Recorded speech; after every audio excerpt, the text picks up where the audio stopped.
right, welcome, ladies and gentlemen, boys and girls, to the Paradise League HoN Awakening Tournament number 3, officially kicking off for the month of May.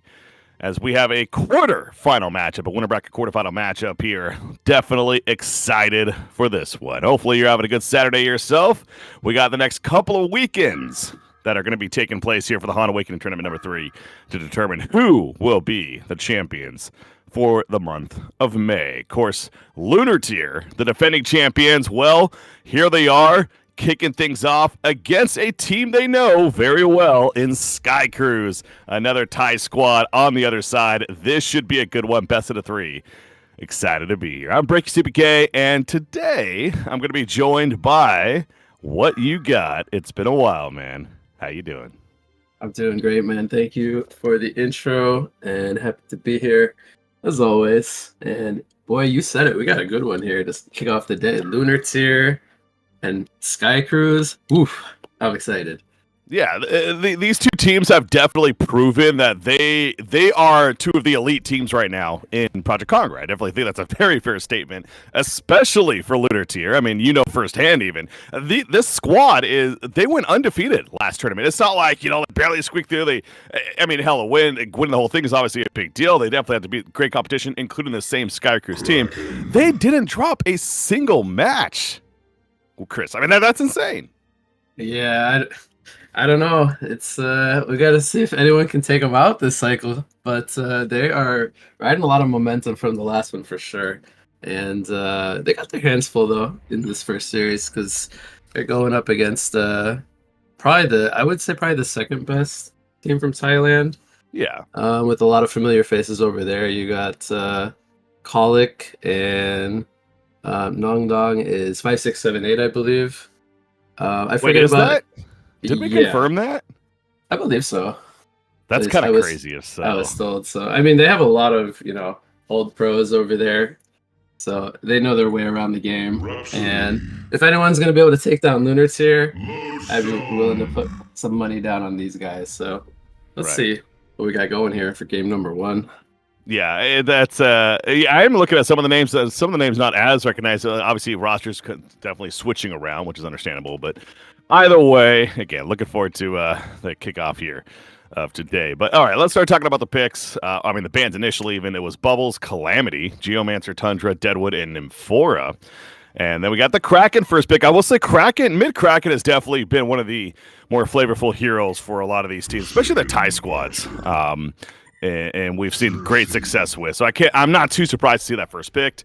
The Rhapsody Lowstone response, and then there's a Forsaken Archer and a Circe coming out. All right, there's plenty to talk about those so far. Okay, so if we start with the bans, I would say nothing is really particularly sticking out. These are just some of the strong meta developing heroes at the moment.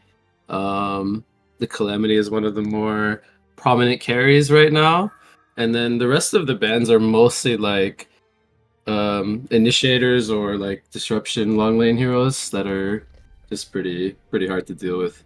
And then the other oddball there is Nymphora, pretty strong support hero with a lot of versatility. So these are all pretty normal, I would say. The first pick, Kraken, which you mentioned, is a pretty flexible pick. So these teams tend to like to run Kraken mid, which you pointed out.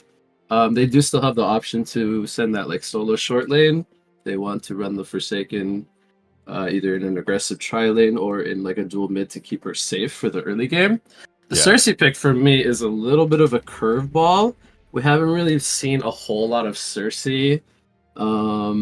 lately, and there's nothing yet that's really screaming why they would want to pick this up. As they've only seen a Rhapsody and a Lodestone from the side of Sky Cruise. So the Circe pick, for me, is the odd one out. But we'll have to see what they can do with this, because it is a hero that can always, do some flashy stuff if there's some fun heroes to take over from the other side. But just in general, she's very disruptive with her illusions. And then she provides that immobilize, which could potentially help with killing the Lodestone. He's very hard to lock down early game. Yeah. Yeah, no, I'm with you though. I mean, it's one thing I have made a point of, and we've seen these first couple of tournaments, even especially from the tie squad, like the diversity. These teams are not afraid to just do different things, almost not necessarily out of the blue, but they're not afraid to just run different strategies, run different heroes from game to game, even after wins. So we're to your point, we're definitely seeing that here with the Cersei. I mean, I'm looking at, hey, they pass up heroes like Engineer, Iker. These are very That's popular true. heroes right now on the scene when it comes to support roles, and going a hero like Cersei instead. But I love to see it. I definitely a hero. Now, obviously, one of her strengths is potentially kind of vision control with the illusions, and obviously synergy, of course, with something like a Forsaken Archer.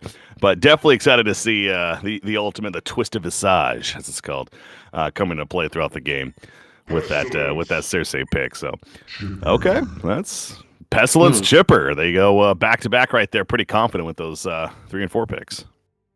Yeah, again, this is some more picks that I'm not really accustomed to seeing from these teams pick up. So I, I'm a bit surprised. The Pestilence, usually when you pick that up, you want to pick like a very hard carry physical damage. So they have the option to do that on the last pick. They haven't shown their carry yet. The Chipper is usually picked up for many reasons. You could pick them up to steroid your carry with a lot of stacks early game, and also to just provide like a lot of burst from long range. A lot of the times we see lineups where they like to pick these heroes that can initiate from far away, heroes like the Behemoth, the Geomancer, just kind of catch you off guard from fog. And then the Chipper kind of plays into that playstyle that these teams like to emphasize. So they have those rockets from far away. They catch an initiation from the Chipper or the Lodestone. A very easy follow up for lots of burst damage. So it makes sense, but I'm very curious what their last pick is going to be to kind of round off their lineup. And then we see the Aluna and the Pharaoh. So kind of similar story, right? The long range catch and nuke from far away. Picked up here for Lunar Tier. The one thing I am worried about though is when you do run a Forsaken Archer, you typically want to have that defensive support hero that protects her. And when they picked up the Cersei, I wanted to comment on this earlier. Uh, this is not a defensive support hero. This is more of like Oh, a disruption. And they pick up the Aluna, who's also not really the most defensive support. So there are openings here for Skycruise to try to get on top of the Forsaken, try to shut her down early, and focus her in team fights. So they don't yeah. have that defensive hero to protect her And just they yet. they definitely have plenty of blow up. I mean, to your point, both Pestilence and Lowstone, these portal key initiators, going to get on top of you, amplify damage done to you, and try to burst you down with heroes like Chipper, pretty quickly. So yeah, that absolutely is, as you said, kind of that opening that perhaps Sky Cruise will have to. We'll see how they're able to execute on that. But their carry of choice on the Hellborn side that Kotlik will be playing is Swiftblade. So the Swiftblade option is what they decide to run with, and we are now loading in. But final thoughts there on the Swiftblade to close it out. So Switchblade's interesting. It's not a carry that necessarily flash farms the fastest. Like if we talk about Forsaken Archer, she definitely has the advantage there. So it's more of a carry you typically want to pick up to bring aggression early game. The Blade Frenzy is very strong early to mid game. Um, I'm not sure what type of build we'll see from Colic this game because I've seen him do all kinds of stuff. Like I've even seen him do like early Dreamcatcher on the Yeah. Swiftblade, which in prior metas was never a thing. And then you have things like Sinner's Inscription right now. Those two items are like we're probably going to see those a lot this tournament because they're just very prominent in the meta game right now. Maybe even like Vitalizer. So I don't know how the Swiftblade is going to build, but I'm expecting him to go more of like an aggressive route. If he were to go for like a Mock or a Cleaver, it's very possible, but it might come more after like a couple of build-up items for the early game. Um, but yeah, if they choose to put the Swiftblade in the short lane and just like farm him up, the FA should have an advantage in that sense. So they're gonna really be relying on the Lodestone and the Pestilence to make a lot of space early game. Um, but yeah, they have the Cersei picked up, so I would say it would be in the best interest of Skycruise to play a more aggressive early game lane setup to try to not let them farm up on Lunar Tier. Right.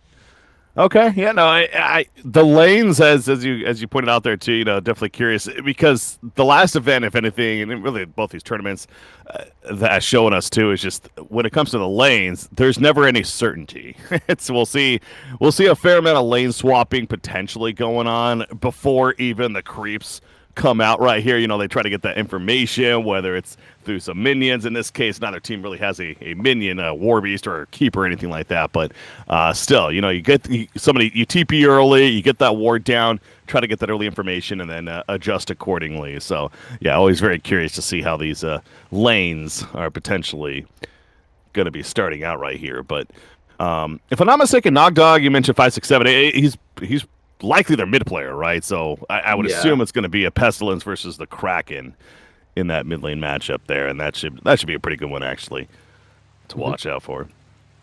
These teams tend to like 2-1-2 setups more than tri-lanes, from what I recall. Yes.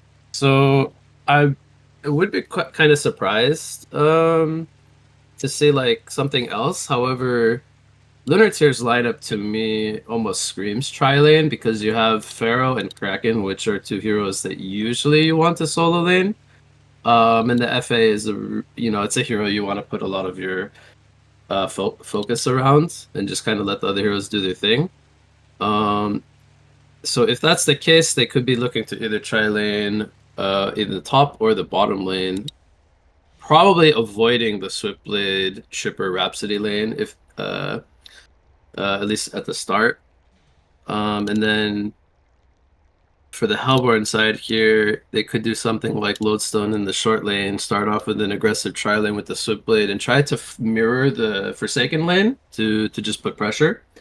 But I don't think they actually want to tri-lane. So it's one of those weird things where they might just go 2-1-2 and just see what happens. Play for mid game. The pause is killing me, Breaky. I just want to see what they're gonna do. I know. I can sit here and theory craft it all day. Right. It's like it just goes rambling on at that point. I'm looking at the brackets right here. So it looks like we had 12 teams ultimately sign up. So good to see that. A decent amount of activity there. I am looking at some of these squads though, and one that was mentioned, and I'm excited. Not So Pikachu is their name.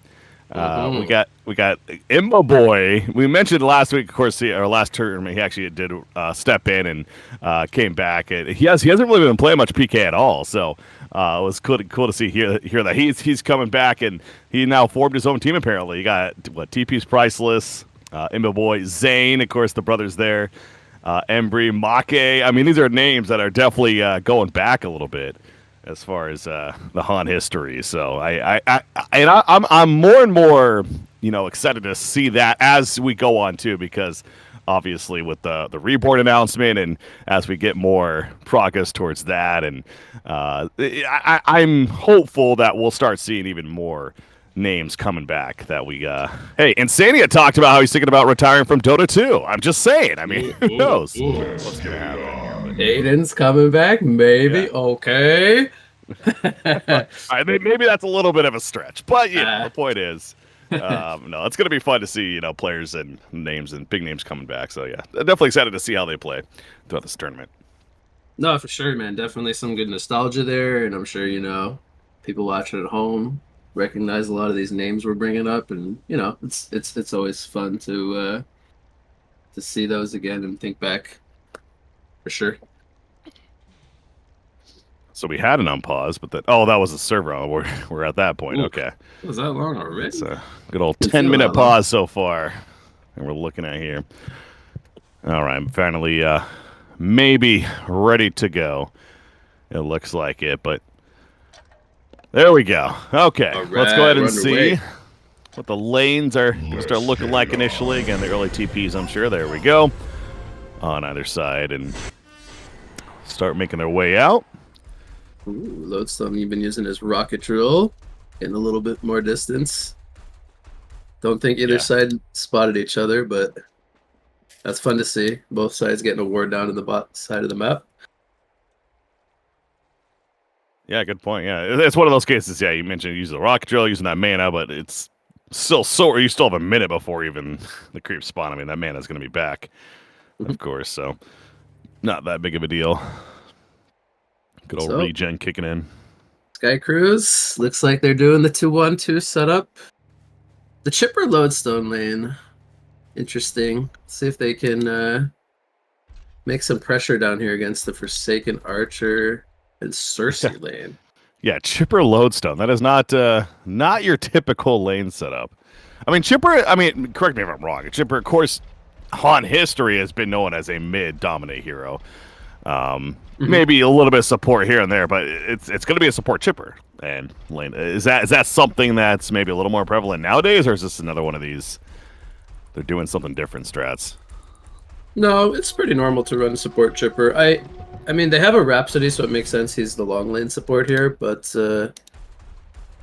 usually Chipper more of the like position 5 or like even goes dual mid and stacks the jungle, but they don't have that type of hero that can early game run into the jungle and clear triple stacks, so it makes sense what they're doing here, putting him in the long lane. That's interesting. He is very good at stacking. That's a good point with the Rockets being able to get those camps stacked efficiently. So, anyways, yeah, he's matched up with the Lodestone. It could be an issue for the Cersei Forsaken Archer. I mean, we go back to Cersei, not necessarily the defensive support. So, yeah, curious to see how pathetic, I'm just calling him by his name, is able to do here on the Cersei. It's already off the bat, Lodestone going in, but Lodestone taking some good pressure. Forsaken Archer's like, yeah, I'm not just going to let you bully us. We're going to trade auto attacks down here.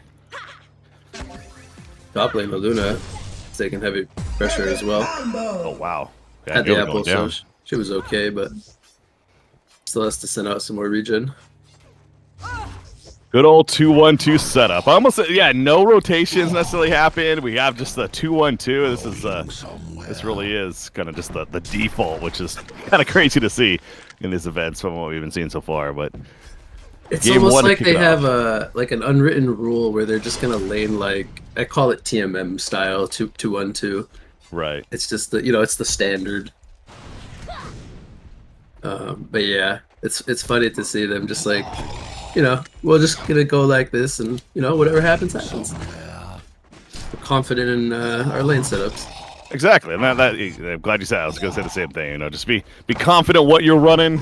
That's pretty much what we're seeing here when it comes to the two teams matching against one another. So, bottom, Chipper.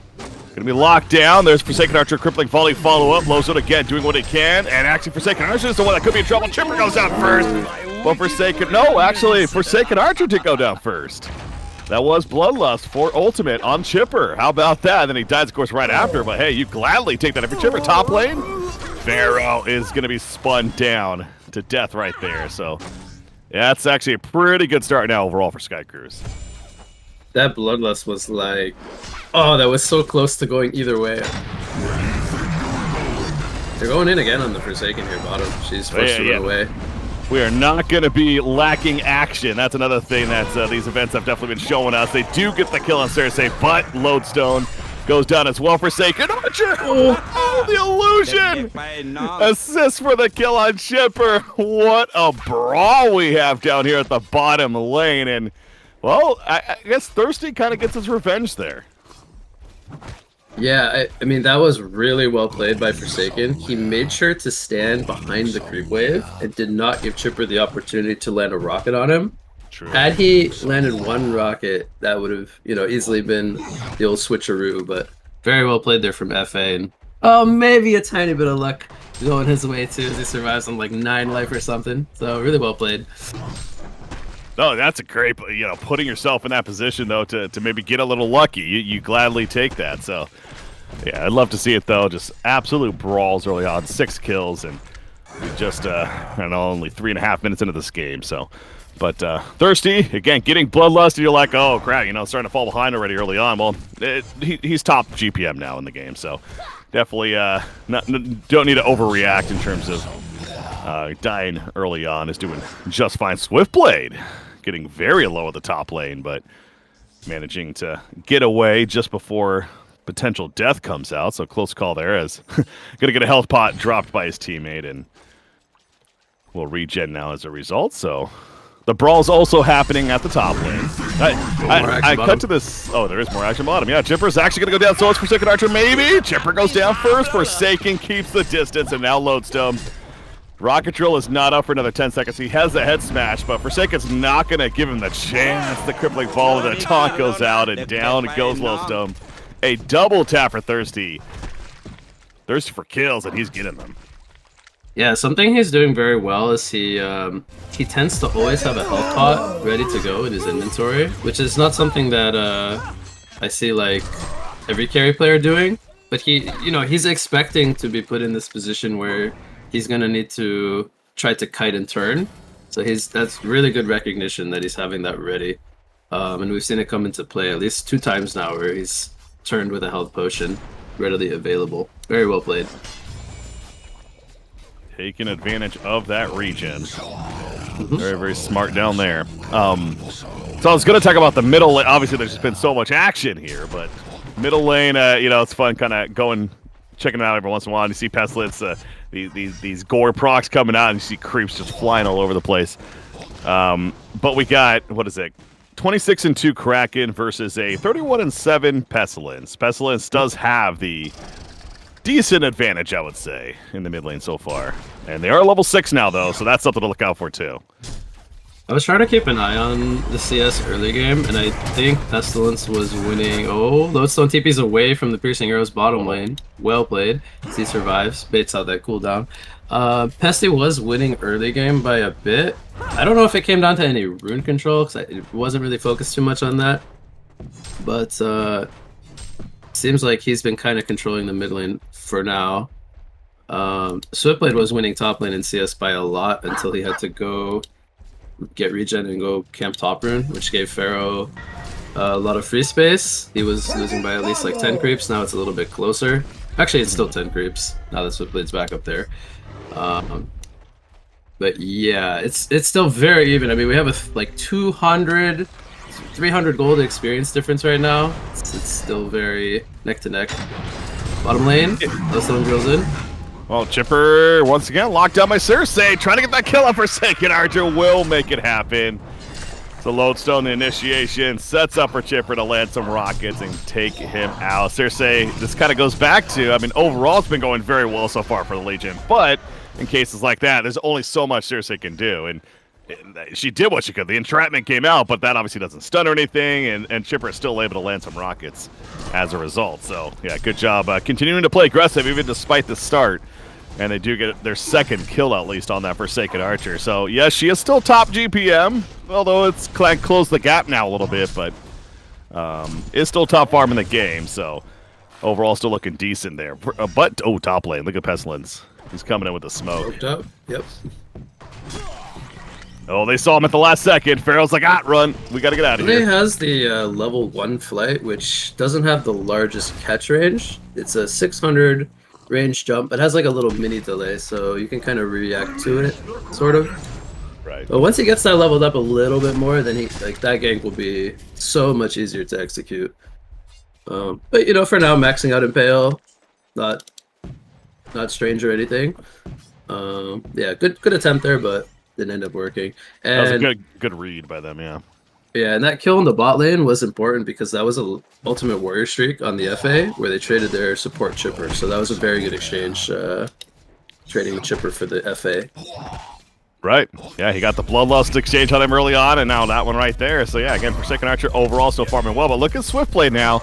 He is getting some nice stacks in the jungle, and they scouted this with a Pharaoh rocket, by the way, so they know exactly what Sky Crew is doing, but they're choosing not to react here. They don't have released the Kraken, and Pharaoh is level 5, so they can't contest this. What happened?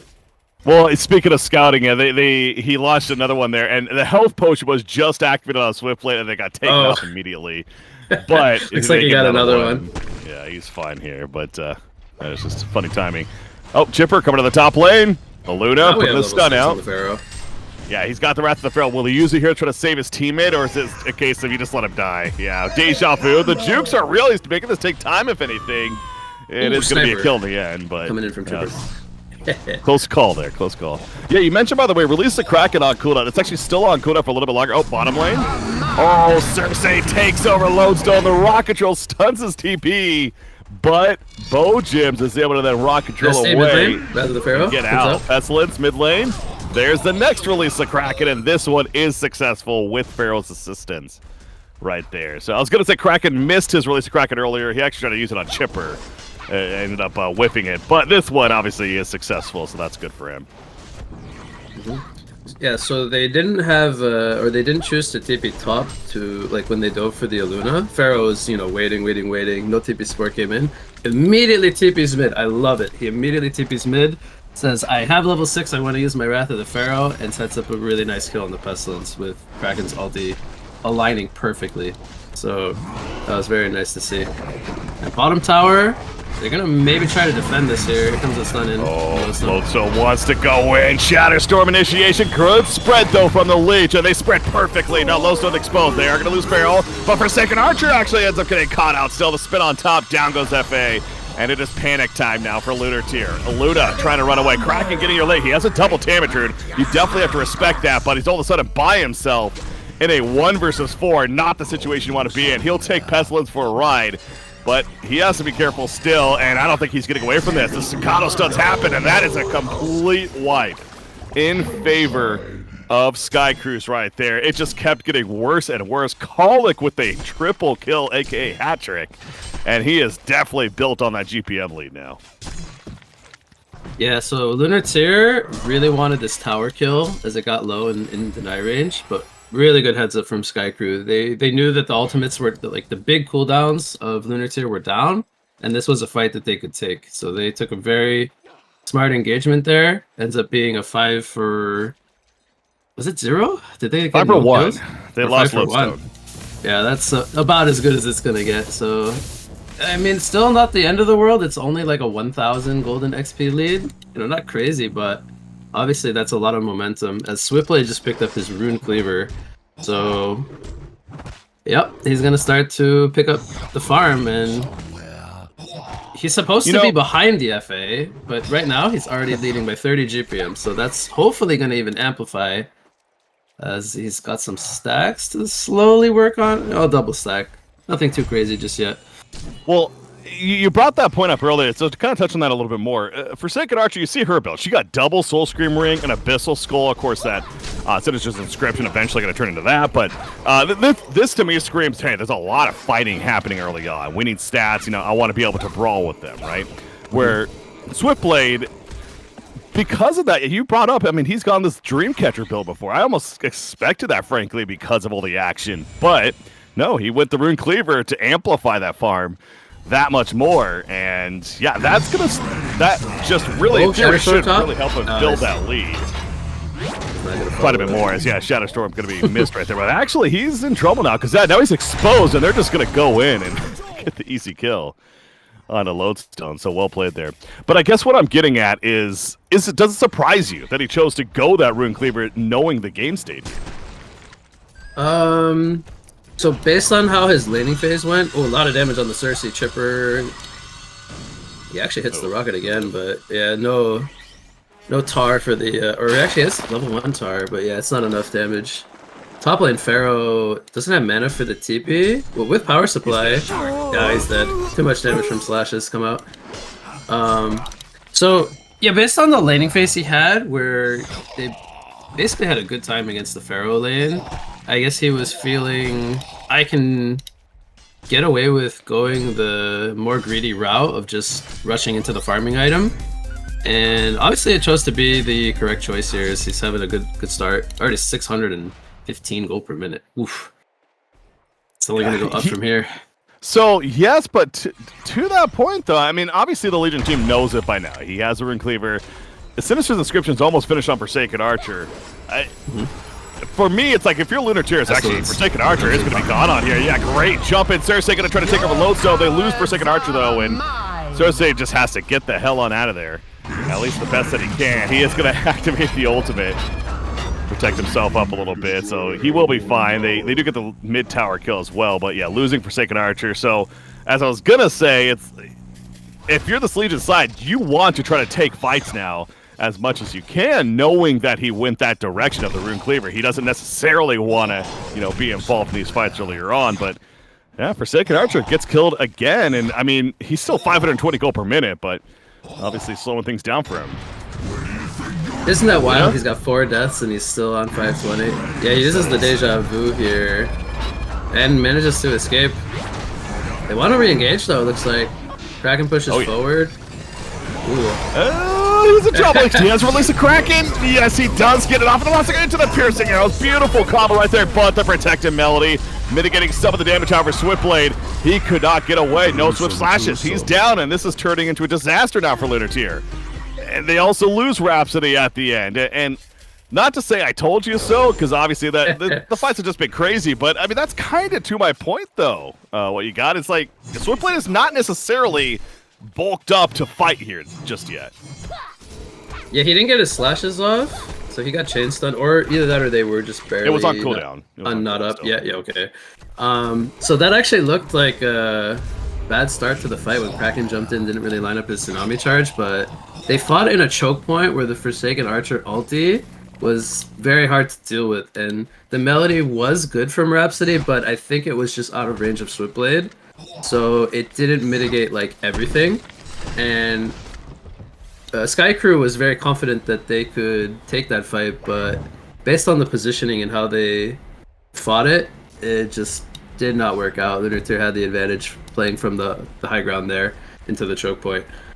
Yeah, I mean, I was looking at the Kraken. He was near death, stunned, and he just got the ultimate off right as he died. That fight likely is very different if that ultimate actually does not go off. So, very clutch by him there. Of course, that set up the, as you mentioned, that choke point with the piercing arrows to take advantage of there. Nice ancient stack happening on the Legion side, but Chipper, he's scouting out Pestilence nearby. They know this is happening. They want some of the action. Pestilence, beautiful jump. Wrath of the Pharaoh immediately comes in defensively. There's the crippling volley and the piercing arrows. Kraken gonna assist as well. They want that for a second, but they're not gonna get it. Lodestone and Pestilence both die, and now Chipper is also gonna be smacked down right there. Wow. I mean, you talk. Kraken, he's not done. Looking for more, maybe. Does have his ultimate. You're right. No, he's gonna go in. He wants to go Swiftblade. He might get it. Oh, the lockdown. Here's Rhapsody. Does she have the ultimate? Yeah, she has Protected Melody. She might have to sacrifice herself here. There it is. The Swift Slash is not the best combo right there. A little bit of miscommunication. Swiftblade is going to... What happened? Oh my gosh. They completely wiped it. I got to say, though, Chris, that was... They're making this look easy. That was a great defensive setup, though, by the Legion side. Yeah, the FA just barely got the distance there. Pharaoh ulti came in clutch, bought him a little bit of gap to reposition. And I'm sure the Sinners helped him a lot there as well. I was gonna touch on Shinon wasn't really having like the best early game, but I think after he got that ulti off in the bot river into the haste rune charge back on the Swiftblade, he's making up for me at least. He's having a couple of good things going his way now. I'm glad to see Shinon starting to make some plays with the portal key on the Kraken now. That's fun to see. And FA's got the Nullfire Blade level 2 now. Might have even just purchased level 3. Didn't, or maybe just got the level 2 delivered. This is where she is starting to enter scary territory once, she can follow this up with a Shrunken. Might even skip that this game. I don't know how greedy he wants to be. Might just go in for into like a Geobane because it's very good this game against the Swift and the Pestilence. I have to see like how greedy he wants to go, but they're gonna do Kongor here. Take that out. Yeah, easy Kongor kill. 5,000 gold and 3,000 XP lead, so they've taken a bit of a lead now after a couple of good fights. Yeah, to revisit on that one more time, the Sky Crews, I think they made a great call right there. I mean, they read it perfectly. They saw that the triple stack ancients happening. They sent the players in appropriately, and it seemed like that they might have at least got the go for Sacred Archer, and we'll see what happened. But obviously, the defensive catch was beautiful. As I just see the easy kill on Chipper right there taking place. So, Lunar is just going to push down middle now, and this I continue to look at Swiftblade. I'm certainly not putting the blame on Call It by any means, to be very clear. I mean, obviously the supporting cast around him is definitely a bit of a struggle here right now too, but I keep looking at it, you know, he's under 1,000 life currently, and this is a game where there's just so much brawling and action going on. He is going to buy the Ice Brand and get the Frost Spurn, but it's still, you kind of question a little bit. It's just too little too late, and yeah, they're going to get the, well, maybe. They're going to have a fight for this, most likely. Yep, see it happening. Forsaken Archer. Illusion, that was bait. Pure bait right there with the illusion. Pestilence, he dies. The Pharaoh traps him in the money walls into the piercing eyes. Protected Melody. It's just going to delay the inevitable, and Lunar Tier has a massive lead now. Aegis on Forsaken, by the way.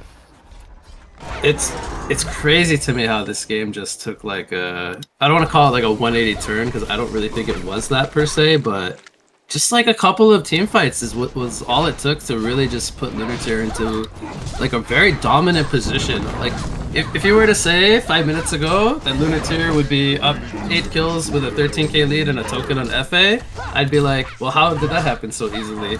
And I don't know, they just made it happen, like almost like in a blink of an eye. Now FA is 730 GPM, 1 Rax is down.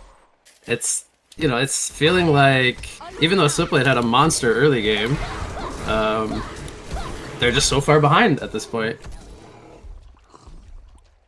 Yeah, and I can't help but think there is also that Cersei impact is actually taking place a bit too. And what I mean by that is, yes, maybe not the most defensive, and the laning phase maybe not as strong, but especially this is where she really shines, because she is just spawning illusion after illusion and scouting and baiting. I mean, we saw right there, Pestilence thought he had a free jump on Forsaken Archer and realized as he went in, he's like, oh crap, this isn't even real. It's just an illusion. So that's something that clearly is happening.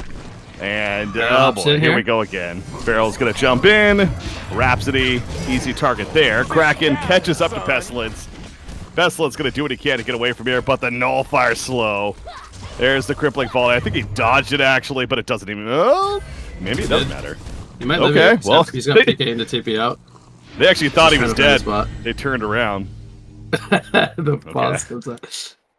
Okay. Like, oh, that must have been lag. Yeah, so.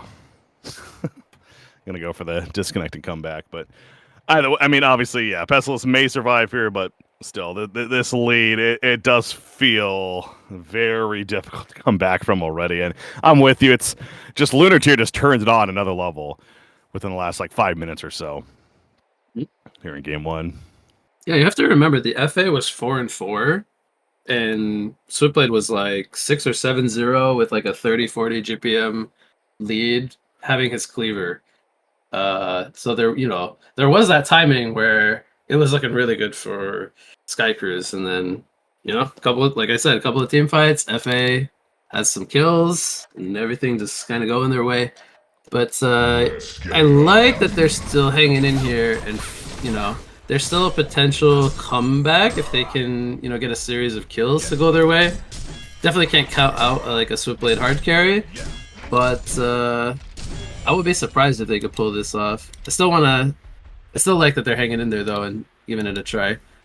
You know, they still have 2 Raxes to go. The stream delay is just catching up right there, as they're a little bit downtime. But it was that catch attempt that they did at the triple stack on Forsaken. Something else I just noticed there as well. This goes back to the beautiful defensive play and teamwork. Pharaoh's initiation, it actually tanked the rockets as well. I didn't even realize that initially. It tanked all 3 rockets that came out from Forsaken Archer's dead if those rockets hit FA. So the timing again was just perfect in terms of saving their teammate. And obviously setting up what we've now seen 6 minutes later here in this game. Yeah, so. No, I definitely missed the rocket part, but I know that he like ulted in right before FA was about to die and got him that like just that little bit of distance he needed to get him to reposition. So it was very clutch timing for sure. Oh. Pharaoh hops in here onto Bloodstone.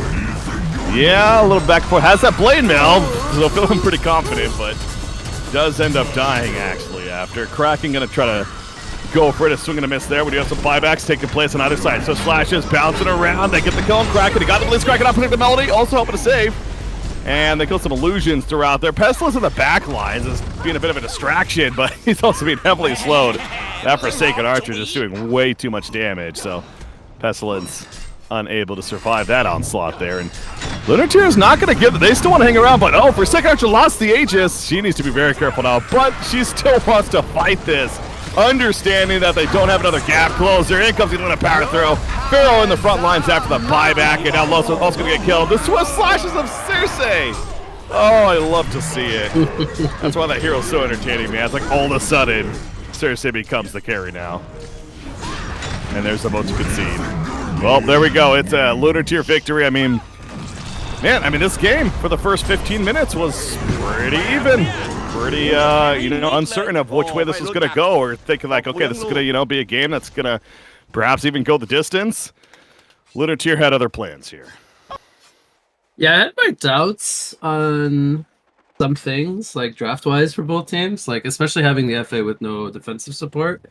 But they made it work very well, and you touched on it a couple of times throughout the match, the Circe impact. It's not something you can always see from like a caster or viewer perspective, but just like when you're playing against these constant illusions being thrown at you, running around, it causes so much disruption. You feel it when you're actually playing, that you're trying to get that initiation on the pestilence, on the lodestone, and then eventually like the follow-up from the rest of the team. When you're jumping illusions, that just starts to throw everything off balance, so it's hard to deal with sometimes. But Lunateer honestly just played this first game very well. Very good mid game from them, securing some crucial team fights, even after getting 5-for-1 in the bot lane, trying to go for that tier 1 tower. So they show that one fight where they lost a big battle didn't thwart them back. They hung in there, and they cruised to victory in game number 1. So very well played from them, and excited to see how the rest of this series plays out.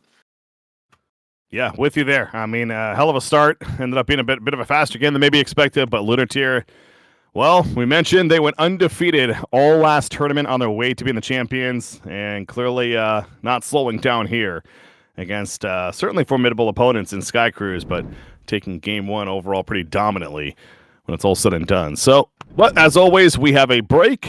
We'll be coming right back. I am Breaky CPK, joined by What You Got. Game 2 of this best out of 3 series here in the winner bracket quarterfinals. Stay tuned. We'll be right back.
All right, welcome back, ladies and gentlemen, boys and girls. We got game number 2 of this best out of 3 series, and team swapping sides now. As I'm Bricky CBK, joined by What You Got once again.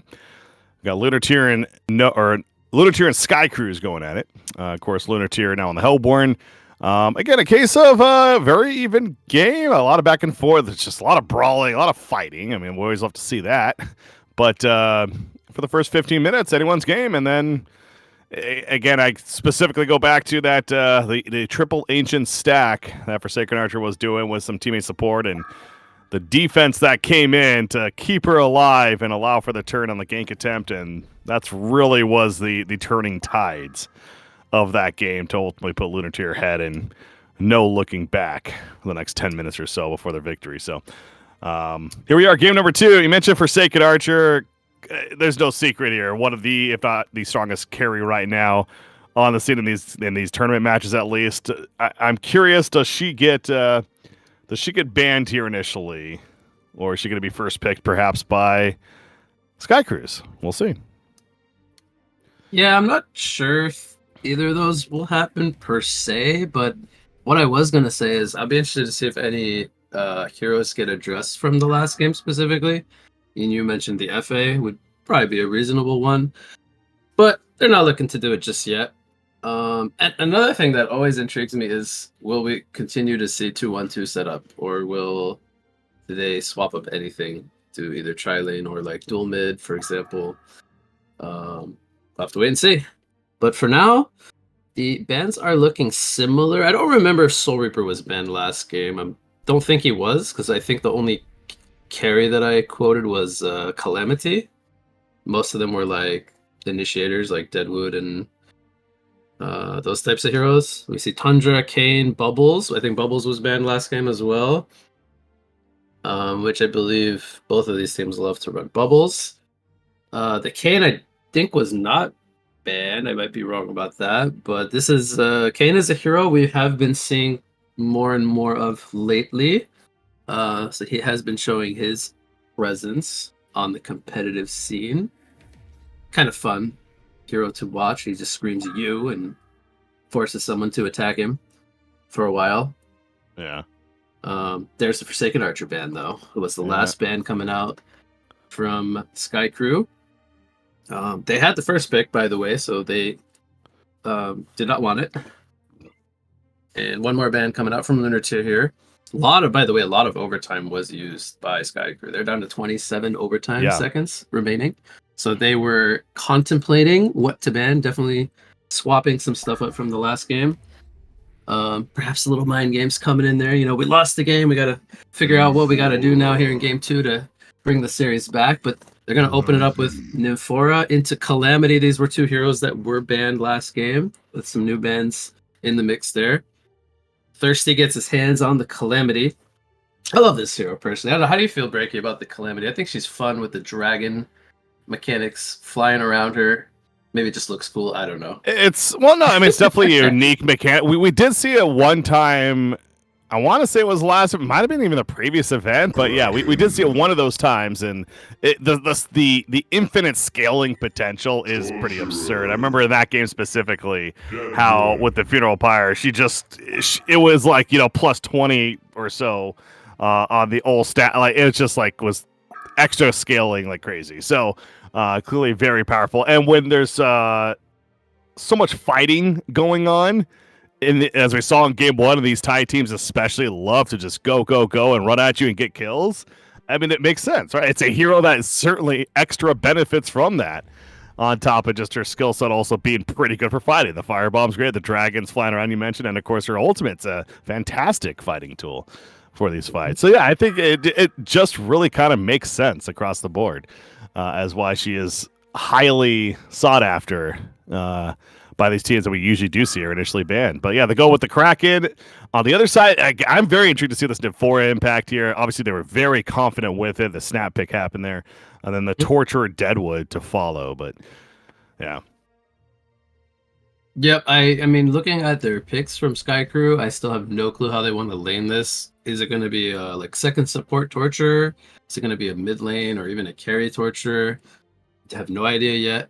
Deadwood, Could be a mid laner, could be long laner, could be a support, like a second support. Still very flexible what they want to do. So they're gonna see 2 picks come up from Lunar Tier first. Judge what they have, how they want to run their heroes. They have 2 picks after that to kind of adjust how the Torture and the Deadwood will play. The Nymphora will be a support for sure. But the CD and the Behemoth come out. So since I've seen a few of Lunar Tier's games over the last couple cycles, I tend to notice they like to run this CD in the long lane on Rampier. He's their offlane player, and then Calamity will be their main carry, with Kraken probably playing mid. So their lineup looks pretty straightforward, I would say. I suppose they could swap up the lanes. They're very flexible heroes. Like the CD could still go short, the Calamity could go long if they want to avoid an aggressive lane. But with the Behemoth pickup, probably going to be a roaming Behemoth, just maybe supporting the CD early on, bottom, moving between mid and bottom, setting up pressure. And interesting, they saved their last pick for their support. I have no clue what they're going to pick to pair with the Calamity, or even potentially the CD, but Icor makes it all the way through. We talked about Icor wasn't addressed or picked up in the first match, and that was surprising to both of us. They get Icor on the 4th pick there for Skycruise, and they last pick a Benzington. So it looks like dual core, Torture, Benzington. You have Icor and Nymphora as the 2 supports. Maybe Icor and Deadwood or Benzington will go long lane together. That's a pretty disruptive combo on either one. Going up against 2 ranged heroes most likely, and the Martyr and the Calamity. So I look at these 2 lineups, and it screams to me same as last game. Lots of early game fighting and brawling. I'm happy to see that. Yeah. As a caster. So which lineup you like better, Breaky? Tell me what you're thinking here. I think there's, for me, it's on a little more of a simplistic, I guess, kind of point of view that I usually like to go for. Is, to me, especially with that finish of the Sir Benzington, this is the Legion lineup. They're clearly responding to that Calamity and the Corrupted Disciple, more of these mid to late game potential scaling heroes. They want to fight early, is what I'm getting at. It's that they want to fight and win early. You take advantage of that Nightfall earlier on in the game. Obviously, Nymphora's global presence as well. They just want to go, and get kill after kill. So I appreciate that strategy, certainly, from the side of Skycrew, but it's going to come down to, are they able to successfully get enough of these kills? Obviously, the Martyr final pick is a good response to that in a way, good savior for a hero like Calamity, who isn't necessarily the tankiest and not the best at getting away from others. So it makes sense with a pick like Martyr. But yeah, I mean, for me, that's the key. The Legion team winning at least 2 of the 3 lanes and getting a successful aggressive start to capitalize on is the key for them, I think. But if Thirsty is able to get the kills in these fights, if she stays alive, like we saw in the last game with the Forsaken Archer, able to brawl quite a bit. We mentioned this Funeral Pyre ability. It starts to scale more and more, and that could be the deadly point for Skycruise if they're not careful. So, yeah. Overall, the point is, I can see a world where Skycruise is definitely successful in this one, but I mean, Lunar Tier, especially with how they're playing lately, I always have to kind of lean towards them in the end, I suppose. Okay, and if you had to base your answer on which team picked better alt avatars, now does it become more challenging? Let me kind of look through here. That's a tricky one, huh? Well, the baseball Behemoth, I'm a huge fan of, especially with the noise cancel of the fissure. You kind of just do that over and over. I love that one. Fat Nymphora, though, is one of the best skins in Heroes of Newerth. So, that alone, I think, is kind of, a huge boost for Skycruise. I think I got to give it to Skycruise. I mean, kind of just the overlook and having the best avatar in this game, at least, in Fat Nymphora. So, yeah. Okay. All right. Well, what about you? Then this is where you give your answer. I mean, come on. You don't just put me on the spot.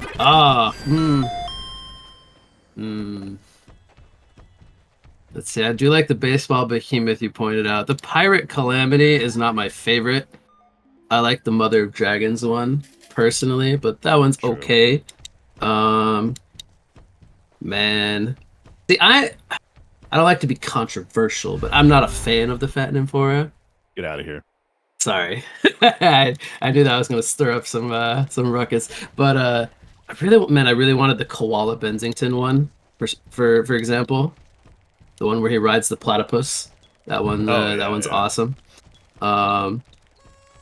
Yeah, I don't know. The icy Deadwood, like, come on, man. You either gotta go Cornstalker or Flaming Deadwood. This is like way too old school on the Deadwood skin. It's pretty boring. Yeah, exactly. So, there's some give and takes here, for my personal taste. I like the Loki Corrupted Disciple as well, which he's not running here. He's what is this one? I don't even know what it's called, but no idea. I'm not too much of a CD spammer. I think it's Idiom. It's called. I just checked in Learnatorium. Okay, so I called the lanes somewhat right at least for Hellborn. They're running Behe with CD. They'll fissure wall the creep one or two times and try to get lane control like near their tower. Rampier, he played CD several times last tournament and offlane that. He did great on it, so yeah, not surprised there. Do you still get thrown off by the no hatchet on some range heroes? I guess Thirsty has one, which he's liking that, but like Rampier doesn't have a hatchet on CD. It's definitely more odd in the NAEU scene. It's like a religious thing you do by hatchet on farming heroes. If you didn't mention that, I would not. I honestly have not noticed that. So obviously, yeah, glad. It's great that you're here because that isn't. Is that something that they do? Oh, actually, Martyr's dead. It's like yeah, Martyr's dead. That's a bloodlust. So the Legion team, they're running a tri-lane. At least initially. Just for the kill. Yeah, I haven't seen them tri-lane in so long. Okay, well, Nymphora TPs, they just wanted the kill at the start. Okay, well, it worked out. They got a kill. Give themselves a lead. And Bensington got that, so he's up to an early 560 GPM mark.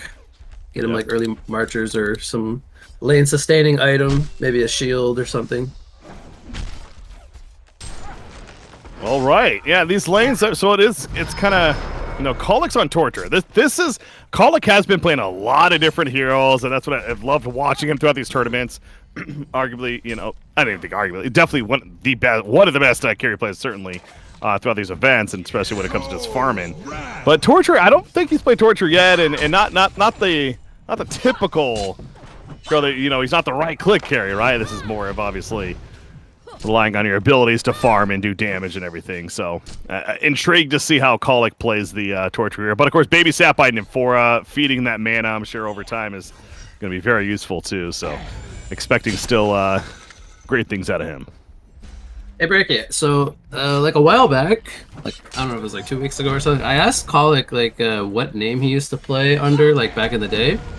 Do you remember the name Carry ACT for Myth Mixes? Does that ring a bell? Carry Act? Carry ACT? Yeah, I say ACT, but yeah, Carry Act. Do you remember that name? That was his name way back in the day. So he played for Myth, you said? Yeah, so he played with, I believe 5678 was on that team as well. Yeah. And even ESC, who is on Lunar Tier, I don't know if it's the same guy, but I want to believe it is. If so, those guys all played together. Okay. On that Myth Mixes tier. Yeah, I kind of figured, some of those former players would still be playing PK, and obviously, eventually coming back for Reborn too. And it's cool to hear, yeah. So just some name changes, and I'm sure as time moves on, we'll get more and more clarification on that. But yeah, always good to hear. Dewo, by the way, Dewo's blocked. Dewo literally is blocked here in the mid lane. Oh, what the heck is going on here? Oh no, he's still alive though. Does he actually kill him? Oh my god! That was either the biggest brain bait of the century, or I don't know, the HoN gods just awoken and said, 5678, you must win this duel. He just kills him. What just happened? I am baffled. How? So he was healing with bottle charges. I don't know what he said. I don't know what he said, but I have to imagine there's some fun banter going on there. Well, yeah, we know what the 555 means. I mean, but true, yeah. Obviously, Kraken's giving some respect right there. That was something. That was one of the craziest brawls I've ever seen. And somehow Deadwood actually winning that. I did not see that coming. Unbelievable. He actually won that. Either way, I mean, he had to go back, obviously, but now back in. But I mean, that's pretty big. He gets the kill on Kraken. That's a solo kill in the mid lane. You certainly take that if you're the Deadwood here. I mean, if you're HoN there, you're like, that's a free kill, right? Like, that's I thought it was. That's just like, there's no world where you actually feel like, oh, Deadwood actually turns that and kills me. That's what I'm saying. He just started healing all of a sudden. I guess it was the perfect bottle charge use in between the auto attacks, basically. I think he had an apple in there as well. Was it everything aligned perfectly. Now the problem is, once he hits 6 on the Deadwood, I think he can almost like just one-shot the Kraken if he hits his root. Right. Like this matchup is, I would say, favored toward the Deadwood. Oh, here we go. Well, we're gonna see it. Yeah, there it is, the one shot. And right on cue, you know. Happen to talk about it, and sure enough, I was gonna say it's like landing the root though is the key, right? It's not the easiest to necessarily land sometimes, but well, he landed it, and he gets the kill. Buff though, like, you know, it's a 1.15 second delay. It used to be 1.35. I know, small semantics, but you know, it does actually matter in the end because it becomes harder to dodge at that point once you see the Deadwood throw out mana. Bottom lane, Torture gets a kill as I ramble on. Sorry. Well, you're fine. I mean, you look at Ikora rotating over. Life Leech used, and so Ikora, we're setting up a bit of a tri-lane down here. Going to put some pressure on the tower. Now, Torture doesn't have Impalement yet, so we're not necessarily going to see a big tower push here, but top lane, Sir Bensington is being Dovo. They're taking advantage of Ikora missing. Of course, they're very aware of this. He's trying to avoid those dragons, and he will joust away and survive in the end, so very close call there, but Bensington lives. However, top tower is going to take some good damage here in favor of the Hellborn team now. So Calamity making use of that. Yeah, even with the Bloodlust, it's still a very hard lane for Bensington. Going up against the double ranged and the just constant dragon harass from Calamity. Plus Martyr being like more or less almost like a strength support. He's very tanky. So it's hard for Bensington. He's got some build up early, but GPM just, you know, hovering around 300. Calamity's isn't really like taking off either though, so at the same time, kind of keeping him in check a bit. No, I mean, this is fantastic if you're Skycruiser. I gotta feel, I mean, especially compared to the last game and what we've seen throughout these events. I mean, these teams are just known for brawling and not afraid to fight and getting kills early on. I mean, there's still 0 kills on the side of Lunar Tier at 6.5 minutes. That to me is one of the most standout points, honestly.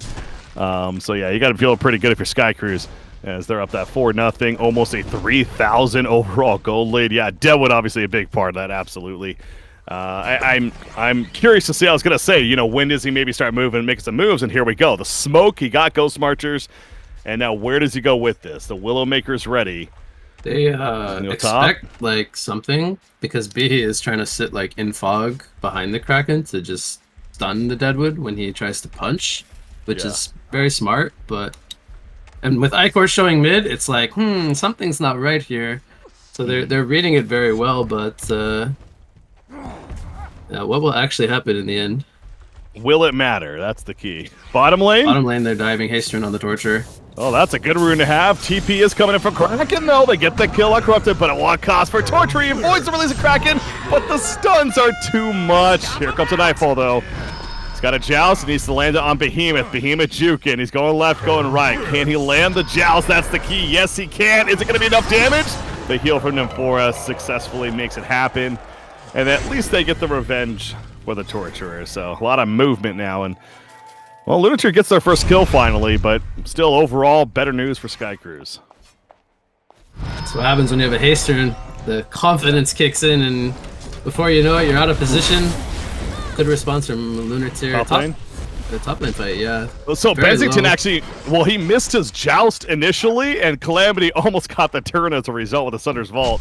But Iker did a great job of saving him there, using the transfusion and kind of bodying them away. So, but somebody's dying here for sure. Fissure. That's really nice fissure. Into the dragon spin. Well played. They do take out the Bensington, and Deadwood obviously he's out of mana, so not a whole lot he can do here. He's running in like he's Superman here, but he's got team support from the Nymph TP, which is why he's doing this. There we go. Is he going to ulti? And not necessary. Didn't have mana at kill that point, but yeah, not necessary as you pointed out. There's our first Nymphora TP, and that's something I was stressing with this lineup. This is a lineup. You know what? They must. I'm their coach, I guess. They were listening in because this is exactly what I was talking about, is it not? I mean, this is a team they want to win. They'd be lucky to have you as their coach. Let me add. They would. Be. With all your competitive experience casting over the years, I would take you as my coach. No, but that Nymphora TP though, I mean that's exactly what you want to see this early on in the game. Sure. 7-1 lead now, and there's another kill. Yep. 5, 6, 7, 8. He didn't even need the Willowmaker there, so I guess just the raw right clicks with the Rotten Grass minus armor is just potent early game. I wanted to ask you, like, so we have this short farming torture this game. Not your like typical carry per se, but you know we've seen this sometimes. He's got the sorcery boots picked up. Do you think we'll see like a full what's it called, Starscribe boots pick up, or do you think he'll like try to transition into some? Oh, he did it before I could get your answer. Oh, what, torturer? Yeah, he just right clicked the Starscribe boots. I wanted your opinion on I wanted your opinion on like if he was gonna go like full early game and just like go and try to force, or if he was gonna go like try to pick up a Grimoire, a power, and like try to play the farm game. Right. Maybe it was the Starscribe recipe actually, because he only got the ornament delivered, so he doesn't quite have everything. Yeah, he definitely needs more farm. I was gonna say that. I'm surprised if he even has a. He must have right clicked the item and got the recipe scroll, because it's like a 350 recipe or something. Yeah. Anyway. Yeah, I mean that's fair. I would have thought maybe like a Gnome's Wisdom is like another direction certainly too, but either way. Top lane, spotted under a Riv Ward, but they are all 5 here. Oh man. With Kraken moving over. That shockwave coming out, but here's an Nymphora TP. This is that return chance. The Sutter's Vault cutting them off with the Disciple. He has the Overload active, got the wings up as well. Release the Kraken coming in, and Calamity keeping her distance. Beautiful defense once again coming out from Linartier. Just like in game number 1. Dream-Man Rotten Grasp. That is a big Rotten Grasp. It kills Corrupted, but it doesn't kill the others. That would have been clutch if it got all 3. But it only gets the 1, and still Linartier is very happy with that outcome. And I think the big... Oh, is that a Nightfall? It is. Joust. He doesn't see him. Oh, he just missed him. He just misses him. That was a free kill. Oh, no. And so Thirsty's going to TP back to base. Such a close call. I mean, he had the right idea, but the fog of war. I respect it. I respect the blind ultis 100%, but oh man, like when you're watching, you just want it to happen, you know? It's right. Like, oh, he missed. Gonna run into a martyr who's like 75% HP, and he's gonna like, oh, nope, that's not what I wanted to go for. Luckily for him, there's no TP stopper, so he can just stun into the base there and pour it out. But yep, I'm all for taking the risks, though. You know, it's a huge play if it works out. Not like, you know, too much downside to not going for it. Bottom lane, they're trying to find Corrupted. Good sidestep on the Nymph Seal Stun. Actually jukes down into the trees.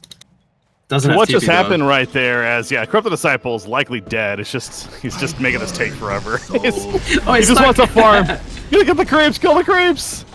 Okay, yeah, he's made them waste some time at least. So yeah, that was actually pretty well played by Corrupted. Pretty much certain death there.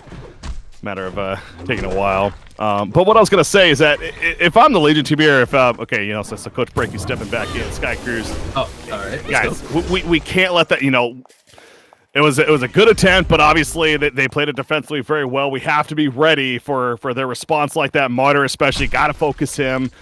We cannot overstep another time. If we give them another one of those fights, then this is gonna quickly turn in their favor. So.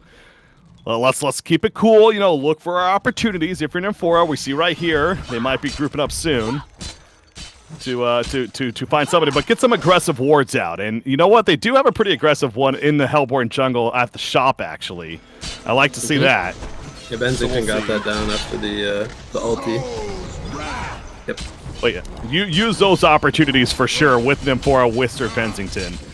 And try to see if you can get those free kills. But hey, bottom tower push, you'll take that as well. It looks like they're choosing not to defend this. Portal Key Kraken is very close, so they probably want to get to that timing before they look to take another big engagement. Shinnon's very close. Definitely, I think having it a bit later this game around, as the Deadwood had a little bit of a better early game than he did. It's 1 and 2 stat line, but he's gonna have it in the next minute or so here. A couple more creep kills. Deadwood also very close to Portal Key, but he's got build up here of a Lex Talionis, so he's got about a 80 GPM advantage over the Kraken.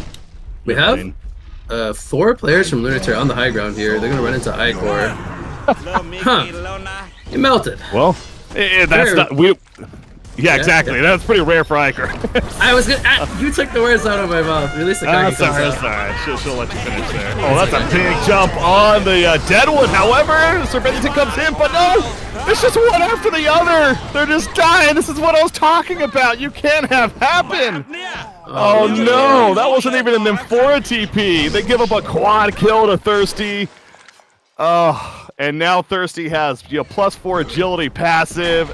By the way, we haven't really talked items a lot, but she's got a full vitalizer and the brass knuckles going into that. She just got a firebrand, taking another kill. As Iker thought about kind of checking things out again. You don't want to be doing that. 1 for 5, I think, and gold and XP is like equal. So prior to this fight, Skycruise was in the lead. And again, it's looking just like game number 1, kind of all over again. Good early game from Sky Crew, but a fight or two go in the way of Lunatic, and now all of a sudden they take some momentum. They have this double Agi core lineup, so their lineup is going to eventually scale better. In theory at least, over like a Torture Bensington, especially with the Bensington having like this low of a GPM, so he's not like transitioning very well. So it's very crucial that Sky Cruise continues to try to get like some good early game fights going, because if they start to fall behind, it's gonna be hard to come back against this Lunatic draft. Yeah. Mid lane. Oh, the charge back doesn't stun him, but they catch the Icor. Another free kill on him. So this what usually is to be not so squishy hero is just it's at 3 deaths in the last 2 minutes. Just death after death. So ultimate not going the best for him. And now you can tell Hellborn and Lunatic that they're feeling very much more confident. I like to see what they're doing. They're just grouping up. They're just doing this death ball strategy. They're basically saying now we understand your lineup is all about kind of picking us off individually. Well, guess what? Perfect counter to that. We're just going to group up, use this vitalizer, and push down your lanes. I mean, this goes back to me for Lunatic. It's just they frankly are an impressive team right now with their team decision making and the way that they're going about playing these games. You can tell they put a lot of thought into this, and the experience is kicking in as of late. So another just good decision. They're going to team smoke. TP from the Kraken setting up at the tier 2, and with them all missing, Sky Cruise backs off the mid tower. They might have seen that smoke on the ward bottom. I think the tree line gives the gap there to where they saw that smoke actually happening. Okay, you saw them just like run together to go as 5. So instead of staying split mid and top, they just group up top, secure at least one of the 2 towers, and then they make the smoke play more or less useless. So very good read there. Yeah, from Sky Crew. Something I wanted to point out, by the way, this is wild to me, so I have to point it out. Corrupted does not have a single point in Conduit. That is just wild. You know what? Well, look at the Legion lineup, right? They don't have the obvious I want a Conduit you hero, and I think that it's a mix of that to me, as well as just with all the fighting happening. That's a nice kill right there, by the way, on Kraken. So. Able to turn on him. But 4 points in that static discharge, I mean, that's, with all the fighting that is happening, that is doing a lot of damage in these fights, especially earlier on. Shockwave initiation, they go on Torture, they want the quick kill. Is it enough? He is tanky, but he's not tanky enough. Even with Nymphora trying to save it. That's a Gnome's Wisdom Starscriber boots Torturer, unable to live still. And they kill Nymphora on top of that. Ooh. Deadwood going in, trying to go for a quick pick, but that ain't gonna happen. So Lunatic, another fight in their favor, and this calamity. I keep looking at those stacks; they just keep adding up. Now +6 agility. But yeah, so yeah, back to your point though about corrupted time. Obviously, he has the 1 point now. I kind of have to, but this kind of just goes back to though. It's like this diverse, this willingness to be different and thinking on your toes in the situation. I mean, it's certainly not typical whatsoever, but it kind of makes sense.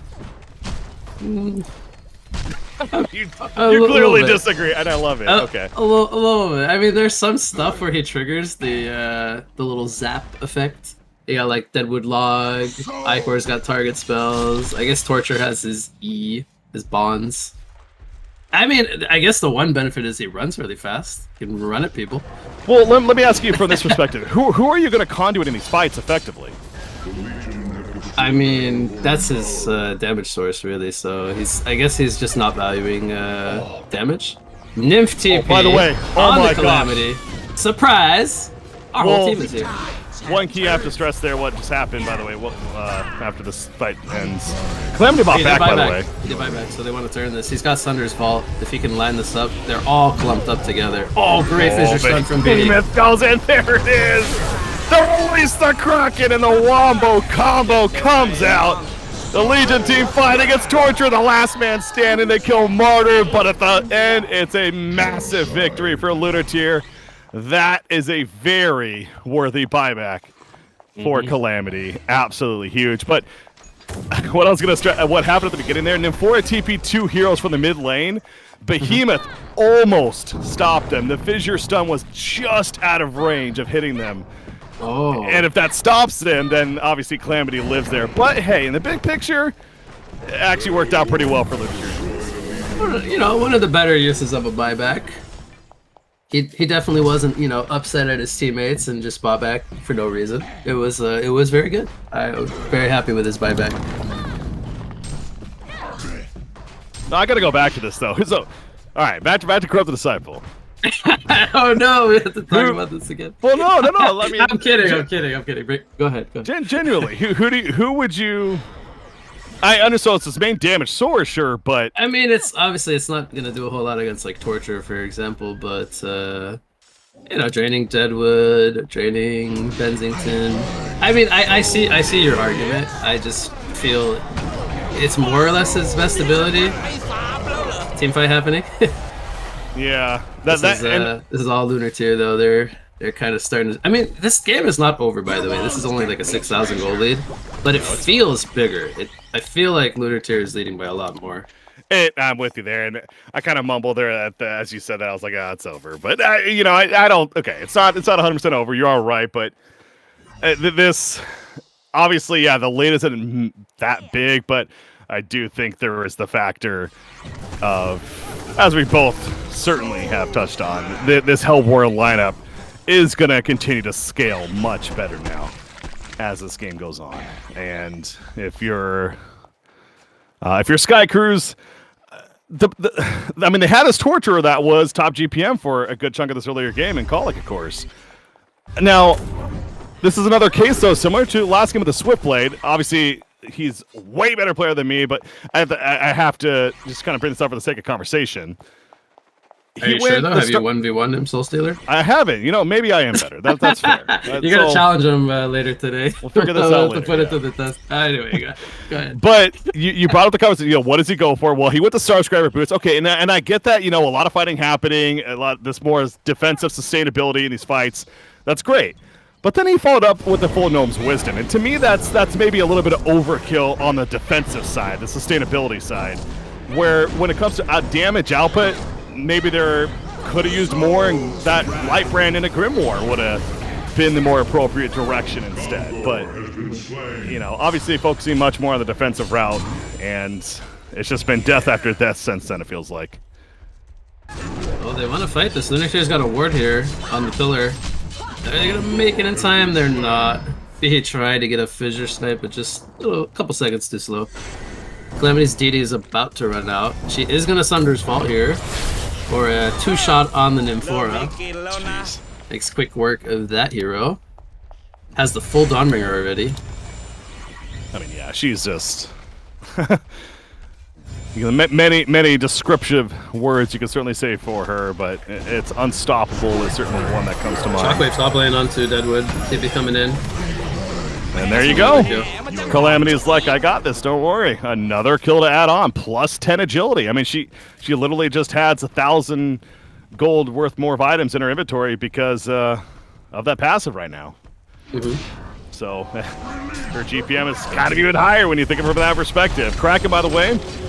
Kraken's getting ballsy down here. Trying to make a play. Torture healed a lot there from the Star Scribe and the Gnomes.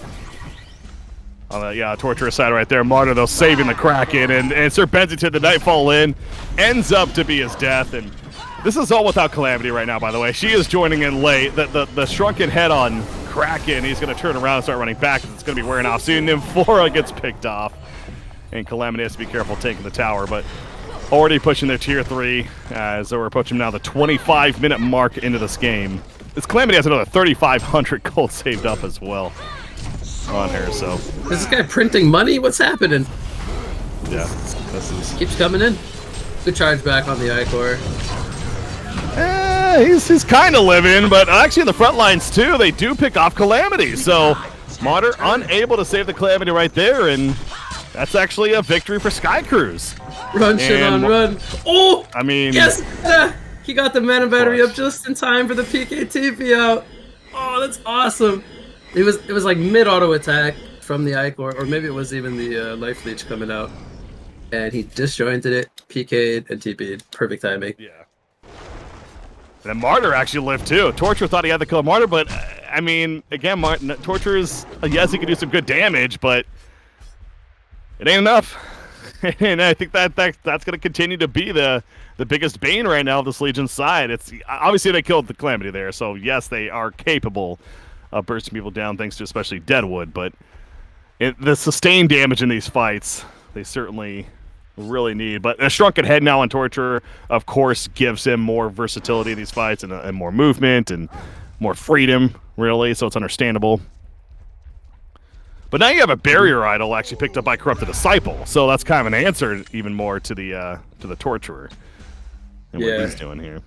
Yeah, he goes this like just tank up, run into them route, which kind of, you know, going back to how he spec'd the static discharge, that kind of fits like the theme of he just wants to be in the middle of everyone, not necessarily draining their attack, but you know, just like being up in their face, soaking damage, and having the barrier for everybody.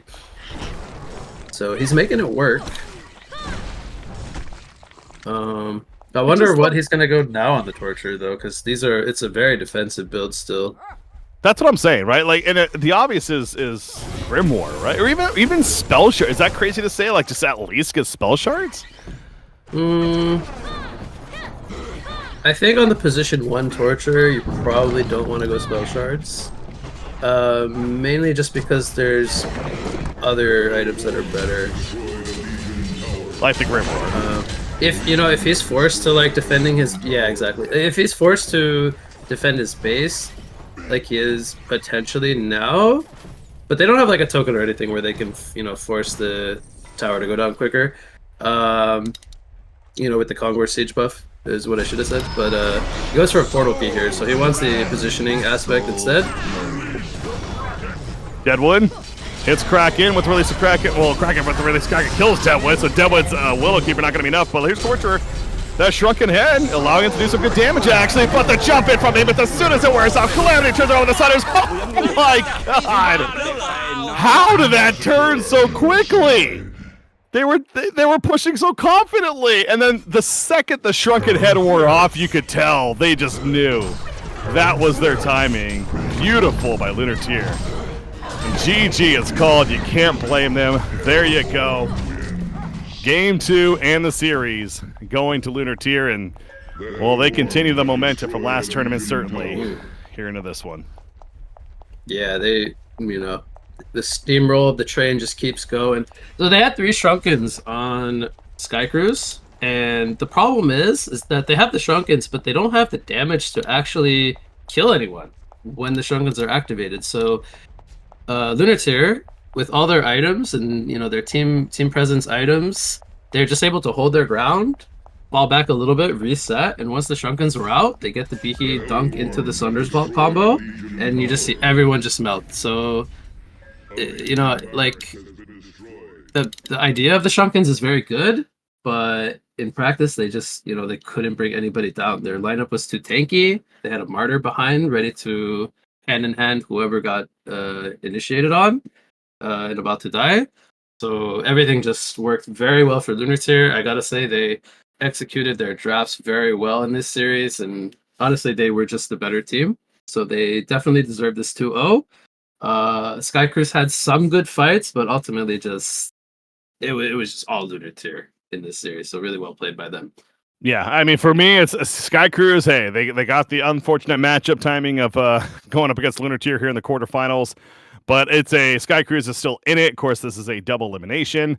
Expect to see them certainly make some progress through the lower bracket, and obviously we'll keep an eye on that throughout the weekend and into next weekend even. But Lunar Tier, they're into the winter bracket semifinals, and looking at the schedule, actually, that means that they'll play tomorrow as well to then see about going to the winter bracket finals after that. So they get the break the rest of the day. As far as our first round coverage, it will continue. So this series, of course, coming to an end, 2-0 victory for Lunar Tiers. I personally am going to be stepping out for the second series. I don't know if you're going to be hanging around, but either way, I will be here once again.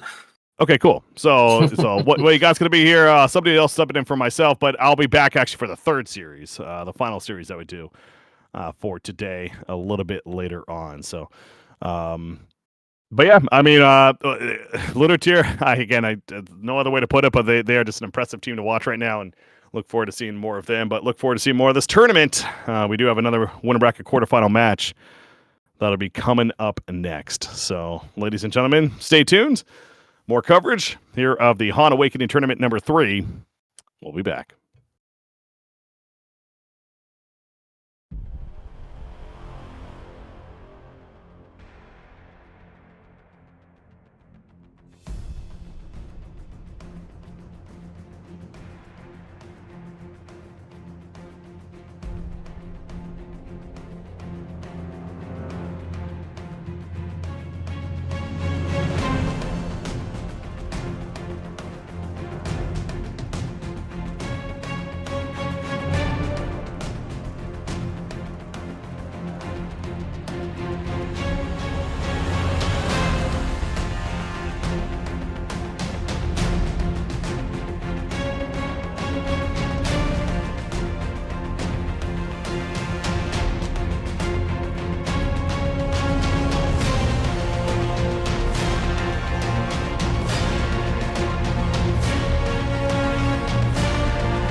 jump on a scrap, but no, Berserker's also going to be collapsed on Madman, putting the damage into him. Down to no life, the sanitary switch not going to work. Down goes Berserker. Maker provided that aura, but now Kraken releases Kraken on a profit actually in the backline. The Kinesis blow up as well, and they take out Apex, and now Profit's in trouble. He goes down. Coming through, Mid-Town comes through. Brother Pharaoh going in on top of Jairus, but Jairus actually just melts down the Pharaoh. And Captain Huggy trying to do anything he can. Captain Huggy's actually getting eaten alive right now by the Silhouette. The Silhouette's starting to turn and do damage. He walks back into Winsy because he hits Winsy in the face! But the fight continues. Oh, the Hellborn team does not want to let that kid to death go without some vengeance.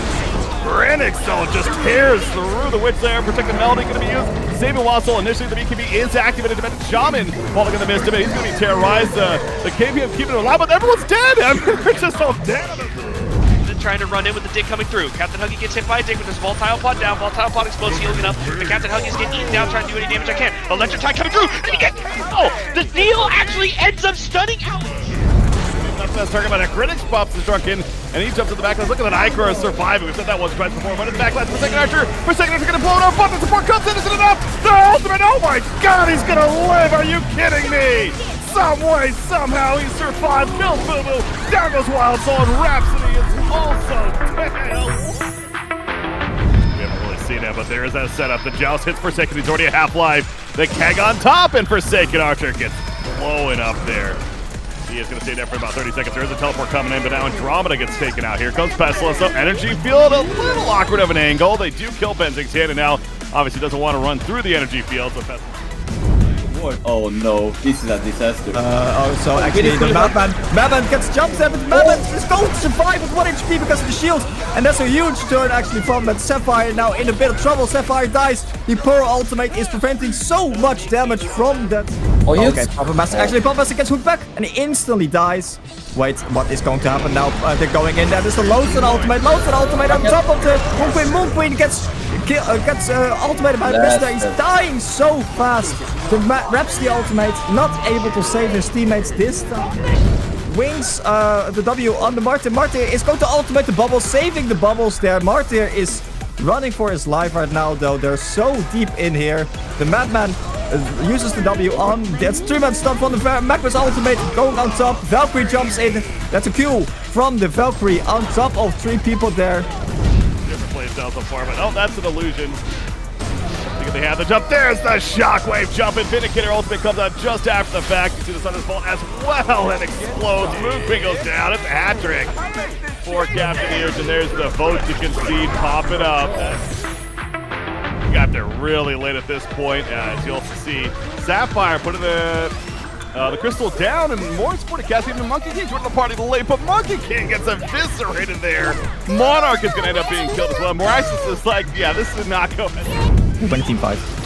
Look at Pebbles. Pebbles is going for it, trying to find the target. Typhoon's put down. Not the place you want to find necessarily if you're the Hellborn side. Meanwhile, what you got to miss it, but another protector out in the last second. It saves Wild Soul. Wild Soul lifesteal kicking in, and will finally go down. But they used everything to focus the Wild Soul. There's that combo. With the team smoke, we know a big fight's a brewing. Here we go, the initiation of the Cupfield. It hits Predator. Predator blows up immediately. Torture is caught out as well. The Eruption's going to be right on top, and down goes Torture, protecting Melody, mitigating some damage and charged out immediately though. But now Kraken with the Ancient Stack and Congress. The field is ready to be used, not using it just yet. Trying to find the right opportunity. At least they're at half-life. There's the Energy Field. There's protecting Melody off to the outskirts. So protecting Swiftblade. Loses his teammate Lozo, but now Swiftblade, the protecting Melody was out of range. The Energy Field definitely doing work.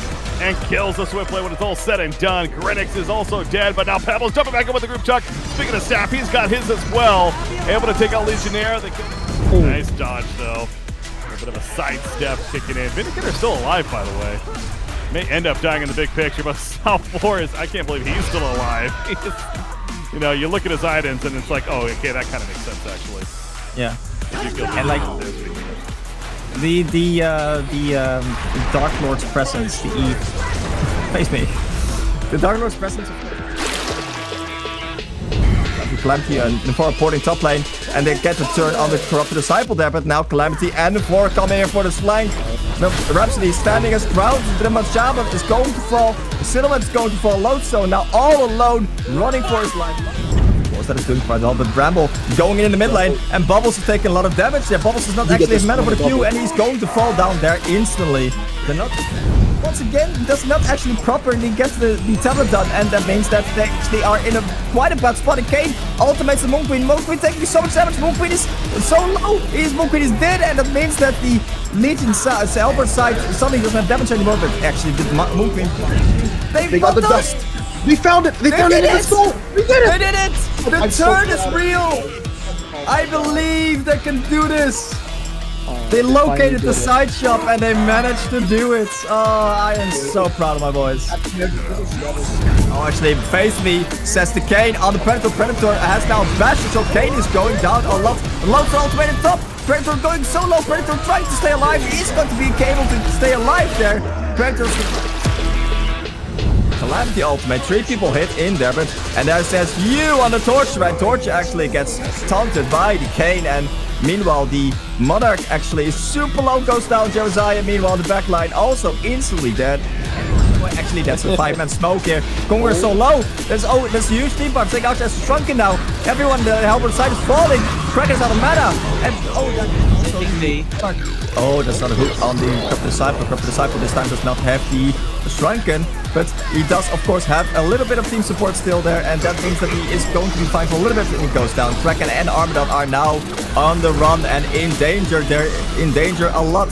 Sapphire is all the way in front line, but that means that he's all 58. Oh, so Kane goes in the back line, and so much damage coming out. The Apex ultimate hits 5 people there, and here comes the Enforcer from the Calamity as well. The ultimate from the Rhapsody saving anyone that may have been low. Actually, so Geomancer whiffs a little bit. Mageman in the back line. Pebbles is stuck.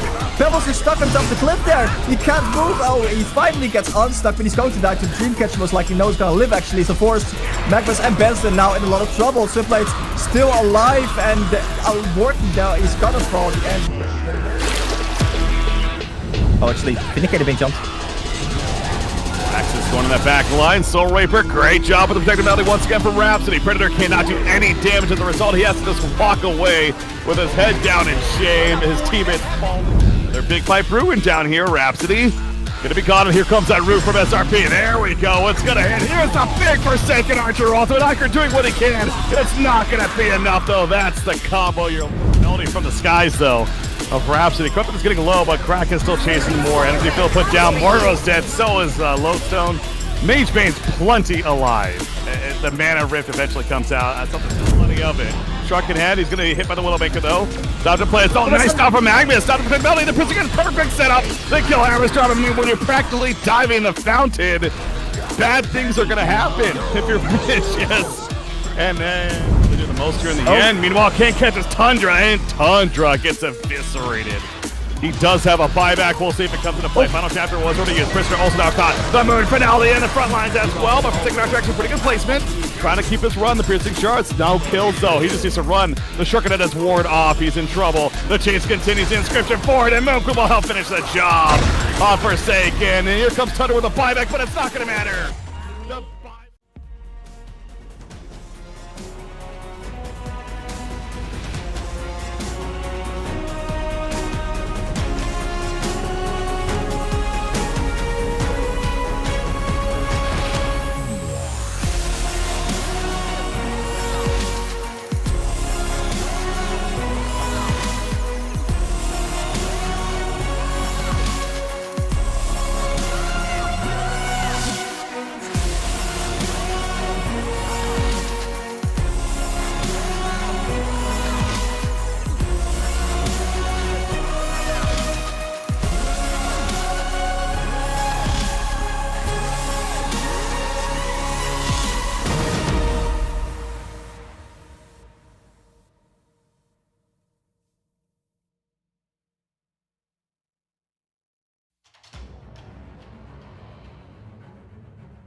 Welcome back, everyone, to the Paradise League HoN Awakening Tournament, FOC number 3. We're now here with your second winner bracket quarterfinals matchup, where we have another best of 3 series coming at you. We have Noah on the Legion side here, the old captain of Noah Sky Cruise, Esperanza's new team here. And then we have Team Love Cats on the Hellborn side. I'll be your main shoutcaster. What you got? And, well, at least for this first match here, I will be solo casting this one. So, guys will be stuck with me, and me only, doing the shoutcasting and the analysis. So, to kick this one off, we have the bans underway here. Our Legion side has banned away Kane, Geomancer, and Lord Salforus. And our Hellborn side, with one ban remaining, has banned Tundra and Calamity. So, a little bit different bans than we saw in our first series that we covered earlier today.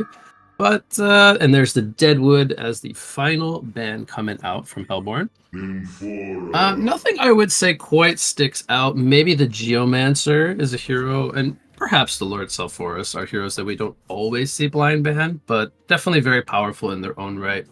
Very prominent in this current metagame.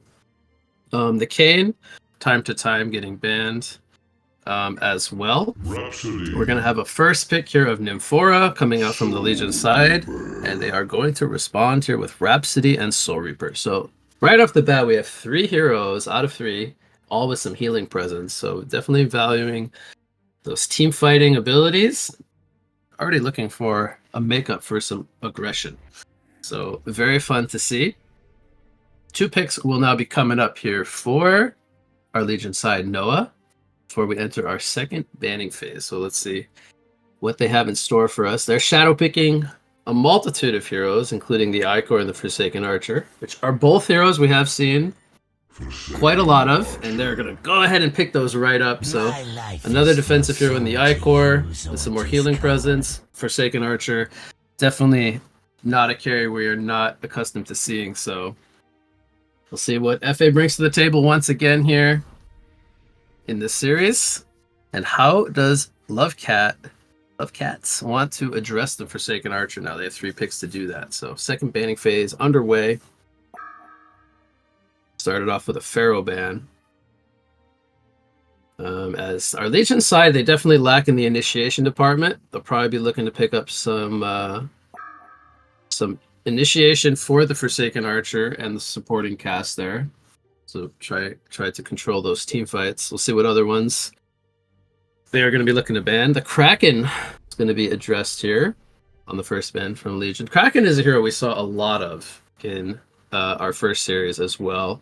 It was played, I think, by Shinon Sama both games from Lunar Tier, because Lunar Tier did take that 2-0 victory over Sky Cruise. They piloted a very, very nice Kraken. So we will not be seeing that here in game number 1. But, as we progress here through the bans, I'm very interested to see how they build around this Soul Reaper. If they're going to build more, like, just go as 5 style of heroes and try to overrun the FA, or if they're going to be comfortable with just trying to take it late game against an Archer. You see a Magebane ban coming out. Very good hero against the Soul Reaper. Soul Reaper tends to like to build a big mana pool, and then always is susceptible to avoid a mana rift. So a good ban there. We see the Magnus coming out. Second ban here for Legion. So again, both sides still needing an initiator, so we'll probably see perhaps even 1 or 2 more bans coming out. I wonder if they will address the Lodestone or the Behemoth. Those are some prominent heroes that these teams like to run. Maybe even the Bubbles, which was banned, I think, in every game last series, if I recall. We didn't see any Bubbles. Some overtime going to be used here by Hellborn. Dipping down into 39 overtime seconds. There's the Lodestone ban coming out. 1 more ban from our Legion side, and then we will get to see a couple more picks coming out here from Hellborn.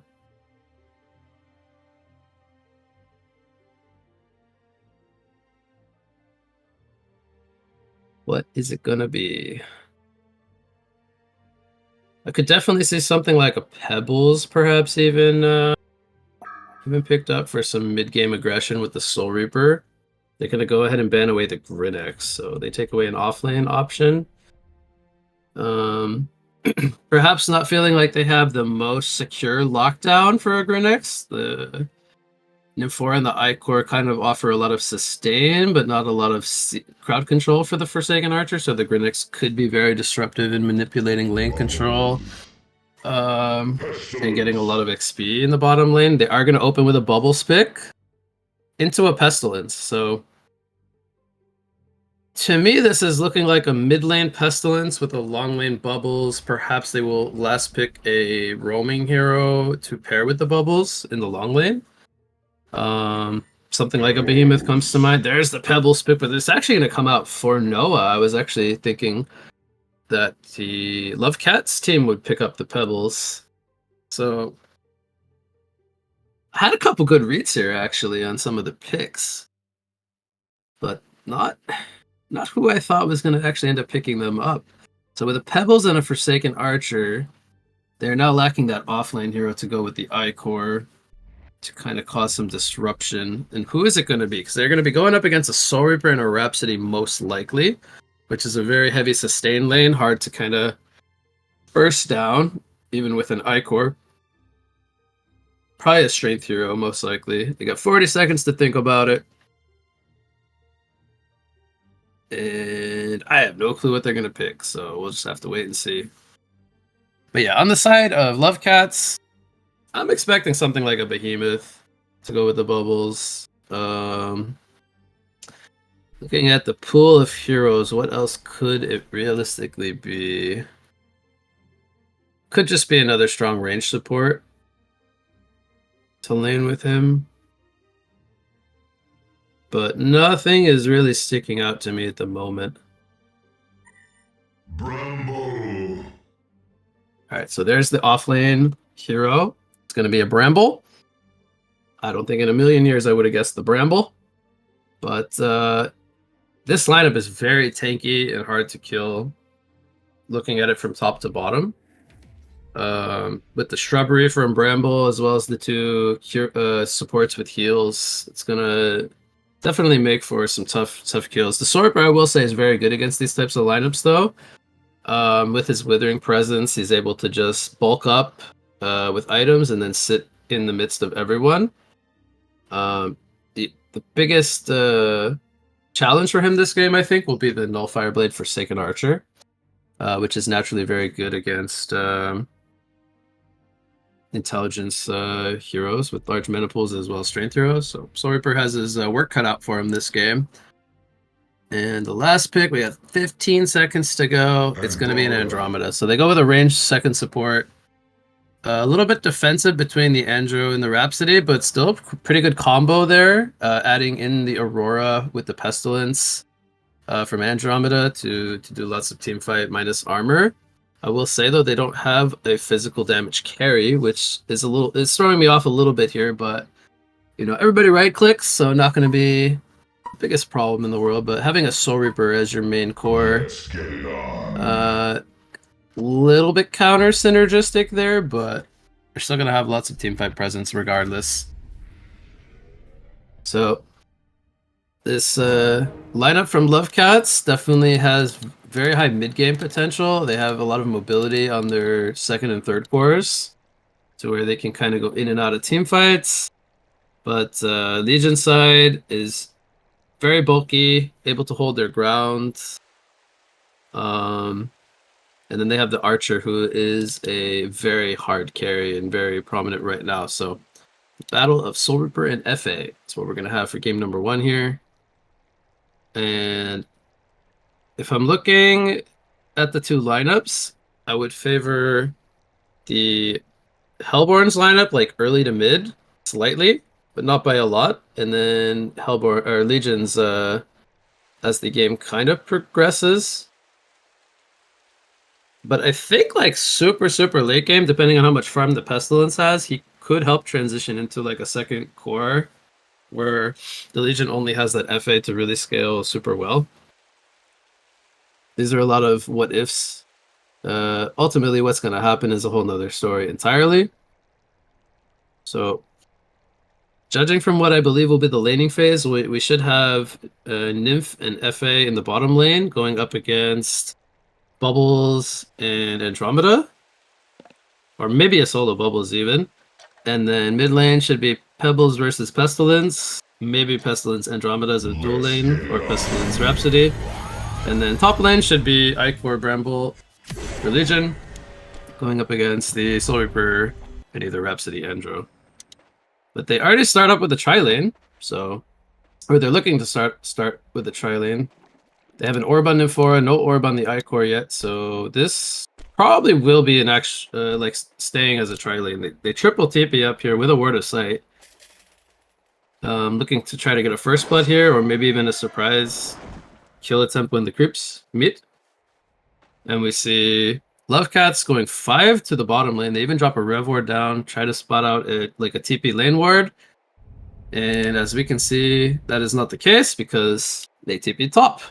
So both teams going to end up successfully dodging each other. We have Boots on the Andromeda, so she will be roaming this game as that second support. And then the question now is, do they stay with Soul Reaper? Oh, they're actually staying down here with Soul Reaper. Did not expect this from Lovecats to do this with their Soul Reaper. So both teams are actually trying to like match up and fight the other team, but they are ending up dodging each other. Both sides are going to initially start off in 1 versus 3 lanes, where we have Bramble going up against the trio, and then vice versa, we have Pestilence, being played by Nopodon, going up against Legion's trio of heroes. And the only thing that is... Oh, it's actually Bubbles going in the mid lane against Pebbles. But that one I was expecting to be Pestilence, but Bubbles can do okay against Pebbles early game. It's very hard for Pebbles, I would say, to kill him. If he has take cover skill, he can take cover more or less the majority of the Stalagmite stun. Pestilence in the top lane. Is he going to die? He is. The trio. It catches him, and he is going to fall. I probably did not expect there to be 3 people up there. Meanwhile, in the bot lane, the Bramble playing more in the safety net of his tower. Does get harassed, but is only going to take a little bit of damage. So Pestilence will TP back to the top lane. For now, they will keep the lanes as is.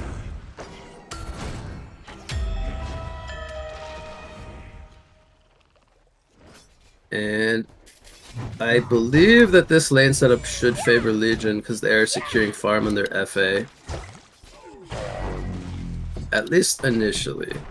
Tri-laning a Soul Reaper to me is a little bit iffy because this is a hero you want the levels on. Whereas FA, in contrast, is a hero you mostly just want the GPM on early so you can eventually rotate and farm jungle stacks. Soul Reaper kind of needs his levels to do that. In comparison, he needs high levels of judgment and inhuman nature to sustain himself for jungle farming. And we do see the Andromeda eventually TP up into the top lane. He will get a mana potion here, but he cannot be tamed. He's going to start roaming, I think, around. First, he's going to counter their ward, which a very heads-up counter ward coming out from him. Bottom lane shrubbery is up on the Bramble. Some good harass from the staccato into the Judgment Heals. But Bramble has a health pot, so he's going to be healthy once again. And poor Pestilence, he is just having to leech experience up here in the top lane. 2 creep kills, probably when they got to his tower. Same goes for Bramble though, he's on 3 last hits, so both strength heroes, oh now he has 4 last hits. Both heroes kind of sent under the bus. And Pestilence, is he gonna die once again? That slow from Icor is just too potent. And he cannot escape, even with Andromeda nearby. I don't even think he was there to throw out a Comet Stun in time. So Pestilence 0 and 2 now. 80 GPM.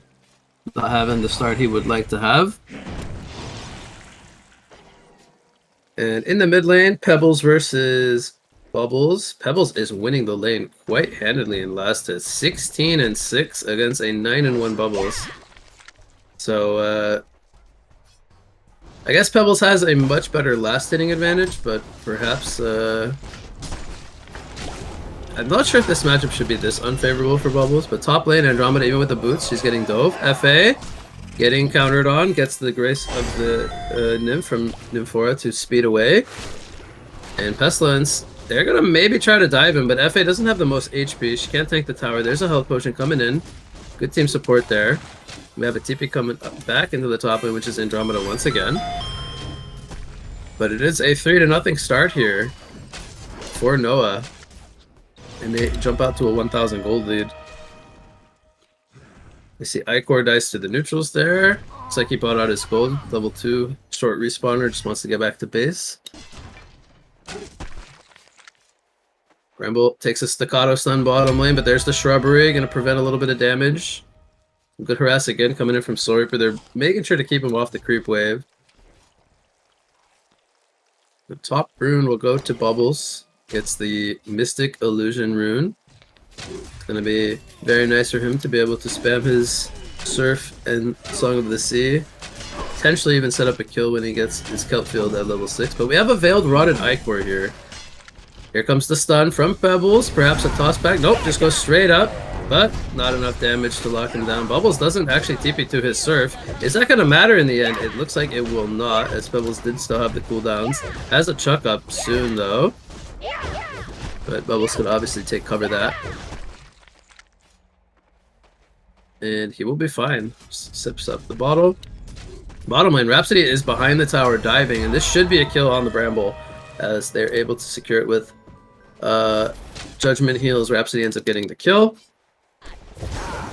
Bubbles is going to make the escape. He actually gets the kill on the Icor. He is able to bring him down there with the help of the Illusion rune. The Icor, he was playing very aggressive in the tree line there, trying to get a cheeky angle for a jump, but it ends up backfiring. Bubbles gets a kill.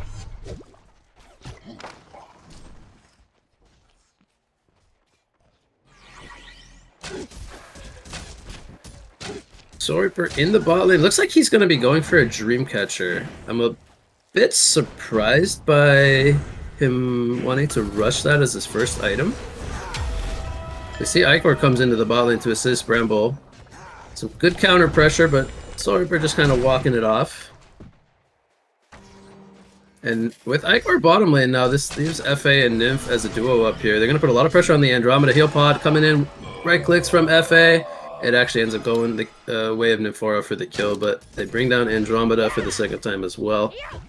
And this Pestilence Andromeda lane, not really getting a whole lot done, unfortunately. Bottom lane, Icor. Is he going to make the escape? No, the final auto attack comes in from Soul Reaper and he takes him out. And now Bramble could be in some trouble. There's a staccato stun in 5 more seconds. Good body blocks coming in from Rhapsody, but here comes the double TP support. DD Pebbles comes in with a 2-man stalagmite stun into the Forsaken Archer volley. Great team support as they were going aggressive for some more kills, but just stayed a little bit too long. Good response here coming in from Noah.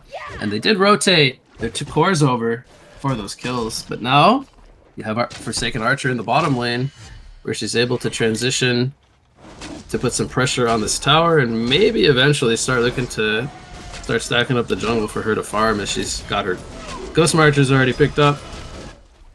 Sitting on about 1,000 gold. We could maybe see the Sinners picked up first. There's the Hungry Spirit. Let's see what he decides to go for. Pebbles will make his way back to the mid lane after that rotation as well. But now we have a Veiled Rotted Bubbles with level 6, has his Kelp Field ready to go.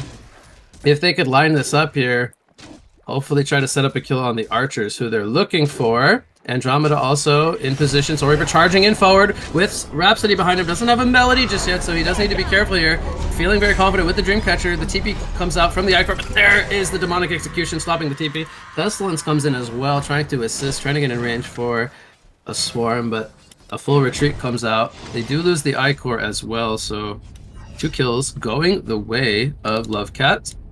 And while this is happening, Bramble rotates into the top lane as well for some farming experience, gets level 6, and now he has his Vine Wall, where he's looking to maybe make a rotation here. They want to secure the top rune for Pebbles.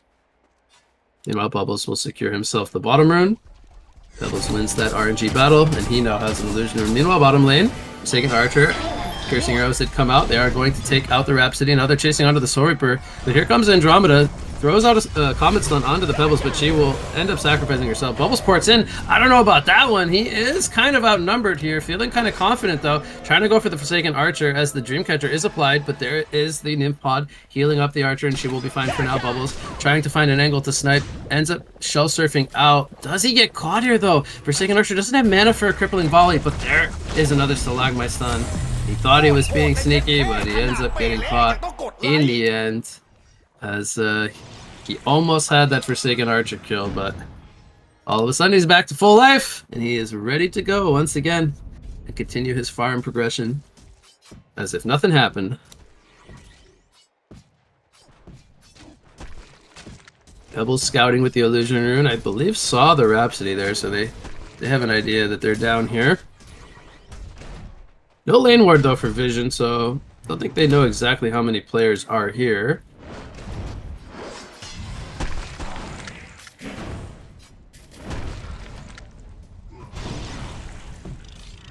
Pestilence thinks it's perhaps a real hero, or maybe they just wanted to clean up the illusion. Activates his flights, but isn't going to find an angle to go in. The tower is very low. We have a port coming in. This should be Bramble porting in. We have all 5 players here from Lovecat.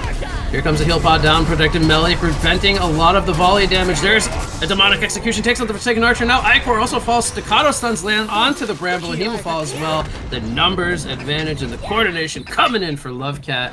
4 players are down. Just like that, they lose nobody. And that's the mid-game presence coming out of that laning stage that we were talking about. And they make it come to full fruition there, so putting good use to that Dreamcatcher on the Soul Reaper. Pebbles, with a double damage rune, has a portal key already at 10 minutes. He more or less rushed it with just Bottle and Striders. Picks up the kill on the Pestilence there. Definitely helping a lot that he had a double damage rune, because kind of lacks on the attack speed a bit, but might also go for a bubble skill here. He needs to be careful. 900 HP with the DD rune. That is another one-shot coming in from the Pebbles. He's now on an ultimate warrior streak. He takes over the top GPM for his team. So he's already making good use of that portal key right away. Nets himself 2 kills for the team. Forsaken Archer. He's finally got a little room to breathe. He's going to try to stack up the jungle here. Might figure out that this camp is blocked after it doesn't spawn. He's probably going to go into the full Sinners. We'll have to see here, but he's got the Abyssal Skull picked up now.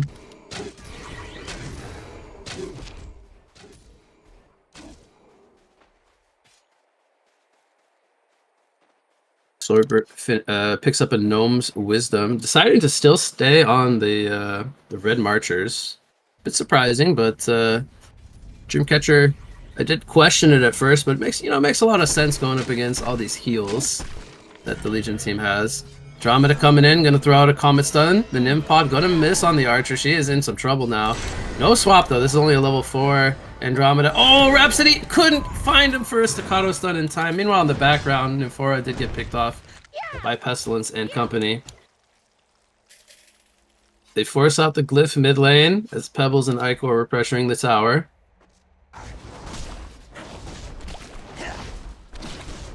And we still have a pretty even game in terms of resources. It's a 2,000 experience lead for Legion, but the gold lead is almost identical at this point. Most of the, if we look at the GPM chart, most of the gold is on the Soul Reaper this game. So the Pestilence and the Bubbles, not having the most flashy farm so far. This Bubbles is only level 7, and Pestilence is level 8. So they are still hovering below 300 GPM. We're gonna have a dive coming out here. Bubble Sports up onto the high ground. Icor is going to get taken out as he did get spotted by the surf. Pebbles is, I believe, gonna miss that jump, but a Melody coming in the background. Tries to prevent some damage. Soul Reaper holding his ground, is getting locked down. Can he heal it through? He is. He picks up the serial killer streak, gets tossed in the air, but he's gonna hold his ground. And they are gonna take out 4 players. Another great fight coming in from Lovecat. Nymphora, is this gonna be a genocide? He's trying to juke, he's trying to survive. Bubbles trying to do everything he can to make this happen, though, as a power supply with another surf coming up. There is a TP from the Icor, though, to prevent the genocide. And now they will turn their attention onto the mid tier 1 tower. And I believe they should be able to get this in time, as they're not really set up to defend this.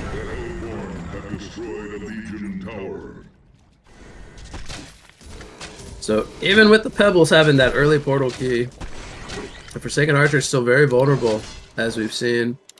And the team support behind the Archer and the Pebbles are still, you know, it's very lacking. Between 127 to 212 GPM across those 3 heroes. Did kind of, not to say criticize the GPM spread of Hellborn, but overall they have a better spread on their supporting cast so far. So we see them now grouped up in the top lane. They just continue to go as 5. And I feel like this is kind of working because it kind of stops or prevents Pebbles from having like a good opening to find pickoffs. If they are grouped up together with the Soul Reaper and the Rhapsody, like it's very hard to get solo kills. They're gonna lose their mid tower though as a response. But it does get denied here by the Andromeda, so a very good deny coming in from him. They might also lose bottom unless they have TPs up ready to go after they get this tier 1 tower in the top lane. See if they decide to make a defense or not. But it's looking like they're going to trade here. So by grouping up together, they end up giving up 1 tower plus a deny on the other lanes. But that does not mean that they will stop this pressure, because they're going straight to the tier 2. Legion will respond and also try to counter with their own tier 2 push. Hellborn team is going to be a little bit faster here. So now they have another decision to make if they want to defend this one, which they are looking like they want to. Bubbles and Andro are in the area, but it's too late. So we end up having more towers being traded. And Hellborn is leading in golden experience now after these trades. But we do see the triple ancients being stolen here, or the double ancients being stolen by Legion from the Hellborn side. FA should have his sinners. It doesn't look like he's actually finishing the sinners. He only needs like, what is it, 400 gold to finish that? 300 gold. I'm a bit surprised he's not combining them. We have an initiation here on the Soul Reaper, but the Hellborn side is grouped up once again. Icor is going to go down. Pebbles doesn't have the team backup with him there, spread all over the map. And we continue to see the team play of Lovecats just working out for them. They now have a tablet picked up on the Soul Reaper. He has the Steam Boots finished, so he's a lot tankier, a lot more mobile. Rhapsody even finishing an Astrolabe, having that being delivered as we speak. And Pestilence is going to slowly work towards the Staff of the Master. Trying to find the FA here, but she's able to tablet her way to safety. And we see the second tier 2 being knocked on, being put below half-life, but they will decide to fall back here. Smoked up Pestilence with double damage. See if they want to take an engagement here on the Legion side's terms. Bramble gonna get swapped here, very aggressive position, and he's just gonna melt. He gets swapped into 4 other heroes. And that is going to be a quick kill. Here comes a jump on the Soul Reaper. They only get him to about half-life. Icor jumps in, pops the ultimate as well. Nymphora tries to heal herself up, does end up falling, but there's the Melody, preventing a lot of the Archer damage. Are going to get at least a pair of kills here, or only the Andro, excuse me, as Forsaken Archer on the high ground ends up getting taken out, and Icor, the last man standing. So much sustain coming out from Lovecats as they take another genocide fight. That is back-to-back-to-back team fights going the way of Lovecats. And we're only 17 minutes into this one.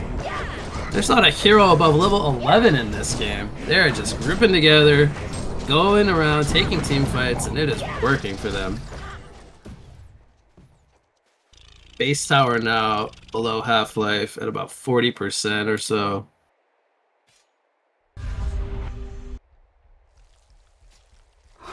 There's just a lot of items that the Forsaken Archer still needs to get before she can really hold her ground and try to man up in these team fights, because right now there's just too much pressure that she's facing. And eventually she's going to have to face a Pestilence AoE Swarm as well. Bubbles picks up the Light Brand. We didn't really talk about him too much this game. Only level 9.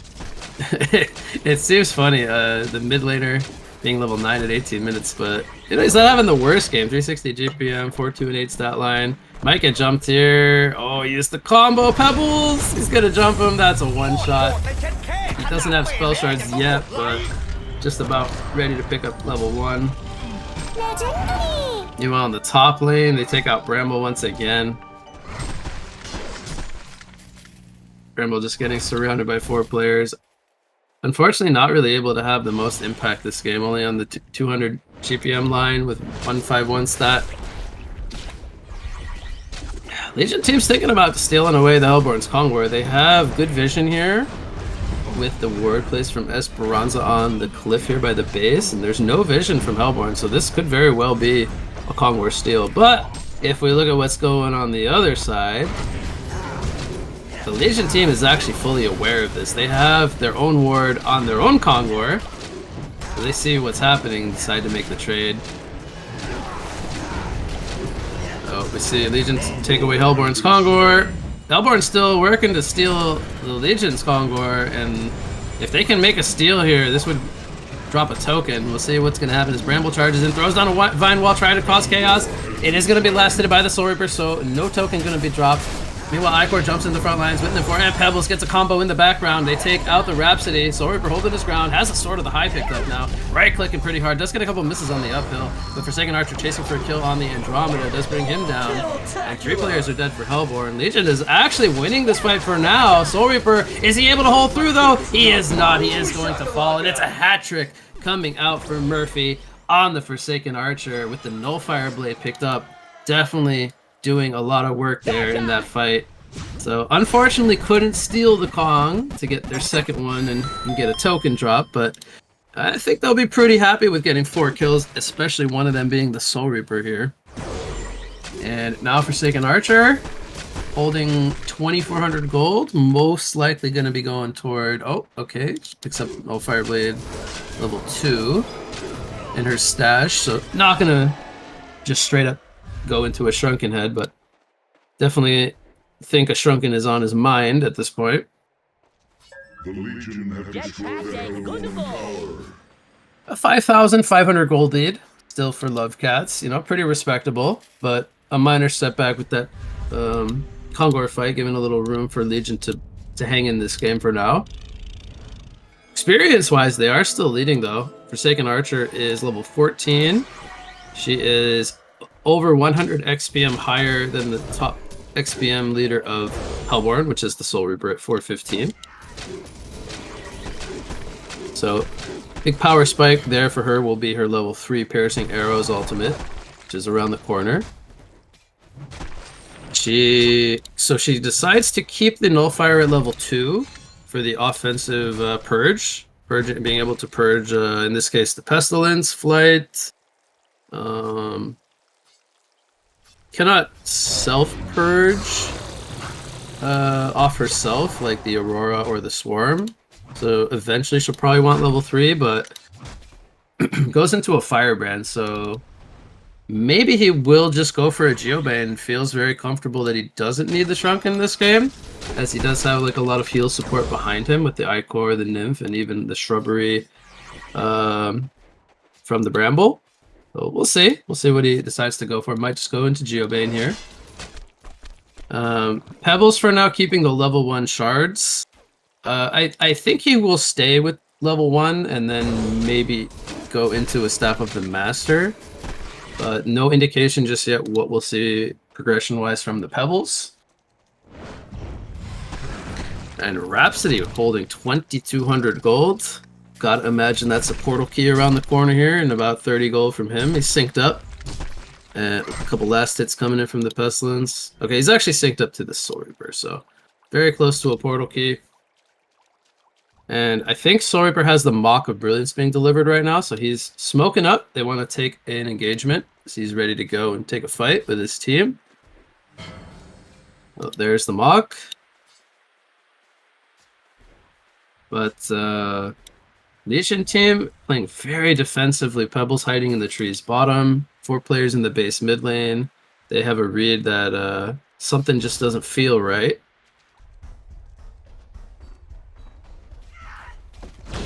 So in the end, both sides end up avoiding each other.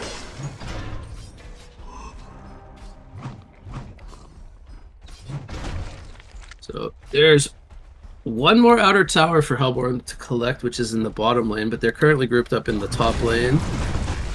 They have the staff finished on the Pestilence. Well, I think he will go for Portal Key, but it wouldn't be out of the question for him to just go into like a Shrunken Head against this Legion team. There's a lot of magic damage between the Pebbles and the FA, so having the Shrunken will give him a lot of freedom with the flight to just move around in the fights. Although, I still think a Portal Key would be quite good, so he just bought something. We'll see what he's getting delivered. If it was in fact a Portal Key. Andromeda valuing the Void Talisman. So it was a Portal Key on the Pestilence. And Balls did not go for full Grimoire power. He does end up going the Portal Key route. Wants the positioning aspect here. He will probably finish Grimoire next, if I had to guess. Bramble picking up a Barbed Armor. That is interesting. Suppose he wants to just kind of soak a lot of the AoE that they have between the Bubbles and the Soul Reaper. Just try to return as much damage as possible.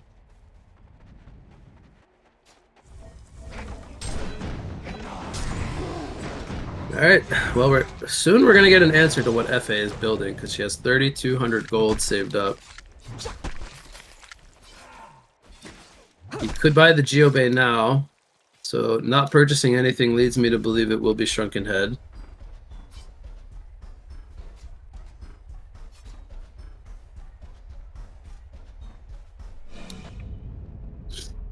Rhapsody does have her Portal Key picked up.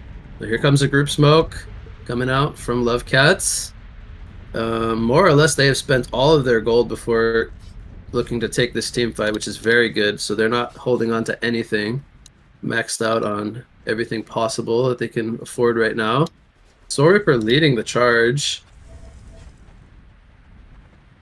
Again, Hellborn, I mean, Legion is just playing very defensively. Like, they see nobody showing on any lane, which is probably a giveaway that, you know, they're doing something sneaky. And again, Pebbles is hiding in the tree's bottom. I mean, he's like realistically the only player that could get caught here by this smoke attempt. If he shows himself at all, it is bad news bears. But he ports into the river here, trying to reach the boat. He wants to take a little cruise down the river, but unfortunately, he didn't put his swimming trunks on. He can't make it. Oh, shell serve. Okay, it didn't spot him. The tree line keeping him protected there. Oof. Got a little nervous for him, but he's just big chilling over there in the river. Gonna walk up the cliff. No big deal. Just a rock doing rock things. Mid lane, we have Bramble eating a swarm. Pestilence on the pursuit. There is the Barbed Armor applied. Oh, big damage applied to the Bubbles. He needs to be careful. But here comes the team support now. Bramble throws out a Vine Wall, but here comes Icor. Swap comes out on the Pestilence, saving his life. And now Icor, is he going to fall? Maybe he's taking everything. He's going to fall in the end. Double tap comes out for Bubbles, and now Nymphora in some trouble. She will fall as well. Pestilence trying to get some regen up over at the shop. Buys a health potion, wants to rejoin his team. But 3 players end up falling here. The entire supporting cast for Noah. And FA, I think, just bought his Shrunken?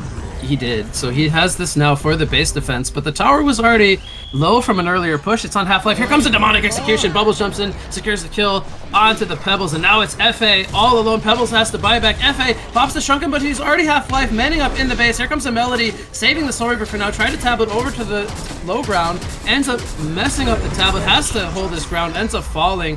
FA though with the Dreamcatcher, and he's gonna fall to the Dreamcatcher dot damage, so they do get the job done in the end. Pestilence is going to fall once again after the buyback. That is not what you want to see happen if you're Noah. As iCore pushing forward, trying to get a secured kill on the Andromeda, swaps in onto his teammate, saves his own life. Bubbles now eating a Dreamcatcher, taking a lot of damage here. Does have to take cover though to prevent some of this damage, and he will healed up with a little baby heal from the Soul Reaper. And Love Cats is going to be looking pretty solid to keep the train going. They know the Shrunken is down from FA, but he is dead right now for 25 more seconds. And with Pebbles not really threatening a jump, Soul Reaper feeling like he can go onto the high ground. This, by the way, was a buyback on the Soul Reaper because he did fall in the base. And they're not getting any kills just yet, but there they will get the first kill onto the iCore. Andromeda maybe falling to the tower, does pop the Void Talisman last second. Soul Reaper, very low. Here comes Pebbles, misses the Stalagmite stun though. They do get the kill onto Bramble in the background. Soul Reaper just running through with the heals. There is no Melody for 25 seconds, but the heals are coming in. Here comes Piercing Arrows though. Right clicks from the Soul Reaper, or from the Forsaken Archer as she is alive now. Had to use her Shrunken to secure that kill on the Soul Reaper, but it did mean another death. Here comes the toss back on the Rhapsody. Do they have the team support? No, but FA, she's forced to get into an offensive position to follow it up. Ends up falling, and now Pebbles also going to fall. There's the first buyback coming in from the FA, who I believe she had to sell her Firebrand to be able to buy back. And I gotta say, I don't think that FA wanted to fight there, as they were kind of outnumbered, but maybe they felt forced to take that fight because Pebbles jumped in, kind of forcing FA to follow it up. But with everybody else dead and Forsaken Shrunken down, there just wasn't really a whole lot he could really do there to hold his ground and fight. And even with the Soul Reaper kill here, there are still 4 players alive, healthy on everyone other than Andromeda.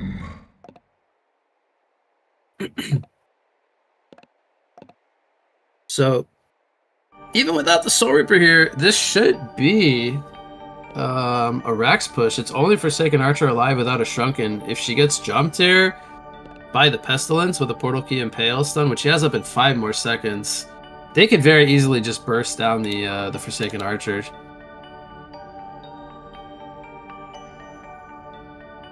We see Love Cats with a 16,000 gold lead, finally able to knock on the door here, try to secure themselves their first racks of the game. Glyph comes out, but only gonna stall things as iCore up in 5 seconds. But with just him and FA, yeah, this Rax is going to fall. A Legion barracks has been destroyed. And they will go into full retreat mode. Reset, wait for Soul Reaper. They have double Kongors up, so we could have some clash or Kongor trades coming out in the upcoming minutes. Full Grimoire of Power picked up on the Bubbles. He's outputting a lot of damage now. He is 14% on the hero damage chart, right behind the Soul Reaper at 18%. So Bubbles outputting the same amount of hero damage as the Forsaken Archer at this point. So even having, like, I would call it like a lackluster early game from Bubbles. Definitely showing that he can still have a lot of impact in this game. And then right behind him is the Pestilence at 11%. Who's almost at a Shrunken Head now. We see the Legion side, they're actually able to get out of their base and do the first Kongor.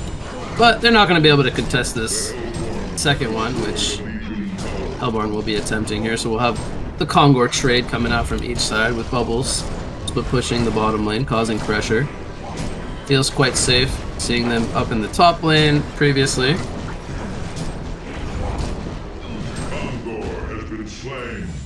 Oh, there's the Kongor trade.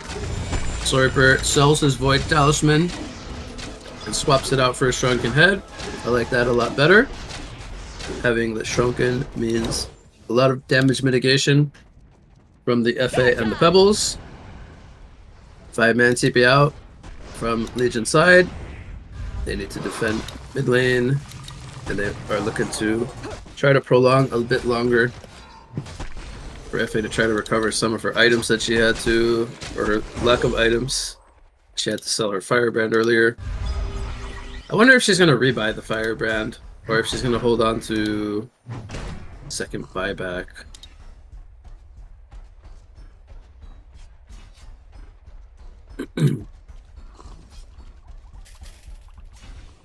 Pestilence has his shrunken recipe en route to him, and the only one holding gold right now from Lovecats is the Bubbles with 2,700 gold.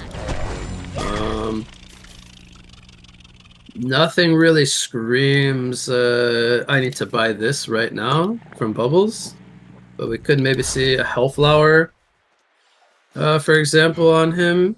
That's his follow-up item. FA, I believe, did rebuy the Firebrand. We have a group smoke coming in here from Noah. They're going to look to try to get a jump here. They get the Ward of Sight down. They saw Soul Reaper for a second. The question is, do they have enough lockdown to stop him from using Shrunken and healing? That is, and also getting swapped by Andro. So even if they jump him, there's always that threat. And Andromeda has a Spiked Bola already. So now that's another tool they have to work with against the Forsaken Archer. And this is going to be one uphill battle. The next team fight they decide to take.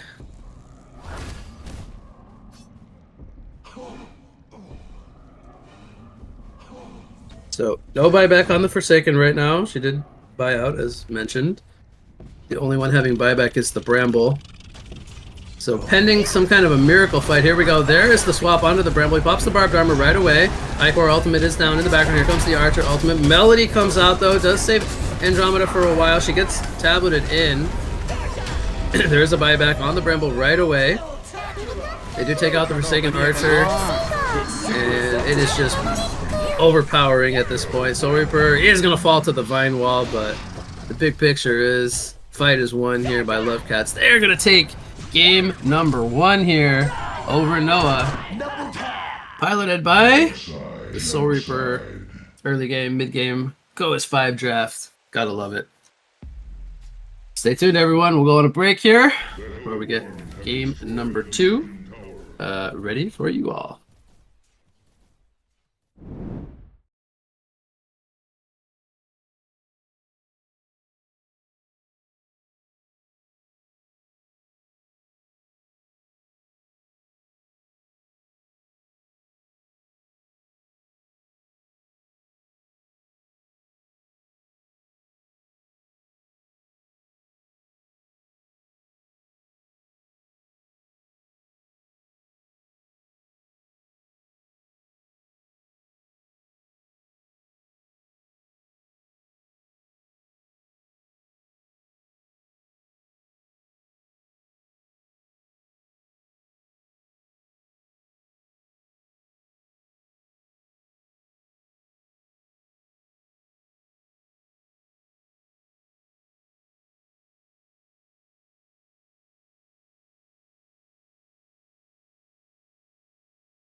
Welcome back, everyone, to the Paradise League on Awakening Tournament number 3. We're back here with more winner bracket quarterfinals action of your second series between Love Cats and Noah, with Love Cats currently leading 1-0 after quite a strong performance there in game number 1. I am once again going to be your main shoutcaster, but I now have a trusty sidekick. My co-caster for this one will be Lucius. How are you doing, buddy? Hello, everybody. I'm doing fine, thank you. I'm expecting to see an exciting game. Last game was pretty close, I'd say. Unless, yeah, it was fine to watch. So I heard you had a power outage, huh? Were you able to catch some of the first game there? I saw like the last 10 minutes, so I'm not really sure how the early game went. Okay.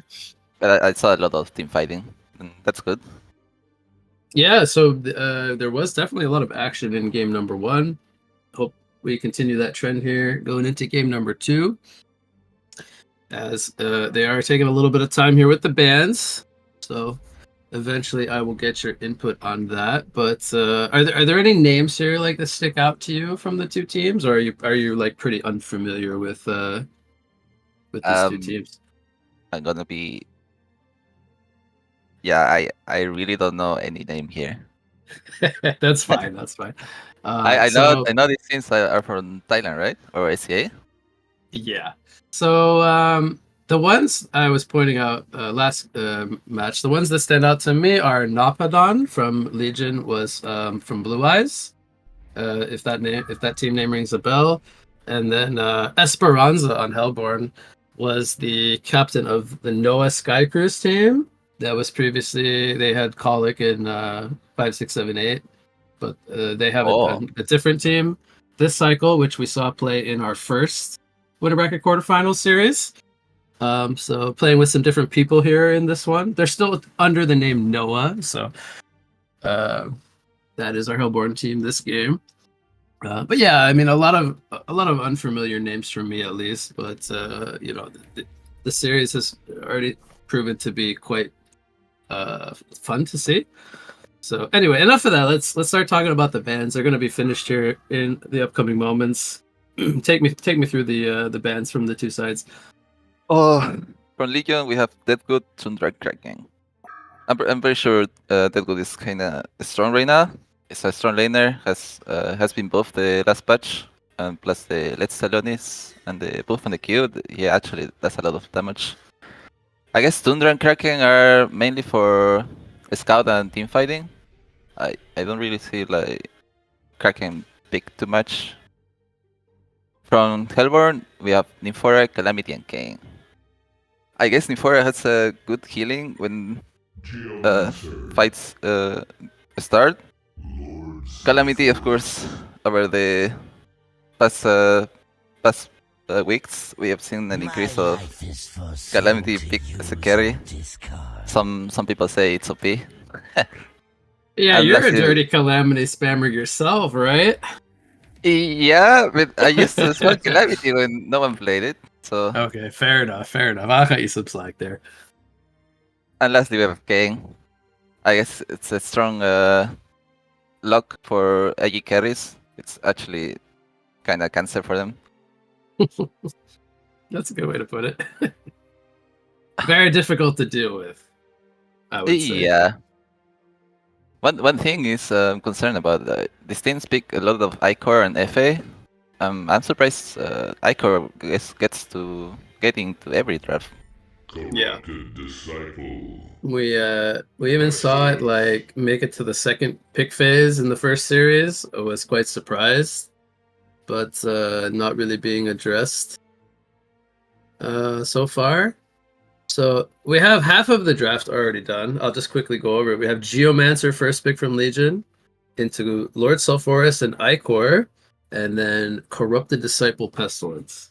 So what stands out here so far, other than perhaps maybe Icor slipping through? I'm pretty sure it's a strong laning from Legion with the CD and Pestilence. Like they both good damage. Good damage together with the Pesti ulti and the conduit from CD. I guess Hellborn is going more for the tanky way of just surviving because of the Icor and Saphoris. Of course, Saphoris is a good flash farmer, so.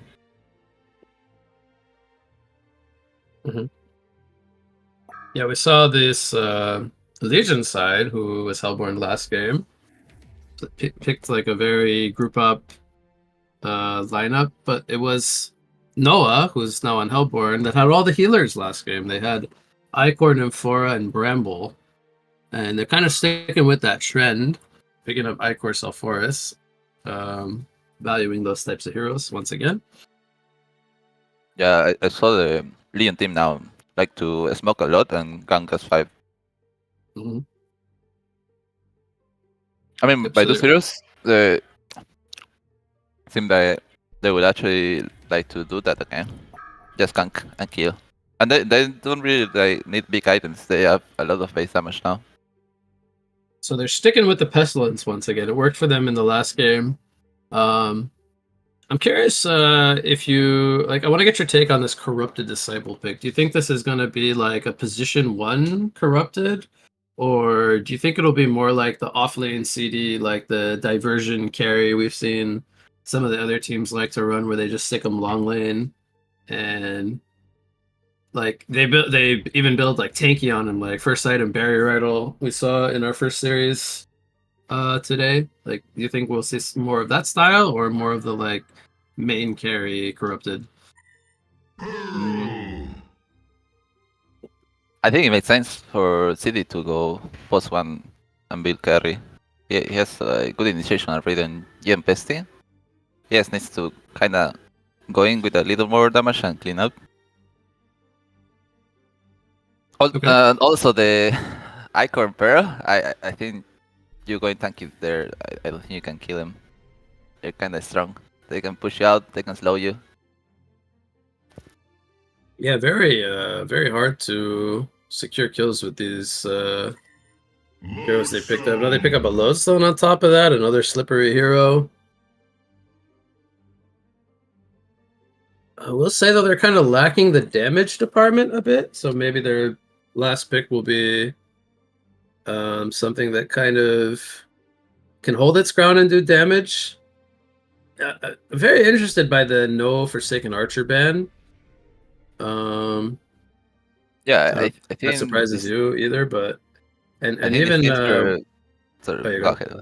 No, I was just gonna say no Wild Soul was picked up yet today. I don't know, maybe these teams don't play Wild Soul. Maybe I just want to see Wild Soul. I don't know, but no Wild Soul yet today. They're gonna go with Artesia and Armadon though. So anyway, you had a thought. Continue. Damn, I forgot what I was going to say. We were talking about FA, and they need a damage dealer on Hellborn. Oh no, I was just saying that these people like to prioritize like healing supports and tanks that go in over carries, it seems. Mm-hmm. But as you said, I think FA looked good for Hellborn here. Although maybe it will have a pretty hard lane to lane anywhere she goes. But could be a last pick here. I mean, a good last pick. Unless you want a 3 lane, which FA is finding. I do feel like they still need a Nullfire Blade carry going up against the Armadon and the Pestilence. And the FA kind of just, I don't know, it just felt like the right pick, but I don't know if there was really another hero that would like stood out to me for that role. Did you ever think I don't know, of maybe I don't dislike MOA, but I feel like he could have a lot of problems this game with like Pesty and Armadon just rolling up on him. Now again, they have like the Icor and the Pearl to kind of protect him, but I guess he's kind of similar to FA in that sense, like immobile carry, but I don't know. I think FA just is the all-around better hero. So it's the safer pick and easier to like play, I would say, so to speak. But I'm not surprised at all to see the Forsaken Archer last pick. I'm honestly more surprised that it. He's actually dead. He tried to leap up the cliff. That's unfortunate. That's a feat. The leap is actually, correct me if I'm wrong, it's shorter when you're taking damage, or is it Yeah, always when that? you're hit, I think it's half the units. I'm not Yeah, sure. I think that like was very prevalent there. Like if he wasn't being hit, he probably would have got like a safer distance and survived. Yep. Okay, so it was actually a 3-line top. Did they triple TP by the way, to catch him, or because they did this in the first game actually? It was Noah who triple TP'd on Legion last game, so I think they. I wasn't really paying attention if I'm being honest, but I would imagine they had to have TP'd to get up there to kill him. Okay. Pearl TP'd and she put the rev. I mean the ward, and they were there, right? So yeah, they all TP'd. Isn't that awesome? We had a mass TP for a kill at the start. Yeah. But actually, it makes sense, right? The Pearl can get away, but not really if she gets hit. The Icor can get away, and the FA also can get away. Mm-hmm. So if they catch one, yeah, it was pretty easy kill. Unless it was close one, right? Yeah. So it's shaping up like we're gonna see a tri-lane versus tri-lane again. The battle of CD, who now has Marchers because he got the first blood or bloodlust, going up against the FA tri-lane. Oof. It's interesting because in the first series I was mentioning how we don't see a lot of tri-lane from the like Thai meta. It's like more 2-1-2. But they have been showing signs, at least in this series, that they want to do these 3 lanes. So that's good to see. Like the teams are like doing variety of stuff. Yeah, but I think with these picks, you actually need to 3-lane with FA, or she will not farm at all. Otherwise, it's like even if they did like an aggressive lane, like do you think it would be hard, like a Armadon Geo? I mean, I guess that wouldn't be too hard for her, but you have to expect the CD. I think it would have been right? CD Artisha. Let's say if it was a 2v2 CD Artisha and FA pair, just with kills, FA would have been half HP just by 1 kill. Yeah, we didn't really touch on the Artesia pick too much, but like this is a hero we don't see a whole lot of. Like what are your thoughts about the Artesia? I mean, they ran Artesia Armadon on the last 2 picks. I think Artesia is fine if the team is like not behind, so she can support them and do damage. But if the team is kind of behind, Artesia feels like it's not useful at all, you know. Mm-hmm. Although she has a lot of damage. She's like a glass cannon, right? If you get caught on this hero, you die pretty fast. But if you're able to sit in the back, you output crazy amounts of damage and healing. Yeah, that's why you need your team to like have items to front. Otherwise, they will go on you instantly and you die. Yeah, so I think the goal here is they have like the Armadon getting a good start on the solo lane, so he becomes tanky. Then they can play behind him, and same with the Pestilence. But we have action here. FA in some trouble. Getting good body blocks here by the Boots Geomancer. And Icor also in some trouble. He's gonna fall. Is it gonna be a hat trick? Oh my, they're gonna dive here. Geo doesn't have sun for 5 seconds. But Pearl hops into the trees. They actually spot him with the CD. How? I think when he leaped, he had like a little lingering vision for like a split second. I don't know, it's the only thing I can think of, but yeah. He just was able to right click. It looked funny, being able to see him just right click him in the trees there, but yeah. Wait, that was sorry? FA doesn't have a TP. Oh. That's wait, how did he wait, did he try to TP out? Maybe he tried to TP out, I don't even know. Yeah, that could be actually. But yeah, this is not a good start for Hellborn. You know, giving that early bloodlust to the CD with the boots definitely also causing problems because he was able to chase rather effortlessly. Whereas normally he'd have to, you know, farm those up for a minute or 2. Mid lane, we see a kill on the Geomancer. I actually saw Forest. I missed that completely, but I would imagine it was a gank gone wrong. So Forrest got a return. I don't know what happened. It was 2v1 and so Forrest won. So Forrest doing Self Forrest things. Well, Geomancer's back in the top lane. I think this is more of his home. Anyway. I haven't seen bot at all. Who do you think wins that thing? I'm pretty sure Lawson owns Arman on Edley, right? Yeah, I think early game that's got to go to Lodestone, but I mean, the thing about Armadon is he's kind of weak in the early levels, but once he starts getting more levels of Spine Burst up, like once he gets like level 5, I would say, and then he's able to spam the quills, that's when he starts to really like take over his lane and like kick the other person out of lane. We say that yeah, so it's easy to get the spines in. You can just, try to walk up to last and spine. We see them playing very defensively top lane. Understandable is the Legion have quite an advantage here from top lane. You feel bad for FA. You do, huh? I really woke up. Although I don't feel bad for the Icor though. I mean, you spoke like a true FA player, but if I don't say so myself. So how's mid lane going? I mean, Sulphurus got a kill, but he's 27. Oh, Armand is 1 HP.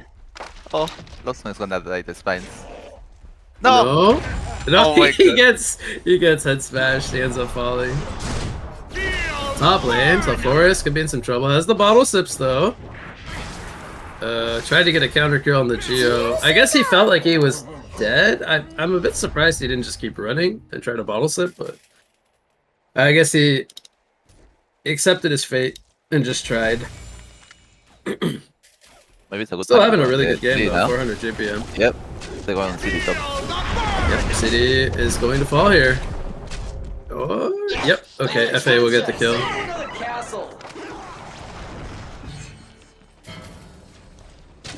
Well, that was a serial killer streak on the CD going to FA. So, she's had a pretty bad start, but she's up to 335 gold per minute now. Actually has more creep kills than the CD. Yeah, I think the CD is just prioritizing harass or trying to last hit at all. Mm-hmm. The Articia has died twice to the Ancients now. Intentional, right? To get back Oh to yeah, base. yeah, to go back to base. Always like to see that. I think that's something not enough players do in early game. Good missile slowing up too in the top lane. Electric Tie doing a lot of damage to Icor. Geomancer thinking about going in. Who's he going to go for? Can he catch the Icor? No, decides not to go. Maybe expected Icor to jump away. I mean, they can still try for this. Does land the Dick Stun. Icor should fall here. No counter pressure coming in. Yeah, Leon should stick to street hero stop and just keep harassing. I don't know why they tried to split and gang. Oh, good dodge on the crippling volley there. If he hit that, that was a kill on the Geomancer. Yep. Top rune's gonna go to Sulphurus as the Swarm on him, so Pesty knows about the DD. Lodestone is here, like you said, has Shatterstorm. Oh, I think he just showed himself on the creeps. I'm pretty sure the creep wave saw him there. He stepped a little bit too far forward.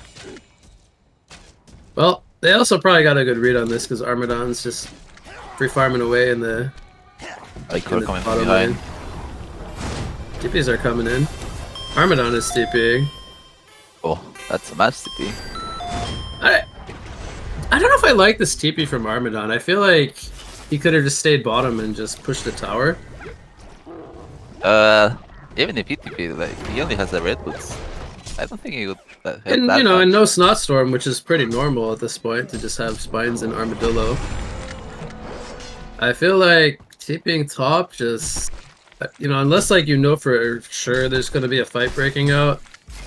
And now they just TP FA bottom, which, I mean, it's kind of not good to give. Oh, Artesian's going to run into a Rocket Drill and an Icor. But, I mean, obviously it's not good to give up your top lane and let FA go bottom, but I think it's correct, actually. They're going to mass TP out at top. CD was draining. Icor also going to TP out. No TP stoppers. And I think it's good that they TP'd FA out, so now she can get some free space in the bottom lane. Yeah, but Leon has to contest that. FA has been recovering slightly. At the start, CD was 400 GPM, and FA had only 80 GPM. Yeah, I mean, the Bloodlust definitely impacted that a lot, but FA finding her space is very good for Hellborn. Self-Forest having a good game anyway. Geomancer does die in top lane. Yeah, but Leon is losing a lot of time now.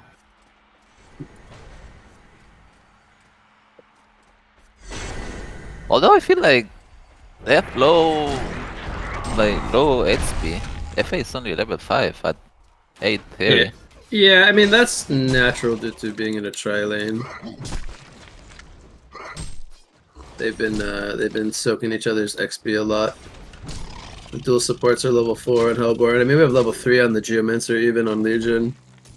So, I would say this is quite normal. I don't like being that low level.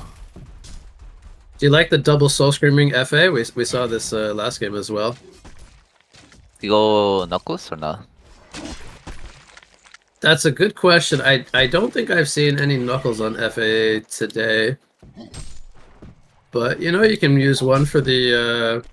One's for Nullifier, for One's sure. for the Nullifier, and the other one would ideally be for a Knuckles. Could also be for the, eventual super late game Conjuro, but... They just give good stats though, right? Like, you get 5 attack speed, they stack together. FA's gonna TP top. Dosum goes in on the Artesia, trying to body block the best he can. Armadon is here. Again, doesn't have Snot, but yeah, not gonna be able to be followed up. First time I think I've seen CD like down in the bot lane this game. It's been mostly top. Using wave. I mean, if you're like a team that likes to fight, I think Knuckles. Oh, Geomancer getting pursued here by Sulfuras. Shouldn't be enough damage for a kill. Nah, it's fine. Gets a Haste Rune. He's been doing a good job of getting rune control this game on the Sulfuras. He's gonna use the haste immediately. Armadon. I don't know if they can dive this. Actually, I mean, he doesn't have Undying. If anything, he's just forcing rotations at this point. I mean, they are not afraid to TP. They TP on everyone up here. What I don't like is the CD and the Armadon being in the same place. I feel like they should be on opposite sides of the map, almost like at all times. Until like they're strong enough to, until they're strong enough to like run at them full on. I don't know if they're necessarily at that point yet, but I think they just wanted to group up and get this tower. I've been tipping in here a lot. Oh, Geomancer! Oh, he didn't spot him in time. Yeah, the CD Electric Tide gave vision, but Geo wasn't ready. Meanwhile, on the bot lane, Pesty actually kills the Lodestone. Okay, I was not expecting that to happen, but... How? Pestilence almost 400 GPM, tied with the CD. They're both the top farmers so far of the game. But the GPM spread looks very even this game, right? Like, it's tri-core on each side, or 3 cores all with around the same balance, and then the supports behind. Yeah, the only problem I see is that the Armadon in teamfights will be like a tanky rock, and Lawson is just gonna go in and die. Okay. I'm a little sad by Armadon's like map movement and item choices this game. Going the Astrolabe as well against like the Sulfuras is kind of not doing it for me. I would have just liked to see him tank up with like shamans. Oh, we're gonna have a fight up in the top river. Bubble comes out from Pearl, prevents some damage. Archer ultimate not really connecting too much. They do bring down the CD though. Sulfuras very low on life. Geomancer, oh, he wants this kill, you can feel it, but he ends up stunning very defensively. They found the 5 people warding the entrance to the jungle. So 2 kills go in the way of Hellborn. Because they lost both Artesia and Corrupted. I guess Bessie's gonna rush stuff now. Most likely, yes. Oh, could you imagine a Bestie staff on top of 5 people and Armadon rolling with his stuff with all the spines? I want to see it now that you mentioned it. I mean, one thing that's very good about the staff here is, well, the Pearl is a very good pick against the Pestilence, being able to remove like the Swarm off one teammate, or even purge the Pestilence's flight. But once he gets the staff, being able to apply the Swarm to multiple targets will be very hard to deal with. The Legion have destroyed a Hellborn tower. The CD's got a major totem. Is this looking like Energizer? Probably Absolutely, Vitalizer eventually. Faye is farming jungle. Armadon So- red puts mid. So where I'm going with this is FA has a Nullfire Blade. She's approaching 500 GPM. And then on the reverse side you have a CD going for like an early game item in the Energizer. How do you feel like the transition here moving forward is going to go? It's like, is this just going to heavily favor the FA, or the CD grouping up with this team, putting this item to use? They might be able to like roll them over until FA's timing comes in. I think Legion should group once they have, for example, now that NERS is completed, Armadon needs the steam boots, I guess. But the Legion needs to group up. I think the more time it passes, FA is gonna get stronger and stronger, and you're gonna be able to touch her. Remember, they have a Bird and a Nightcore. She doesn't Yeah. really need a Shrunken anyways. And Armadon, once his mana drain from the FA, not really going to be all that useful. Yeah, but and even if you as a CD want to like farm, the FA just farms way faster. Mhm. We know item to farm, so Yeah, They're she just hasn't giving gone for the FA Sinners yet. time. You think she's going to go for straight Sinners now? Just keep Nullfire 1 and go into... Or maybe just stop at Abyssal even? I wish carries didn't feel like tablet on them are OP. So yeah, I guess she's just going Sinners. Not a fan of the Sinners meta. I We have don't a know, Dreamcatcher on South though. There's one of our favorite meta items. I mean, seeing the same items every game. Like, I mean, it I will say though, in these games where like both teams are picking up lots of healers, it makes a lot of sense to have at least one Dreamcatcher per game. We have an initiation here on the Icor. He's gonna jump to the South Forest, try to save his own life. Here comes the Essence projection down in the background. CD's holding his ground, but here comes a Shatter Storm. Boom! The head smash takes him out. Armadon does have the Undying. No, he does not. Oh, yeah, Dreamcatcher. That is a different debuff or buff on him that I wasn't aware of. But a lot of healing coming in from the Artesia. Glowstone gets another rocket drill up. Goes in on the Artesia. They don't have the follow-up though. 2-man dig stun into the Crystal Field. Boom! Here comes a Pestilence triple stun from the Impale. Following it up, Robo comes out. FA is going to fall though, and Pearl not able to hold her ground. She will fall as well. Another Impale stun takes out Sulfuras. No buybacks happening in this fight, by the way. Glowstone trying to secure the fight for his team, but Pestilence comes in with another Impale Stun. This is his third or fourth Impale Stun. Quad kill comes out for Armadon. What just happened, Luises? That was a wild swing from Legion. I think the end. I don't know what happened actually. They just kept going to die one by one. They didn't really group up.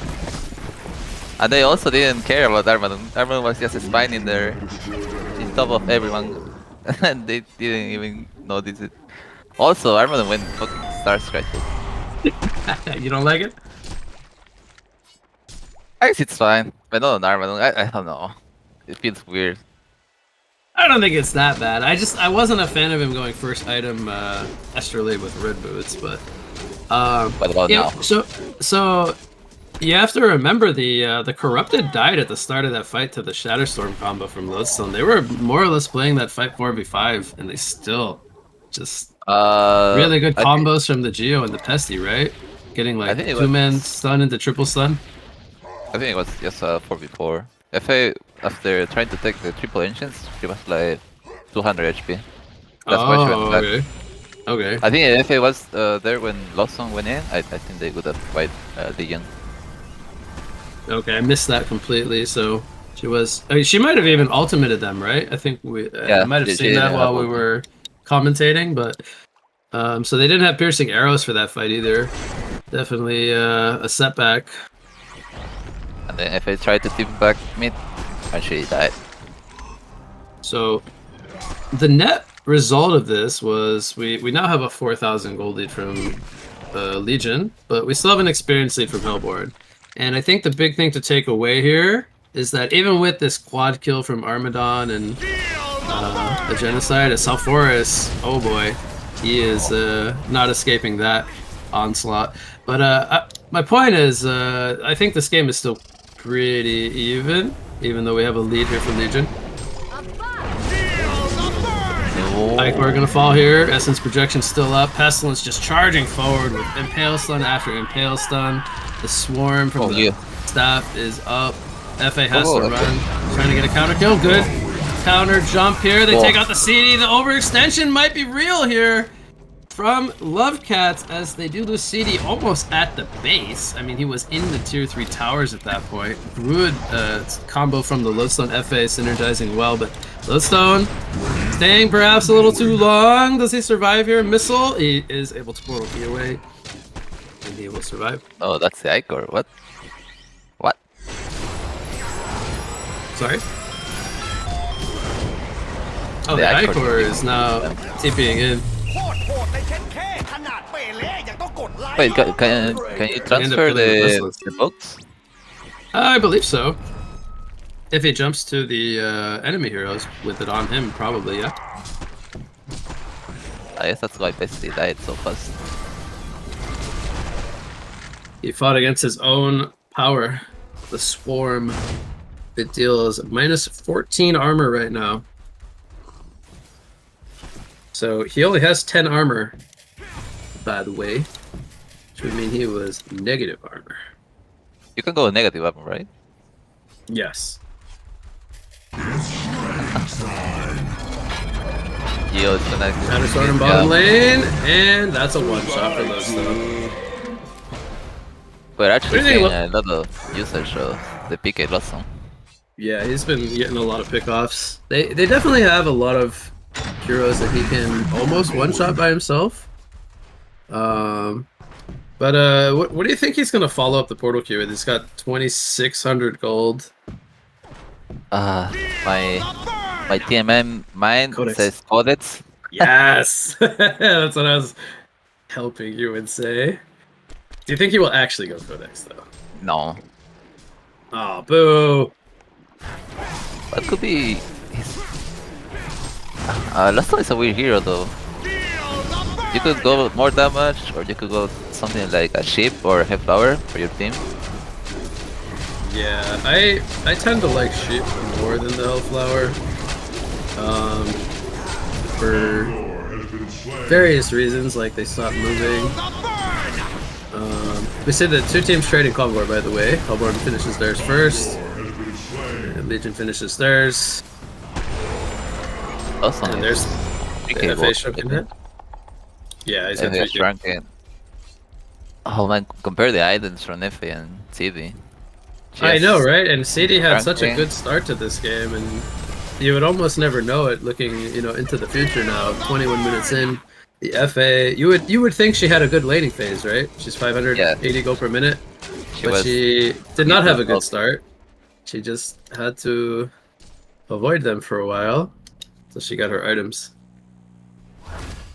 Yeah, but I also feel like Legion haven't tried to contest their jungle at all. The FA has been jungling a lot this game. Yeah, she has 234 creep kills. That is much higher than anyone from Legion.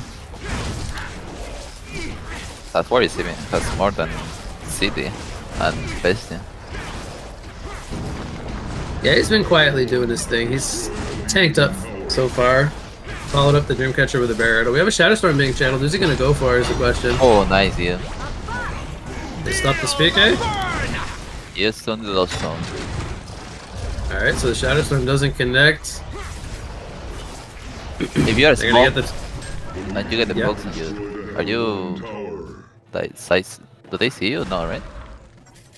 That's a good question. I am not 100% sure about that. The one thing I do know is that Geostock does not spot Veil Drop. But that wasn't your question, so... I don't know about the Swarm. Okay, it's going ship on lost zone. Yeah, that's not too bad. Did he buy the big pieces, or...? Yep. Okay. You sure it's not a Harkon's blade? No, he bought the 1500 one, so. Yeah, okay, fine. He's going for a sheepstick. Makes a lot of sense to me. I mean, what? What? Oh, I was just gonna say Armadon's got a glowstone, so we're gonna see the pesty Armadon double staff combo soon. Do you think it's better for Pesty just to staff the Armadon? In a perfect world, yes. But I think he probably wants Shrunken PK or PK Shrunken first. Because Pesty is one of these heroes that needs... I don't want to say a lot, but he definitely can, like, benefit from having other stuff versus having to wait on one or two of them to staff your teammate. So he picks up the PK right away, which helps him position a lot. You can always PK and Q away, right? Yep. Or the other way around. Or Q in, stun, PK out, yeah. Yeah. So you can get in tier 2 top. I mean, Hellborn. They trading towers. I guess they wanna push base now. I wonder if they're Oh, wow. feeling like they're on the clock, even though they have the FA with 600 GPM. Bit of bail stun from the bestie setting it up. FA gonna walk it off. See what Shrunken. The problem is that Perry is just sitting on FA. Otherwise, the CD could Shrunken and conduit the FA, and I'm pretty sure he wins. Yeah, I mean, when he has the Shrunken up, there's no mana drain, there's no piercing arrows. Icor gets caught here. Wasn't able to make it to safety. Yeah, most of FA's damage right now, although she right-clicks very decently, is magical damage still. If you have a Shrunken on, so... I do tend to agree. I think even with the CD being a lot weaker, item or level-wise, GPM-wise, I think he could still man-fight the FA with the Shrunken on, but... yeah, I mean... The CD is not really farming very fast right now. They need to kind of, I think, make something happen, or the FA and they're smoked. Will continue to just keep going. It's almost level 16. They're reading this again very well. Failed rods. Group smoke gonna be dodged here. Maybe they will try to do their own. Yeah, here we go. So they're gonna do their own smoke attempt. Legions has worn off now. They've revealed themselves. And it's about to get the party started. CD gonna pop the Shrunken. Lowstone stuns away. They're in retreat mode. Legion looking to counteract. Geo stun lands onto FA. Crystal Field. They get him to a safe distance. Pops the Shrunken. Bubble is down. He's missing on the downhill though. I don't know if he realizes it. Here comes the Essence projection trying to throw out the nukes. Bestie survives in the background. Meanwhile, FA still full life, but now she's vulnerable. No. She's holding her ground still. South Forest is here. Pestilence, Mana Drain, Artesia, Undying, Mana Drain. And it's a genocide. 3 for 5 in favor of Noah. And now they're leading by 2,700 gold and almost 6,000 experience. So the Forsaken Archer ends up winning that battle in the end. I think when CD popped the Shrunken and was like half golden already, I think they should have back. They were Was it far just away. was it just bad positioning at that point, or were they just getting out sustained, or what were you? I feel like they they saw him and tried to engage no matter what.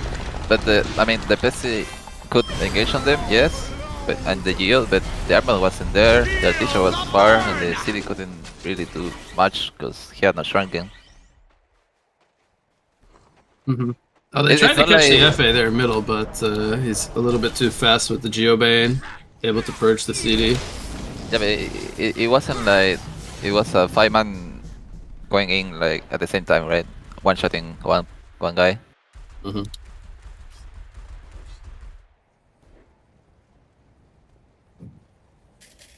And also he's gonna- Lawson has the ship already. Yeah, he just bought level 3 Nullfire on FA. It's being delivered.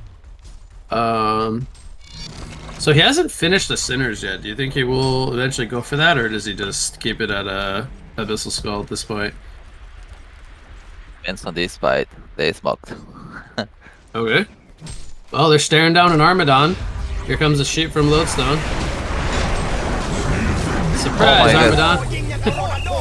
he did some good return damage. Yeah, yes, it's fine. But I mean, yeah, this was a double damage FA, by the way.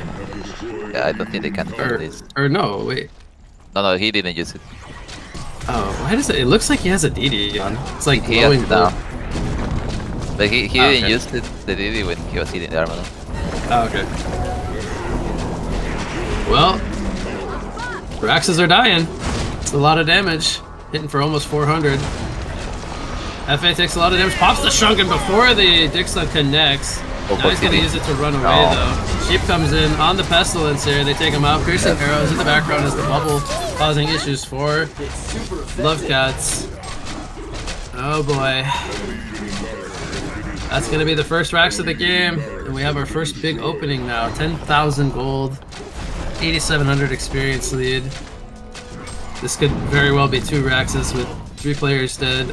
Only CD has a buyback at this point, but now he's 300 GPM behind the Forsaken Archer. If he has to use a buyback here, I just don't think he's gonna ever be able to catch up. What can you get as CD? It's a good question. I don't have a very good answer for you, unfortunately. At this point, I mean, feel like you can't do much now. I think ideally he would probably want a Dawnbringer, but it's just too late. It's not gonna change much.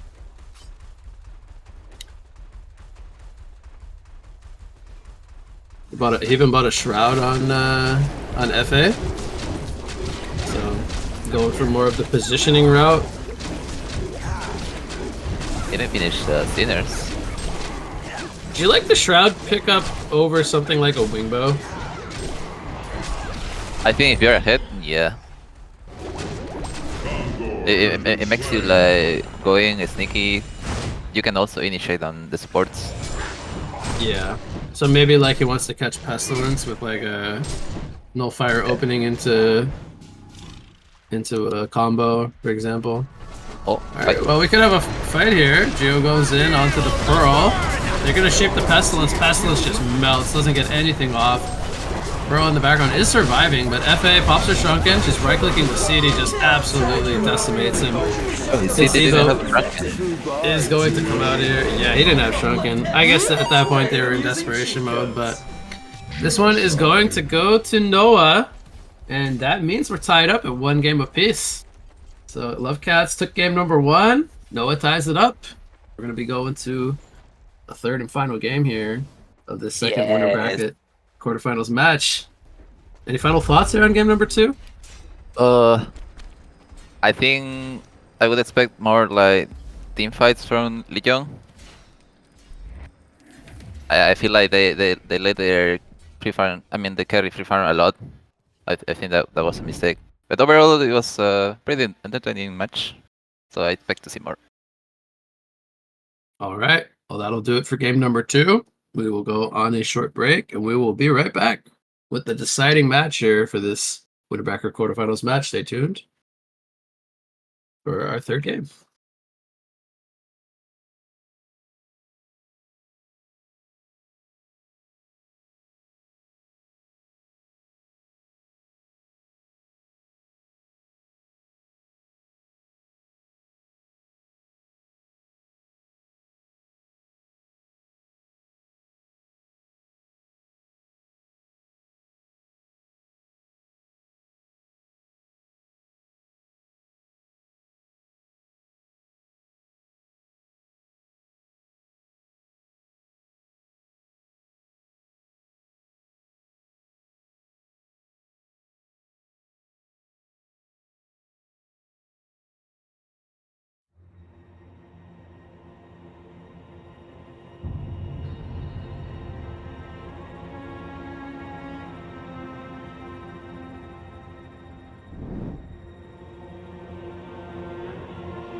Welcome back, everyone, from the break. We are now here in game number 3 of your second winner bracket quarterfinals match of the Paradise League HoN Awakening tournament number 3, where we have Noah and Love Cats tied up at 1 game apiece. This one going to be deciding who moves on to face Lunar Tier in that winner bracket semifinals number 1 match. Again, your main shoutcaster, What You Got, rejoined here once again by Lucius. Welcome back for another one. Hello. Hold on. Maybe the whoever team gets the first, the second bans FA now. I feel like it's kind of strong, and the other team doesn't know how to turn her down. So whoever has had FA has. Oh wait, actually they lost the first game with FA, so FA hasn't won every single game. I saw that, but I feel like the FA there. That her team wasn't really fighting around her. Mm-hmm. Now she definitely had a good game in game number 1, despite not coming out on top. But there it is. They thought about it. They went into a little bit of overtime, but they get rid of that pesky Forsaken Archer. And it is our Legion side here. It is Noah who has been playing the Forsaken Archer both games. So perhaps Love Cats just doesn't want to run the FA. And as you said, having they actually had the first pick, so they could have picked her up if they wanted her. But yeah, the other bans are going to be Deadwood, Nymphora, Tundra, Kane, and Calamity. Does anything really stick out to you there? The same bans. Yeah, something is open. I don't know what it is, but something with the FA ban this time around. They banned Kraken instead of the FA. Lord Salforus. It was a Kraken. Okay. Well, Kraken is open. If either team wants to pick him up, we have first pick Lord Salforus though to start things off here. The thing is, if you either ban FA and don't play against her, or you have to pick a good farmer hero. Just like Moon Queen, for example. Like a Moon, yeah, okay. I was gonna say something like a Moon Queen that competes with her farming speed. Yeah, but I feel like they don't like the AFK farming style, you know? Yeah. Well, they're shadow picking Kraken, so maybe it was a niche pick. Someone likes to pick Kraken. Well, we saw Kraken banned. We saw Kraken picked up by Lunar Tier in every game in the first series. So Kraken was definitely picked a lot so far, and he will be picked up here in game number 3. Rhapsody. Seems like Blue is gonna play Kraken. Is he their Kraken player? Well, he's their carry player, so. Oh. I would be surprised. Purple here. I can't really pronounce this. Itadori Yuji. He seems to be their mid player, so expecting maybe him to play the Kraken. What if it's a short farm Kraken? It could be a short farm Kraken. I wouldn't say it's impossible. That's like Pebbles. Get picky and gank. It's always possible. Man, you know, one hero I think fits those teams that like to permafight is War Chief. Oh, we never see War Chief, man. It would be great to finally see a War Chief. Yeah, but don't you think it's good for these teams because they like to group up and fight? It could definitely fit their playstyle, I would say. I think it becomes pretty scary when he gets to like Gnome's Grimoire too. Like he's hard to deal with, right? Yeah, he heals a lot, heals your team. Does a lot of damage. There's the Bubbles Geomancer combo. Oh, these teams like to run double long lane. Yeah, when you run a Bubbles Geomancer lane, the Mage Bane makes a lot of sense. Bubbles is always a mana rift target, and it's hard for them to really pressure, I would say, a Mage Bane. Even Self Forest to a degree does build like a decent sized mana pool, but also needs to do a lot of magic damage, and Mage Bane has lots of team magic armor, so it makes a lot of sense to ban Mage Bane. Oh no, I just think of Mission like insta counter for Oogie and Doctor, and that's it. I see where you're coming from, but he definitely can be like a good like you can even build him like different ways. You can build him carry, you can build him just tank, go in, soak damage, be annoying, mana drain everyone. But do you ever go cleaver though? I feel like that's not the way to go Mage-Man now. I don't like it myself, but I think it's something people do sometimes. But I'm more of the like mock Magebane route advocate. Even like Outbones, I tend to like those items more. Because Cleaver for me is like a very passive AFK farming item, whereas like the others allow you to still kind of be aggressive, which is what Magebane wants to really be doing. Yeah. I don't really see him as like a Moon Queen style hero where you just go AFK and secure your game and win the game. Yeah. So I don't like a Madman is a better example where he wants to build Cleaver and then hit his timings and comes online with lots of right click damage. Mageman just doesn't really feel like that style of hero to me, at least. But anyway, I mean, there's other bands to talk about. There's Demented Shaman, Magnus, Soul Reaper, and Lodestone. Anything stand out there? Leon doesn't like healers. Yeah, they banned 3 of them: Pearl, Demented Shaman, and Soul Reaper. Yeah.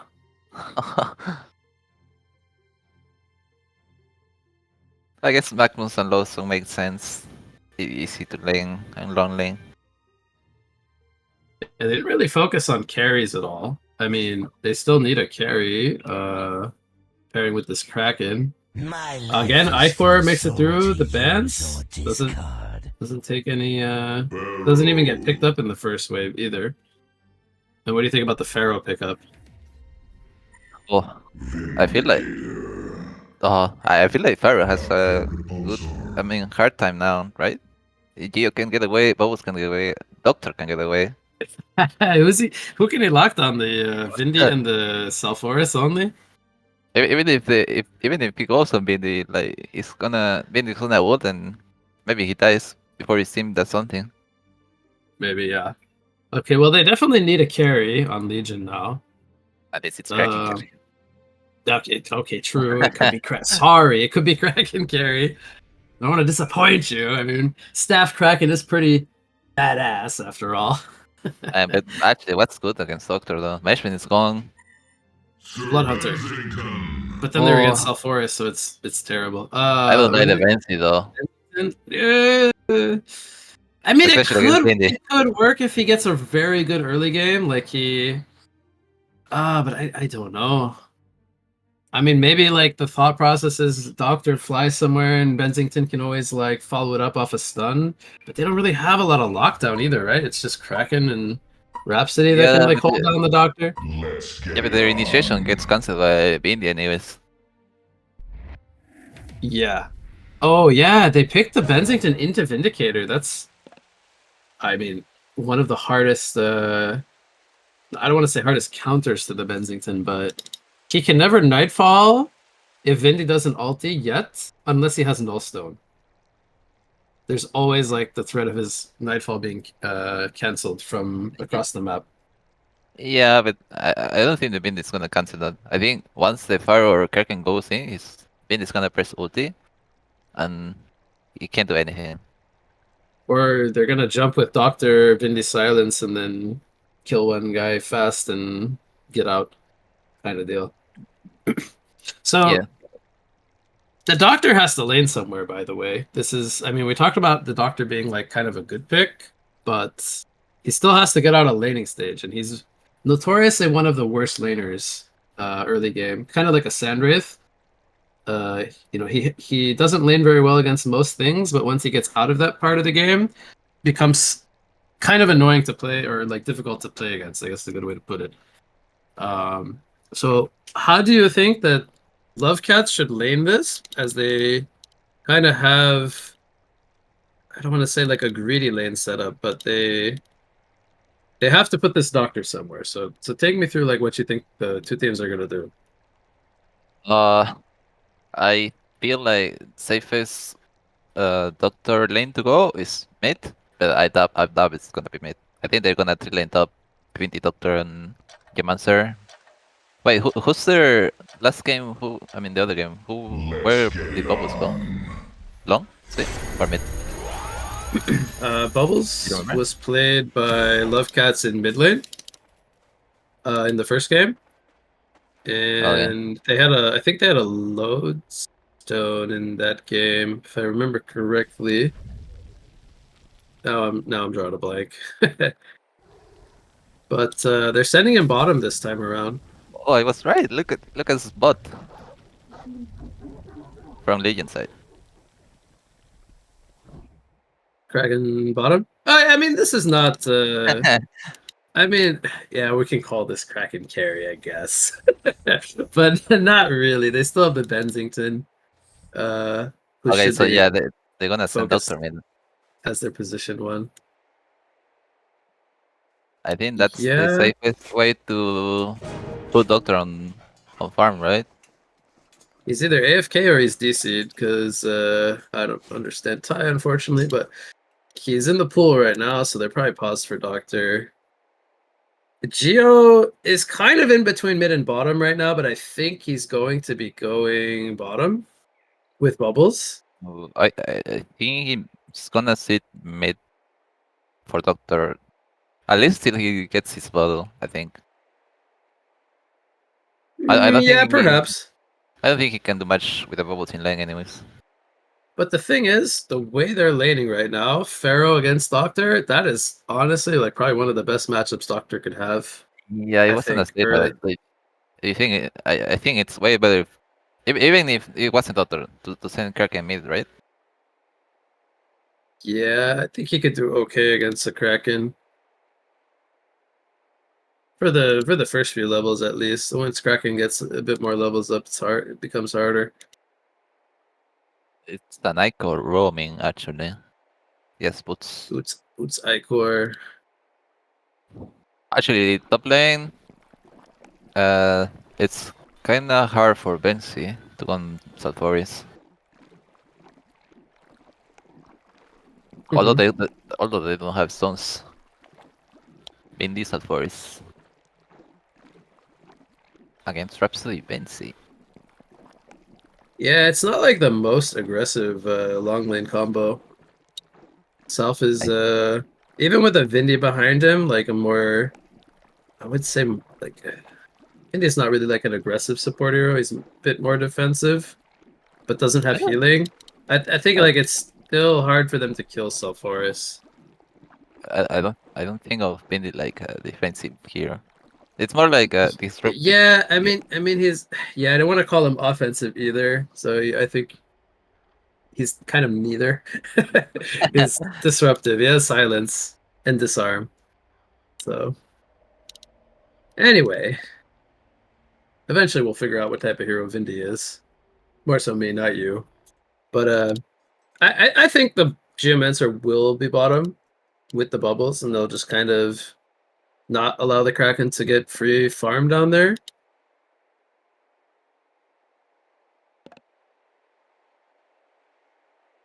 I do think like once they get out of laning phase, I think the Hellborn's draft is I don't know. To me, it looks a little bit more. It's got more oomph to it. Oh, the thing is, they don't really have like that much catch, anyways. Doctor flies in and Bubble scalp. That's it. Yeah, but they also have Vindy Silence to slow and prevent them from using like escapes or counter initiations. So Doctor can always jump whoever he sees, and they could follow it up. Actually, if Leon had been instead of Icor, the team would actually be good, right? They have catch. Oh they have yeah, Vin- if they Vindy. picked Vindy on Legion, it's super good against Bubbles and Doctor and Everything. yeah. Well, yeah. I mean, they're mostly they're mostly intelligence heroes with escapes, so silence is very powerful. Doctor doesn't have a hatchet. He doesn't need a hatchet when he's got swag. Yeah. Wait, it's actually a 3 lane mid. What? How did What? they? What? Wait, how did they swap this up? Like, How did they swap and contest? What? really good book here from Vindy, silencing up the follow-up. Okay, I guess we're Yeah. tri-laning mid. There's 5 heroes mid to start off game number 3. That's always fun. Legion was Okay. South versus Pharaoh. I mean, Pharaoh could kind of get okay farm up here, but this should be South favored with short lane advantage as well. Being able to like run at him and stuff. And Pharaoh will maybe do okay, but they immediately send Doctor top. What's happening in the jungle? Vindy and Icor are having a battle, but you know, I think that's a battle Vindy wants to fight, right? Like, Icor with boots and slow and healing. I think Icor with no items wins. You think Icor could sell his boots and still win that fight? I would maybe take that bet as well. You know, he should just not be allowed to buy items for the first 3 minutes if you play Icor. Tell me I'm wrong. Just not be allowed to purchase anything. Your gold should decrease for the first 10 minutes. You should get less passive GPM if you pick Icor. Pretty fair assessment. Alright, so now Kraken is essentially 1v2 against Geo and Bubbles. And Sulfuras is now mid lane without a support against Bensington Rhapsody. So they are really prioritizing getting Doctor the matchup they want, which is against the Pharaoh. This is what was originally going to happen, but it ended up not happening. I think mainly should go mid, right, to have the Sulfuras. I think as long as Doctor's 1v1 against Pharaoh, he's fine up here. He just needs to get boots and then not be able to be walked, like Pharaoh be able to walk up to him. Yeah, there's no... Unless Doctor misplays it bad, there's no way Pharaoh kills him. Yeah, I mean the rocket does slow now, but he's still like, if he has to be very far from his tower, low HP. There has to be lots of things to happen for Doctor to die up here. Bubbles already has his bottle. It's on to 75 GPM. Where is that? I missed it. Bensington Rhapsody take him out. But you know, again, that comes back to Vindy not being here or them not choosing to put a support to help him.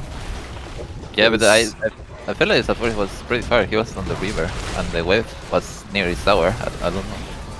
I missed what happened, but either way, I think they should have a support here with him. Bubbles gets a kill in the bottom lane on the Icor. Icor died. Yep. I feel like Kraken can farm. It's like screaming his team. Help! Mid lane, they're going in on Sulfuras. Vindy went back to top lane, by the way, so they're continuing to choose to leave Self alone.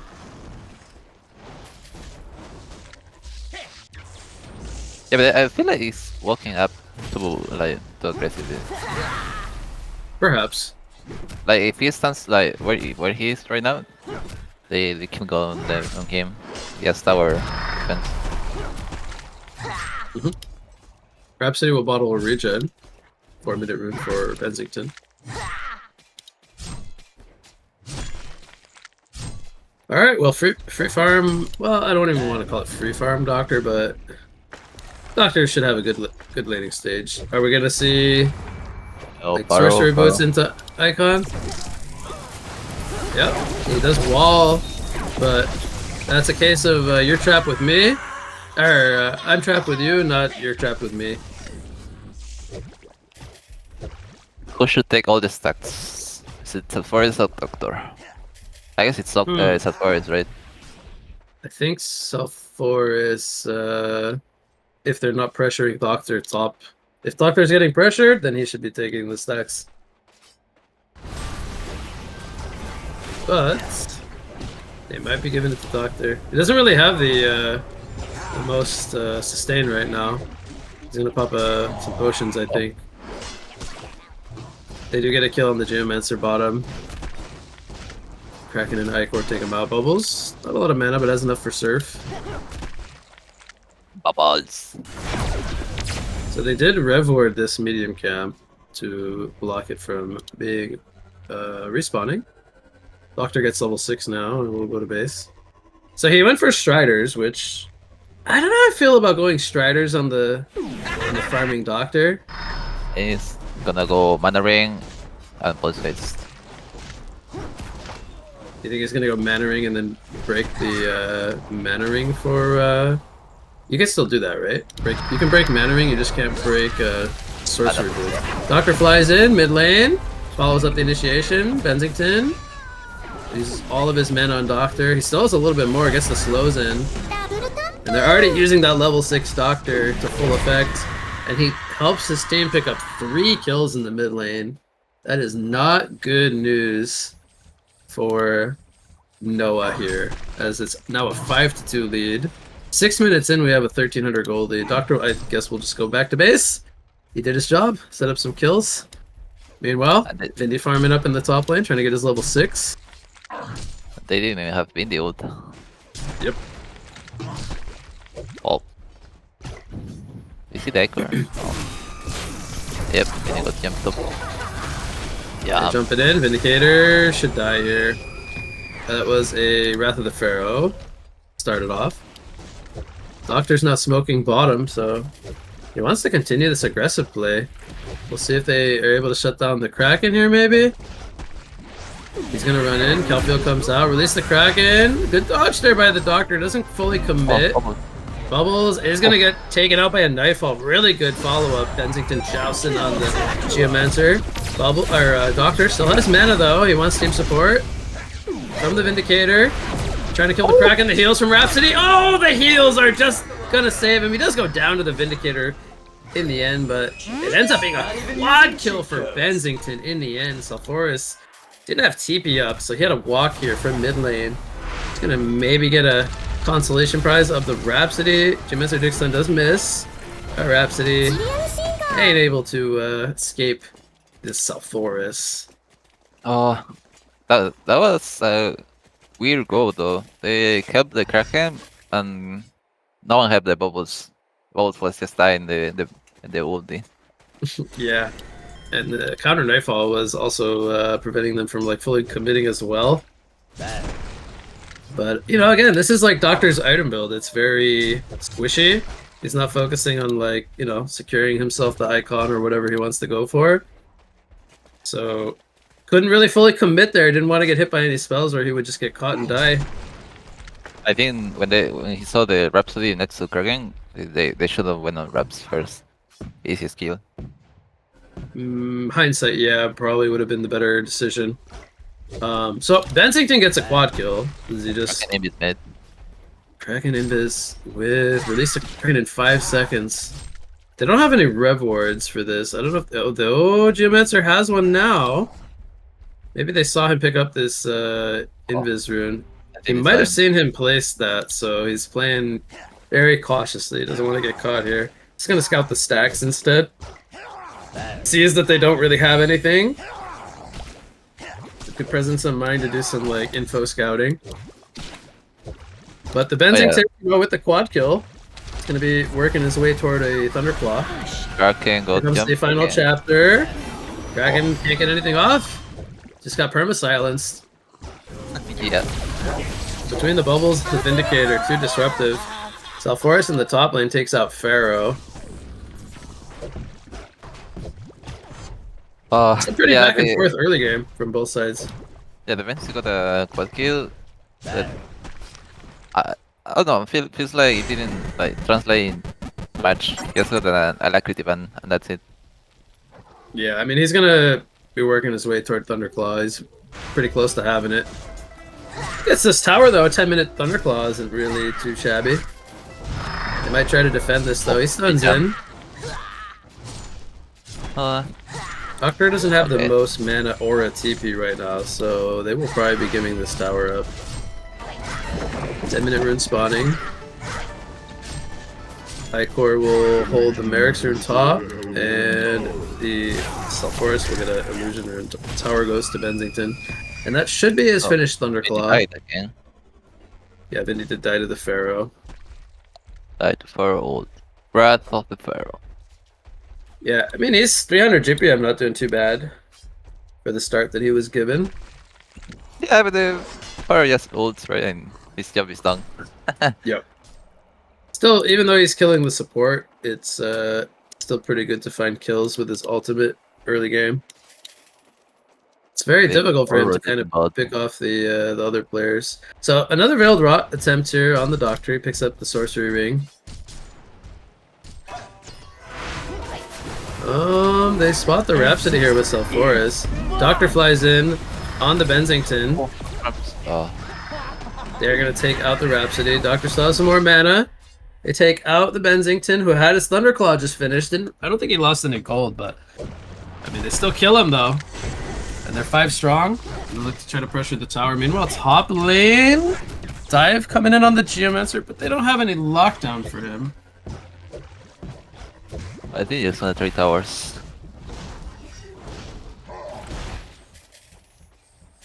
Oh, Pharaoh has a barbed already. Does he actually? Or did he just buy the recipe? That could be the case.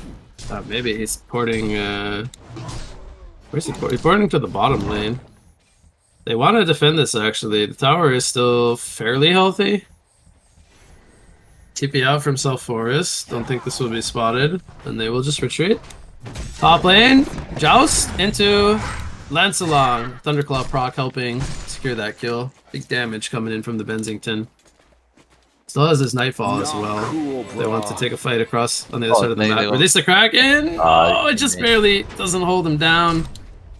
He has mana for the Tsunami Charge. He gets it off, but... Oh, did he just... not too much mana on the Sulfuras, but Doctor's here now. And this should be a dead Kraken. Doctor has a regen rune, by the way. Oh boy.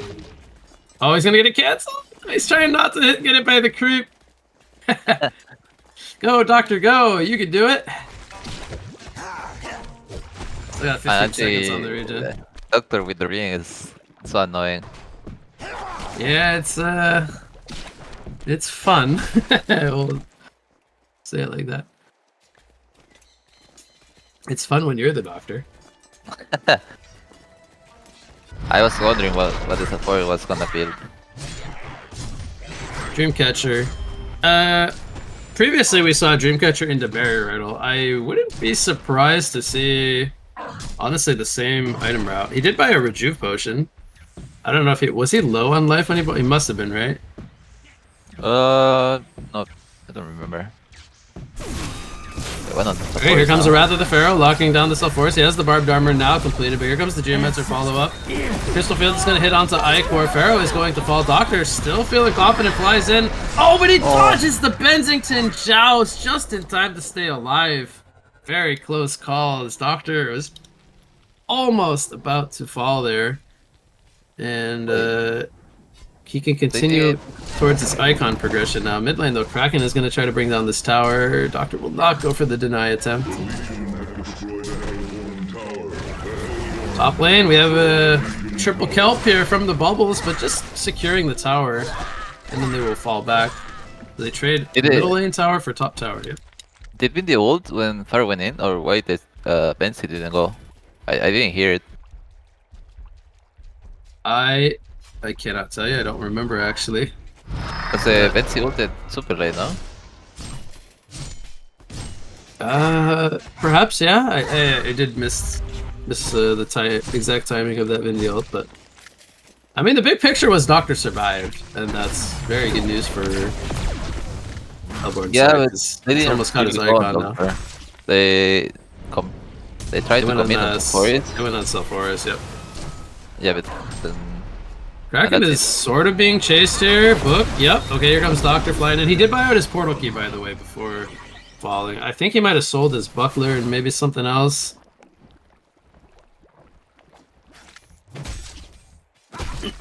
But Doctor, you know, he did set up another kill on the Kraken. Still needs to go to base and break his Ring of Sorcery before he can have the icon finished. My Doctor's been a lot of been part of lot of kills, but the Bensi has more GPM. That's good. Yeah. Still very squishy though. He's going for the full hypercrown, by the way. Picks up the warp clef component. He's gonna show himself top. Oh boy, if Doctor decides to make his way up here. Bubbles is in the area. Tapping the ulti for reps. Yeah. Oh man, I feel like Bensington's getting set up on here. And then there's a fight in the mid lane at the same time. Final chapter comes out. Bennington dies in the top lane. Meanwhile, middle lane, nobody's fallen just yet. Pharaoh gets hit with an Undying. Uses Wrath of the Pharaoh, though, locks down Sulfuras, and he's in a world of trouble now. He will fall. Doctor flies in, uses all of his mana. They do get a double tap, and here comes Release the Kraken. The Icon is healing him up, though. While this is going on, Kraken ends up falling. It's a serial killer streak for the Doctor, and only Rhapsody survives. So because he Veiled Rotted up to the top lane, he still had his TP. For the mid lane, able to use all of his mana to get there, and look what he finds in the bot river. It's a regen rune. Oh, is he spotted on this ward? Now he is. Gonna find a Rhapsody. Do you have enough mana to catch him though? A healing is gonna keep him alive. Kensington does use this Nightfall. Tries to be sneaky with it. Oh man, you can tell he just wants this Doctor kill, but it's not gonna find it.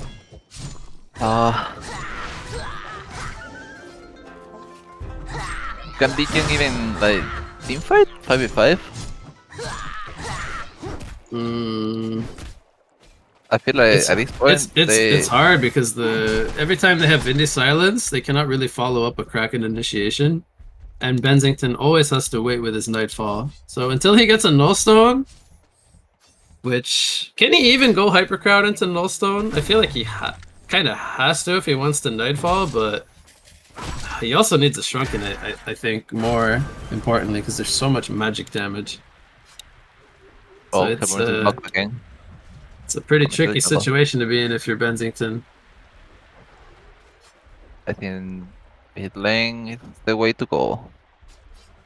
Oh boy, here we go. Kraken's gonna show himself. Gets grabbed by Doctor. Oh my god. Pharaoh counter initiates. Gets a 3-man wall here with the barbed armor. Crystal Field on top. Final chapter comes out, and there's just too much sustain from Hellborn. They're gonna make it a full genocide. Love Cats taking a 5-for-1 exchange, only losing their bubbles in that fight. And that was with a triple wall coming in from the Pharaoh. I mean, you cannot really get too much better of an ultimate from the Pharaoh. They just didn't get Release the Kraken off. He got jumped first. Icor didn't get his ultimate off. Vindy Silence, causing too much chaos. It's looking rough. It's looking rough for Legion. Power of Vindy. When you're able to initiate first. The Doctor even bought Alchemist Bones. After the Icon, he's got 9 charges now. At this point, I feel like even if Legion goes like 5v5, they will have to use a lot on only one hero. Yeah, I mean the Sulfuras and the Doctor specifically, they're fairly tanky at this point. But if they're able to catch the other heroes, we see Pharaoh getting jumped here bottom lane with a Vindy Silence. If they're able to jump like Bubbles or Geo, I mean, those heroes die fairly quickly, but they just don't have a lot of lockdown. Yeah, but if you use Pharaoh for them, then that's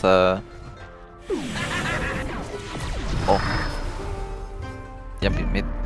I mean, if they use Pharaoh ult for them, like Geo Bubbles, then that's I'd say like the best catch you have for Doctor or Instant Forest. Yeah. What is Kraken buying with Punch Dagger? Barbed?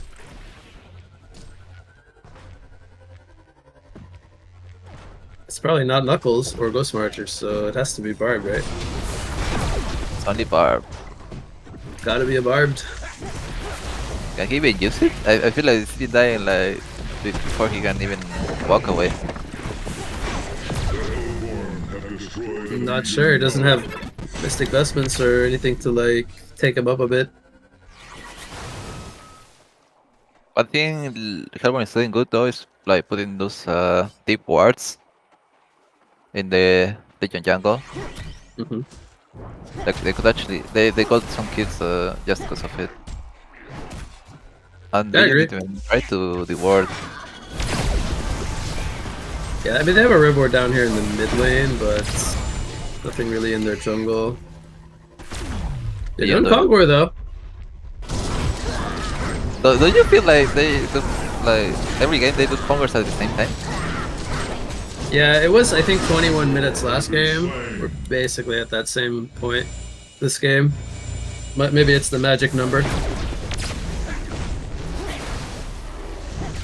Both teams go to Congo at the same time. And they're also like letting each other do it as well. I think the Bensington Shrunken is too important right now. He cannot fight into all this magic damage. Oh yeah. As soon as he shows himself, he just gets nuked down. And as much as I keep mentioning Nullstone, that's not like his most important item he needs right now. Not being able to ulti is sad, but not being able to fight at all is more sad.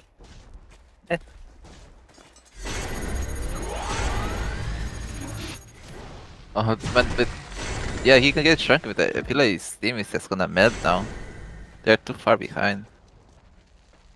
Yeah, I mean, Rhapsody, it's too hard for her to melody this game with too many silences from Indian bubbles. It's just it's difficult. Like the fights have to go very like very well in their favor, like an overextension of some kind or mispositioning. But even then, it's gonna be difficult. The Geo is stalking. Not really, I think, finding anyone. Just trying to give information, but they're not really looking to fight yet. Another region picked up by Talforis. Nice. Indy is working on a resto stone. It's got a sustainer. Part of the way there. What do you think Doctor is hitting? Well, he bought a Warhammer, so unless it's a shield breaker or a Savage Mace, I think it's gonna be Shrunken. Or sorry, not a Savage Mace. It only builds into Cleaver. Savage Mace. Would Could you be ever Cleaver go? Doctor, right? No, it doesn't. They changed the. It's only. No, but even if it was part of the Savage. Oh no. No, it's definitely gonna be a Shrunken Head.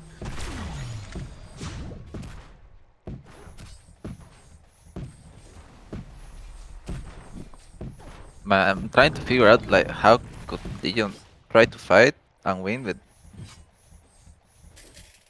Oh, But there's sorry too about many the too many combos. things that they have to face. Like they don't have a lot of good catch, and then there's too much silence to stop them. So I think they have catch. The problem is that the catch is not that reliant because they can get away. yeah. It's like Firewall is just 1 second like stun. Mhm. Kraken Road is also another second. Well, Vindy's silence came out for the slow, I think, so Bubbles could catch up. They even used a Kelpfield on Rhapsody. That's 2 ultimates down. I think they even should fight. Bubbles is really pushing forward, so they want to take this fight, even with the ultimates being used. They're gonna catch the Geomancer here. Doctor flies in on Icor, but I don't know if this is the target he wants. Kraken does catch him here, and that's gonna be a kill on the Doctor. Bensington picks up a double tap. As Undying on him, double stun comes in though. Can he bring him down before the Undying ticks him down? He's going to fall. Forest holds his ground, gets a double tap. Now he's forced to run away. He is 1 versus 2. Should be okay. Pharaoh is out of mana without an ultimate. This That looked like was... an overchase from Hellborn. Yeah, that was, I think, less of Legion playing well and more of Hellborn just overextending more or less for no reason. But, I mean, they still got to give them credit. They took the opening and they took a pretty good fight considering all things. So, losing 3 for 4 at this point of the game is definitely a good sign for Legion. They cut the lead down by a couple thousand gold, I think. Yeah, I think it because was about considering 10K. Vindy used ulti, Bubbles used ulti before that as well. Salford wasn't even there. I don't know, it was so weird. I don't know what they were trying to like. They were just trying to catch Vents or... They Benz were has trying to been catch quite Rhapsody now. at the start, and then they went on the I-Core. Benzi has shrunken now. Faro is working towards the power. I feel like once Faro gets to power, I think they can look for kills. Group smoke here on everyone but Pharaoh. Well, if they find bubbles here, nah, but he's not going to show himself probably. So Forest is invis. as invis. Oh, Kraken is going to jump onto Doctor. Benzington follows it up. Okay, Vinny tries to silence to save him, but it's not going to be enough. Vindicator dies in the background to the lightning, and it's a double tap coming in for the Benzington. They need to not overextend though, as now I-Core and Kraken are in the fray. At least the Kraken holding down Sulfuras for some time. Here comes Pharaoh, as he was here a little bit late. Benzington does Nightfall in though. A lot of damage coming in. They take out the Sulfuras, and are they doing the turn? It's a 3-for-2 fight, but they take out the key targets of both Sulfuras and Doctor. And this Benzington Shrunken with the initiation advantage here gave them what they were looking for.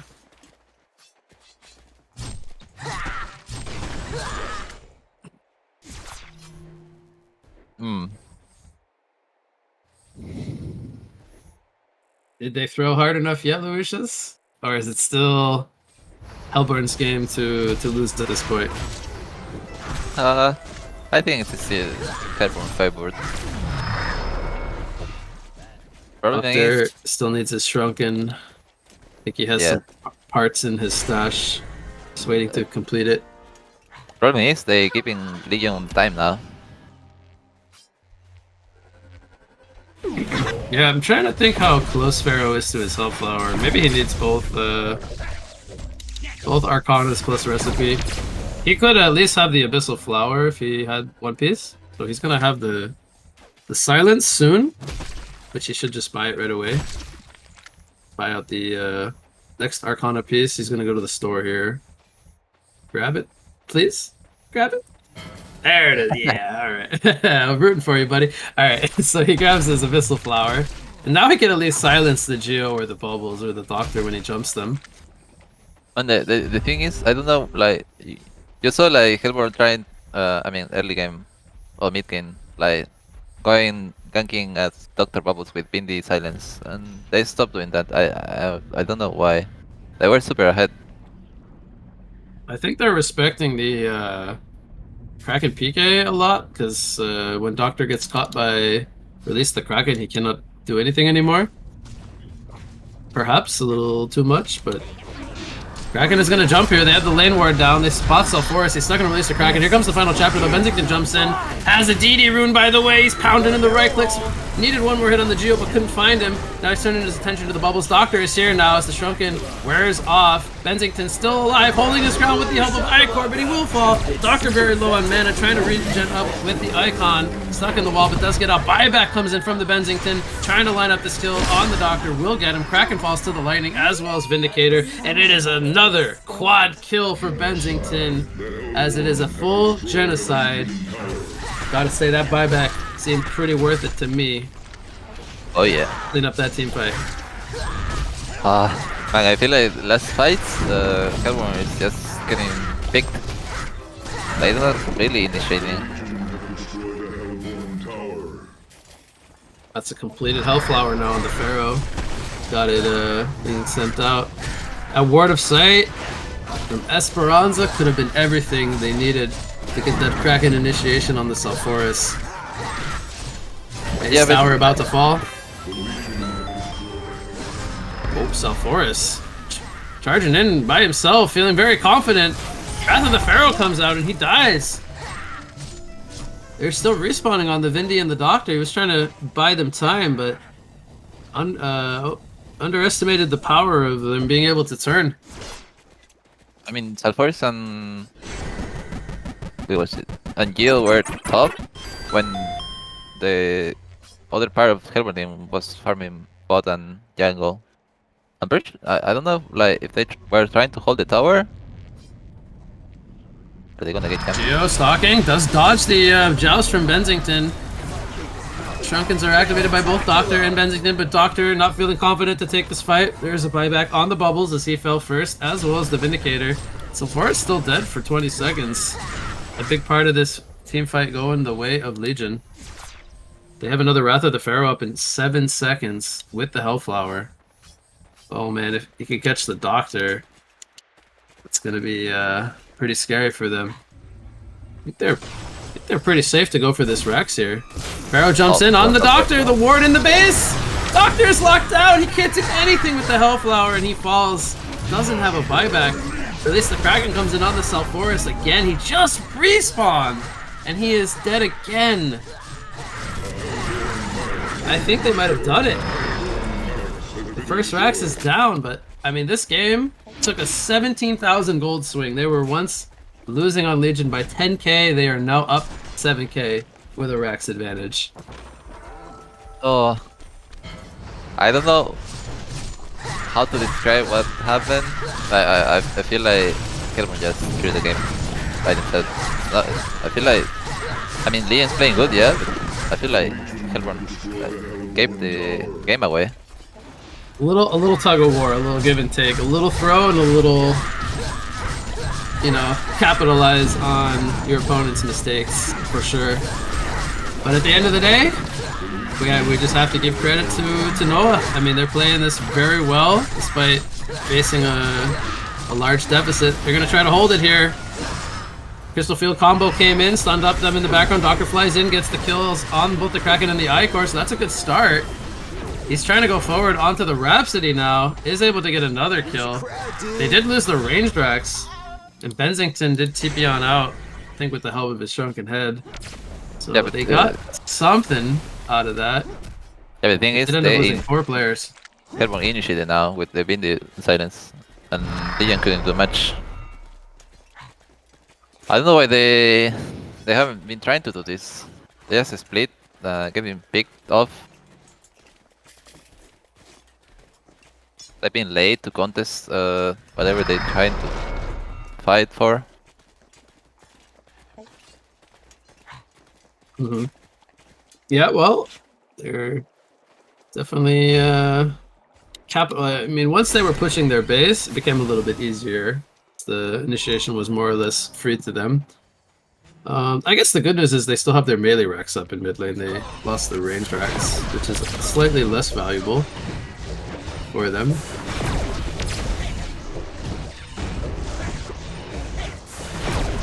We're gonna see Kongor attempted here. They are all alive on Legion. I guess Doctor needs a flower ASAP.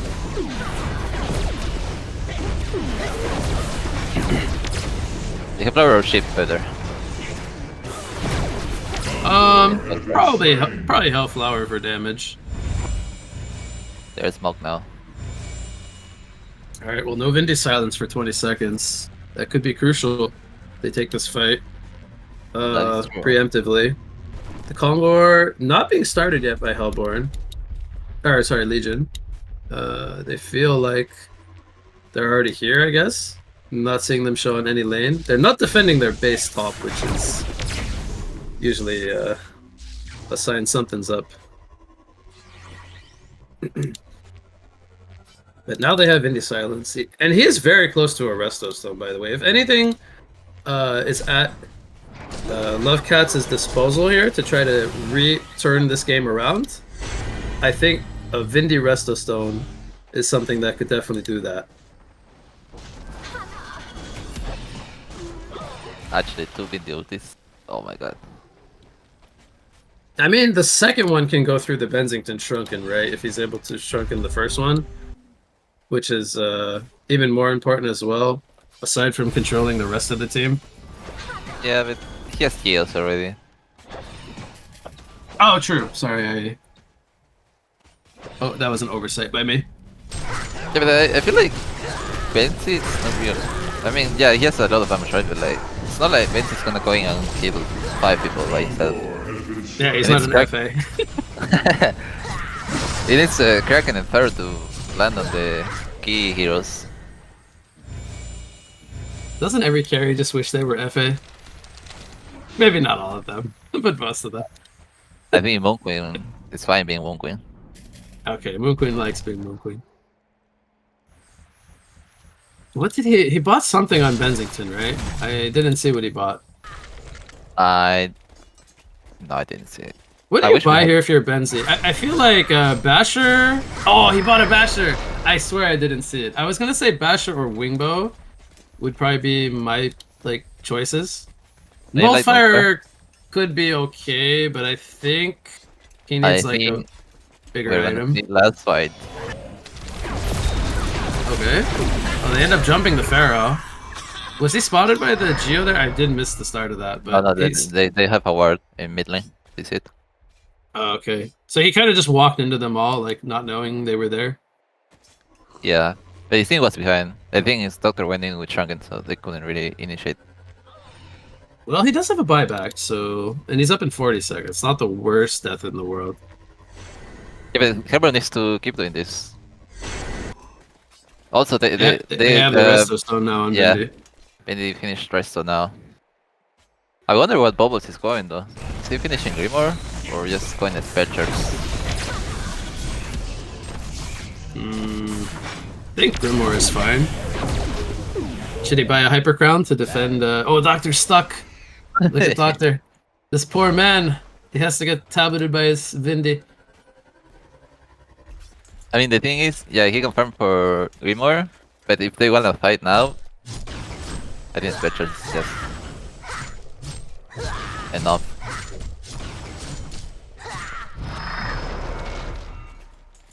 But I don't know why Librand over Spellcharge. I guess that's a meta. tie thing. It's a time meta. Grimoire Bubbles. Strong. Can't even one-shot the creep. Yeah, right now, but... I mean, Grimoire is good, yeah. But only Librand. Oh, here we go. Smoke from Legion. Bound Eye on the Icor, by the way. I guess to spot Geo and maybe do some counter warding. Okay, they're gonna try to maybe jump. They see them at the top lane. I don't know if that's the targets they want to jump. He puts a ward down in the base, but there was a rev ward there for a couple of seconds, so they know that they're in the area smoked. So Forest now with an Invis rune. Oh, they Just have need an to be careful. They have a Bound Eye on the Icor. Not sure if they know about that. Salforest finished Sinner's inscription by upgrading his tablet. A very like supportive-ish build this game. Leon needs to be very careful. They don't have buybacks. I think if they all die, that one wins. So does Doctor buy out something, or does he just prioritize buyback? I think it's save it up for buyback. I think at this point, when you're like this the state of the game, you're so scared to die, you just save for buyback, right? Oh my god. Look at the Pharaoh. He's so close to the Doctor. I'm scared for him. So, The yes, Geostock does not see Veiled Rot. no, it's, so- if he, oh, They're gonna jump onto the Bensington. Okay. He gets stormed. He can't chunk it now. He's dead. yep. He does have a buyback, but And they he only won't use one Vindy ult, so even if he tries to buy back ulti, the Vindy can resto ulti. Oh. So far is chasing Icor top. I think Icor dies here, right? Unless he's able to TP out. Juke can TP Nah. out, maybe. Or just a tablet. He's Gonzo. Oh, no. Oh, he's doing Oh. everything he can. It's just a tablet war. Okay, he does fall. Man, is it crazy like how now Hellborn is winning, but they're still losing in buildings? It feels like if they play this correctly, with with all the silence control they have from Vindy, that they should not really lose 5v5s. Even like you know, Nah. having to like defend their base from creeps. They have to keep doing like what they did mid. Yep, jump one hero, one shot, and try to go on another one after. But they were like chasing super far. They weren't Without coordinated. Yeah. So okay, it looks like they are back in the game. But the thing is, the Leon has 2 Ratses up. I mean, everyone has 2 Ratses down now. 1.5, but who's counting? Okay, 1.5. Doctor, by the way, did buy out all his gold. He spent it on a Hellflower.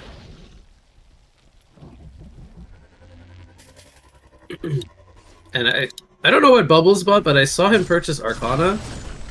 Maybe it's another Hellflower. Yes, I swear they cannot have enough silences. Like they need another Hellflower on Sulfuras, and then nobody can cast anything on Legion anymore. They see Legion because of the ward in the jungle. They actually have 2 wards down there. The Rhapsody has shrunken. Man, like normally if you see a Rhapsody with PK shrunken, you're like, ah, this is awesome. I can get a channeled ulti, but he still can't do it. And needs to wait for second mini ult. Yep, Pharaoh getting jumped here. Does use the barbed armor, gonna return some good damage on the Doctor. Oh, But he does fall. Meanwhile, again. in the jungle here, Bensington getting jumped. Does get a Melody off. It's cancelled right away. Bensington is gonna fall. Rhapsody also going to fall. Now they're chasing onto the Ichor. Bubbles trying to pursue forward. Keep vision of him. Doctor is low on mana, can't fly. I think they got him though. Oh. Yep. There was a Hellflower, I think, from Doctor used Need there. to go bottom push. Bubble set? Oh no. Did he? But he Oh, went. he silenced Bubbles. I mean, Kraken, like the same frame he jumped in. The timing Yeah, was. but he got the storming, no? And then all the way.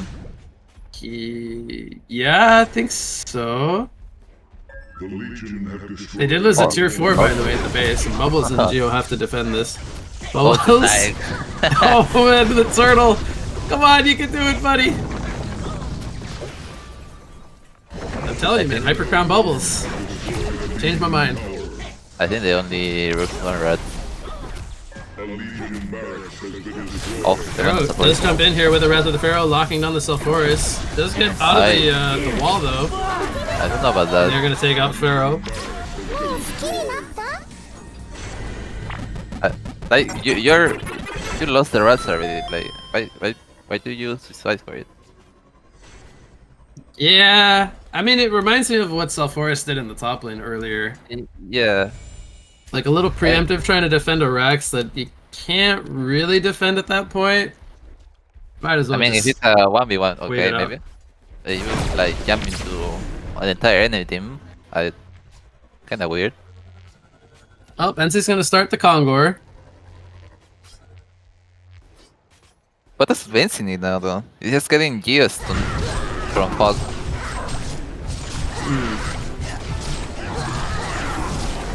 That's a good question. He needs to knock a jump first. Is that the right answer? Maybe. Probably not the answer you're looking for. Item-wise, I I don't don't feel know. like I don't feel like Timbo is gonna help in a minute. is my old answer or my old suggestion of Millstone still bad? I think they have lots of Has been slain. things Yeah. to break the nose. You get a nullstone, and then the only purpose it serves is like, oh, my nullstone got popped. I need to shrunken right away. It's like the only really good purpose, I would say.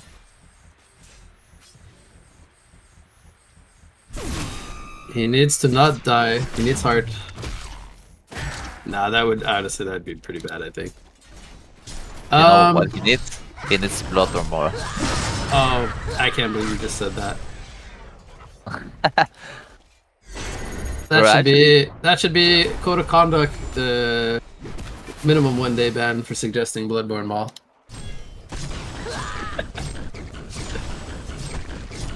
Now, what do you think about Sulfuras going for her Frostfield Plate? Oh, I think ES1 is very slow people. Because Legion is full magic, right? Doesn't really need the armor. Wouldn't the Frostwolf be better at that point? Does he benefit from the armor and the aura too much? It's only really Benzie auto attacking, right? I think he wanted more like the intelligence part. Frostwolf gives what does it give? 10 intelligence? Wait, it gives some kind of mana pool, right? Yeah, it gives 10 intelligence. I guess it's not as good as the Frostfield for sure. Benzi's invis. He gets spotted by the Boundai. Forced to use his stuff here. He is going to Shrunken out and Geos. Does take out the bubbles first. Now he's getting jumped by the Doctor. Who is going to take him down. Pharaoh going for the TP out. Do they have a stopper? Doesn't matter. They take him out in time.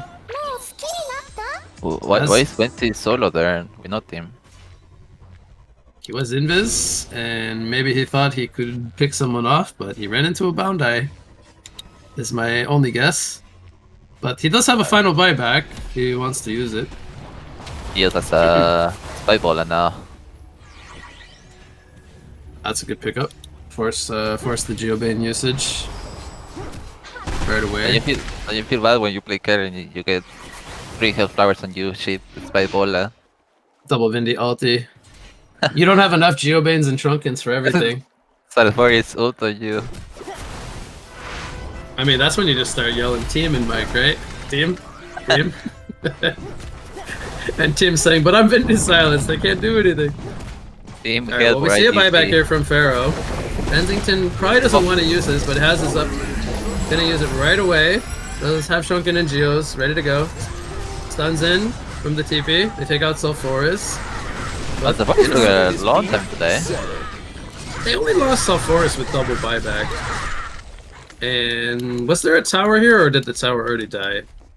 I think they got the tower, right? They got the tower, they got the tower. Alright, Yeah. so they lost Sulfuras for a tower and 2 buybacks. I mean, at that point, I think that's pretty good, right? Okay. Yeah. Problem for Leon right now is Benzi's out of buybacks. Oh yeah. They kill Benzi again, he's staying dead. My math is great. So now, like, the emphasis is even more important on he needs to buy something, right? He needs to spend his gold on whatever his 6th slot should be to replace bottom. What does he need? What can realistically change a whole lot? Hey, flower. Nah. Yeah, nah. Actually, Yeah, I think I think it kills people by auto attacking, right? I actually don't know what. I think Frostwolf could be okay. Scout, Brutes. Man, I gotta say, if you're playing a position 1 Benzi and you're not able to get a wing bow and have staff given to you, oh, you're already pretty sad. Like, not having a wing bow feels kinda... Oh. Yeah. Yeah. But, I guess best option here is Resto, no? It's definitely an option for the Shrunken Geo double usage. I mean, hypothetically, he can still upgrade his Basher or his Brutalizer into a Oblivion Hammer, which will tank him up a little bit more, but I don't know if it, like, solves all of his problems, per se. Like, he's still getting... I think it needs Perma more... Perplexed or Bola, like... I mean, then it's like, he needs, what, Nullstone, Resto Stone, sell the boots, and just has, like, 3 ways with each Resto to remove stuff off him or not get Hellflowered. I don't know. There's so many, like, things to consider here. But he sold the bottle, and he bought something, I think, for around 3k gold. Oh, that's... He bought a Dancing Blade. This is going Wimble. I mean, I don't have a problem with going damage. If he's able to get his stuff off, the damage is going to be good. Yeah, the problem is being able to auto-attack once. Yep. Kraken went for Nobody's the... gonna staff him. It's so sad if you're Benzi without staff. Kraken has no farm. Icor has no farm. I guess Pharaoh could be the only one giving you stuff, but not really. But Pharaoh doesn't really farm fast either. Kraken went for the... Arthur has post haste, by the way. I don't think he had that before, right? No. Okay, and he has two. He has 2 more items he can sell. He can get rid of Elk Bones, and he can get rid of Chalice. You don't really want to get rid of Icon, but it's always like an option. You know, 90 minutes into the game or whenever that time comes. He wants to replace Icon with a stronger item. Vinny has so much farm. I mean, Vinny can be a carry at this point. Just need to get this guy staff, and he's Bipolar, tablet, resto. oh my god, he has double bola. The Hellborn have destroyed a Legion tower. Alright. Well, Bensington is like the high priority kill right now. No buybacks for Hellborn. Everyone on Hellborn has a buyback. They're holding a lot of gold. This is like... Oh, this is like 13,000 gold or something they're pooling. So their entire gold lead is in their buybacks right now. Oh, Rhapsody was shrunken right away. Bensington got jumped. He dies. Didn't get anything off. The fight is going to continue with Kraken trying to make the escape. Gets a good release to Kraken, but he'd already fell. He will buy back to try to follow it up now. Meanwhile, in the background, Pharaoh still has his Wrath of the Pharaoh. Tries to connect it onto Geo. Will end up following. Doctor is still fairly healthy, but has post-haste buyback. Even if he falls. I feel like this is the end. This was a roller coaster of a game 3. I will say it had lots of mixed feelings for myself. Very back and forth. Ultimately though, this is what a great HoN game I think feels like. Both teams kind of having their moments, like where they're strong and then weak. And Yeah. it was like, you know, it was looking good for both sides at different parts of the game, but ultimately Hellborn, I think, had the better, like, team to do this in late game anyway. We're gonna see the final kills of the match probably happening here. They lose the Kraken and the Rhapsody. The GGs are called, and game 3 in the series is gonna go to Lovecats here. And they're gonna be moving on to face Lunar Tier in that first winner bracket semifinals match, which will be happening tomorrow. So, big props to them, closing out this one. Any final thoughts here on not only this game, but also the series here, Lucius? It was an interesting series. It was like close. It wasn't like one-sided, so that's good to watch. I just hope the Hellborn now going up to advancing to the semifinals gets more coordination. I feel like they have some points on the game where they're just like running one by one, doing solo things instead of playing as a team. But apart of that, good game. Enjoy to watch this. Hope to see more.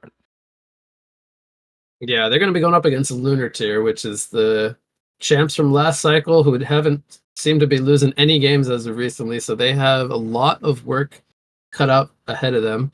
But okay, yeah, that'll close out this series. And just want to say thank you for stepping in and casting with me. It was a lot of fun. So appreciate you stepping in. And that will do it for this one.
there. Jump on a scrap, but no, Berserker's also going to be collapsed on Madman, putting the damage into him. Down to no life. The sanitary switch not going to work. Down goes Berserker. Maker provided that aura, but now Kraken releases Kraken on a profit actually in the backline. The Kinesis blow up as well, and they take out Apex, and now Profit's in trouble. He goes down.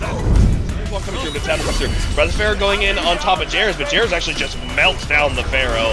And Captain Huggy trying to do anything he can. Captain Huggy's actually getting eaten alive right now by the Silhouette. The Silhouette's starting to turn and do damage. He walks back into Winsy because he banging Winsy in the face! But the fight continues. Oh, the Hellbourne team does not want to let that kid to death go without some vengeance. Renix, though, just tears through the Witch there. Protected Melody going to be used. Saving Wassel initially. The BKB is activated. Dependent Shaman falling in the midst of it. He's going to be terrorized. The KPM keeping it alive, but everyone's dead. I mean, they're just all dead. Trying to run in with the dig coming through. Captain Huggy gets hit by a dig with his volatile pod down. Volatile pod explodes, healing up. The Captain Huggy's getting eaten down, trying to do any damage I can. Electrotide coming through, and he gets the deal actually ends up stunning out. Not the best target, but Grinix pops is drunk in, and he jumps in the backline. Look at that Icora surviving. We've said that once twice before, but in the backline, Forsaken Archer gonna blow it up, but the support comes in, isn't enough! The ultimate, oh my god, he's gonna live! Are you kidding me? Some way, somehow, he survived, kills Boo Boo, down goes Wild Soul, and Rhapsody is also dead! We haven't really seen it, but there is that setup. The Joust hits Forsaken, he's already a half-life. The Keg on top, and Forsaken Archer gets blowing up there. He is going to stay there for about 30 seconds. There is a teleport coming in, but now Andromeda gets taken out. Here comes Pestilence. So Energy Field, a little awkward of an angle. They do kill Benzing's hand, and now obviously doesn't want to run through the Energy Field. So Pestilence. Oh no, this is a disaster. So actually the Madman gets jumps there, but Madman is going to survive with 1 HP because of the shields. And that's a huge turn actually from that Sapphire, now in a bit of trouble. Sapphire dies. The Pearl ultimate is preventing so much damage from that.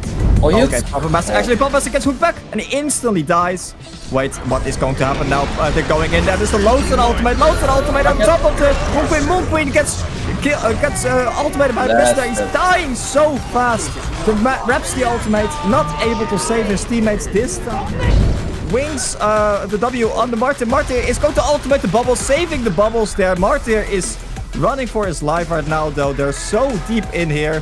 The Madman uses the W on. That's 3-man stun from the Magnus ultimate going on top. Valkyrie jumps in. That's a Q from the Valkyrie on top of 3 people there. Different playstyle so far, but oh, that's an illusion. They have the jump. There's the shockwave jump, and Vindicator ultimate comes out just after the fact. You see the Thunder's Vault as well and explodes. Moonqueen goes down. It's a hat trick for Captain and there's the vote to concede popping up. Got there really late at this point, as you also see Sapphire putting the crystal down, and more supported casting than Monkey King joining the party late, but Monkey King gets eviscerated there.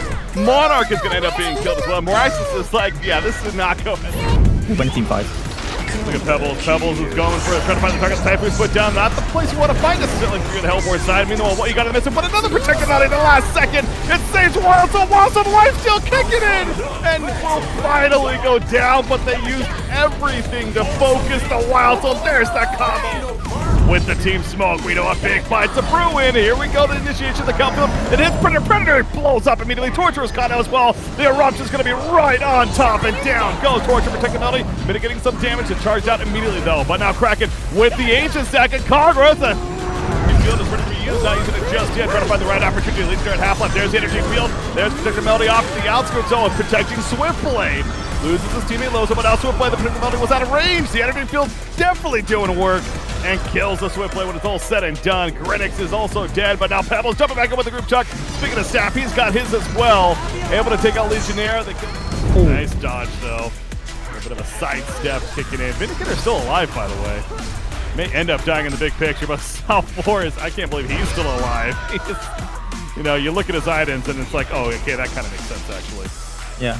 And like the Dark Lord's presence, the E. Face me. The Dark Lord's presence. Calamity and Newerth porting top lane, and they get the turn on the Corrupted Disciple there, but now Calamity and Newerth coming in for the flank. No, Rhapsody is standing his ground, the Shaman is going to fall, the Silhouette is going to fall, Loathsome now all alone, running for his life.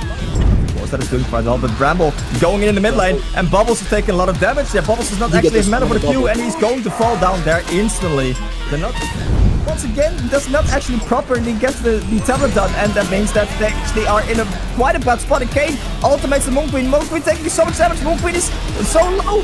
Moon Queen is dead, and that means that the Legion Albert side suddenly doesn't have damage anymore. But actually, the Moon Queen, They got the dust. We found it. They found it in the soul. We did it. They did it. The turn is real. I believe they can do this. They located the side shop and they managed to do it. Oh, I am so proud of my boys. Oh, actually, face me, says the Kane on the Predator. Predator has now bashed, so Kane is going down a lot. Loads of ultimate in top. Predator going so low. Predator trying to stay alive. He's going to be able to stay alive there. Predator's Calamity ultimate, 3 people hit in there, but and there says you on the Torch, and Torch actually gets taunted by the Kane, and meanwhile the Monarch actually is super low, goes down Josiah. Meanwhile the backline also instantly dead. Actually, that's a 5-man smoke here. Conqueror is so low. There's a huge team part. Take out as shrunken now. Everyone, the Halberd side is falling. Cracker's out of mana. And that's not a hook on the Corrupt Disciple. Corrupt Disciple this time does not have the shrunken, but he does of course have a little bit of team support still there, and that means that he is going to be fine for a little bit when he goes down. Kraken and Armadon are now on the run and in danger. They're in danger a lot. Sapphire is all the way in front line, but that means that he's all 58. Oh, so Kane goes in the backline and so much damage coming out. The Apex ultimate hits 5 people there, and here comes the Important, but with the Calamity as well. The ultimate from the Rhapsody saving anyone that may have been low. Actually, so Geomancer whiffs a little bit. Mageman in the backline. Pebbles is stuck. Pebbles is stuck on top of the cliff there. He can't move. Oh, he finally gets unstuck, but he's going to die to Dreamcatcher. Most likely knows he's gonna live actually. So Forrest, Magnus, and Benson now in a lot of trouble. Sublate's still alive, and Wharton now is gonna fall at the end. Oh, actually, Vindicator being jumped. Axis going in that back line. Soul Reaper, great job with the protective melody once again from Rhapsody. Predator cannot do any damage as a result. He has to just walk away with his head down in shame. His teammates falling. Their big fight brewing down here. Rhapsody gonna be caught, and here comes that root from SRP. There we go. It's gonna hit. Here's a big Forsaken Archer also. Archer doing what he can. It's not gonna be enough though. That's the combo. Your melody from the skies though. Of Rhapsody. Equipment is getting low, but Kraken's still chasing more. Energy field put down. Morro's dead. So is Lodestone. Magebane's plenty alive. The mana rift eventually comes out. That's something, plenty of it. Struck in hand. He's going to be hit by the Widowmaker though. Stop to play. It's all nice stuff from Magnus. Stop to protect Belly. The Prison gets perfect setup. The kill hammer's drop. I mean, when you're practically diving the fountain, bad things are going to happen if you're vicious.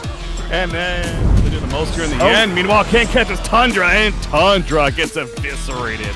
He does have a buyback. We'll see if it comes into play. Final chapter was already used. Prisoner also now caught. The Moon finale in the front lines as well, but Forsaken Archer actually pretty good placement.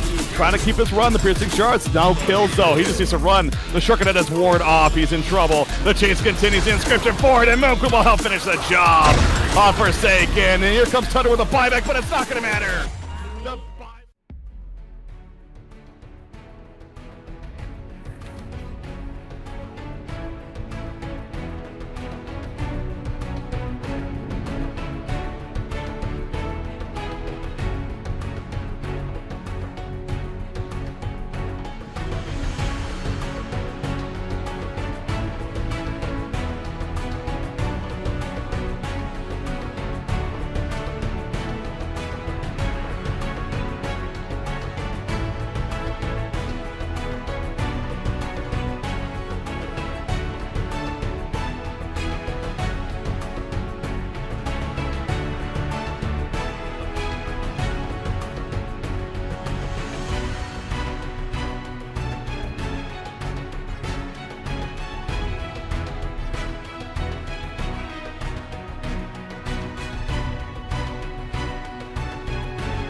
All right, welcome back, ladies and gentlemen, boys and girls. That is right, we got our third and final series of the day. Another winner bracket quarterfinal matchup here. Excited to be here once again as I'm Break CBK, joined by What You Got. Coming off that looks to be a 3-game series there. Pretty fun one. In the end, though, coming to a conclusion. Actually, who did win that series? Was that Love Cats? Love Cats, yeah, I was looking right there, so...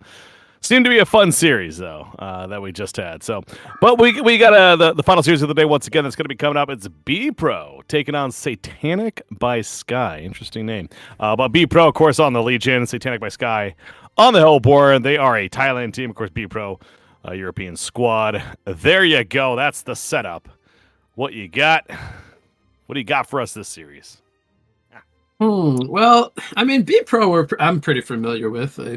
Play against them all the time, so kind of have an idea what they like to do. But Satanic by Sky, I think was the name they're called. I recognize Toffee, perhaps Chalala. I think if it's the same guy, it's like an old pro. The rest I don't know, but I'm sure they're good players, and I'm sure we'll have a very good series here. I have no idea who's going to take this or how many games it will go to, but I'm excited to be here for another series co-casting with you. So, yeah, I mean, the bands, they look, for the most part, pretty normal, I would say. I mean, right now, I feel like there's so many heroes like that you would probably want to ban, but you can't really ban them all. So there's always going to be some, pretty strong heroes you're going to get your hands on.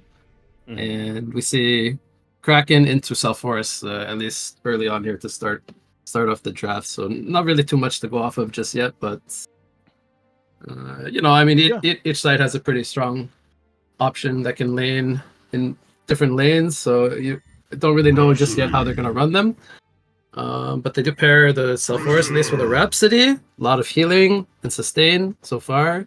Pretty staple combo of heroes.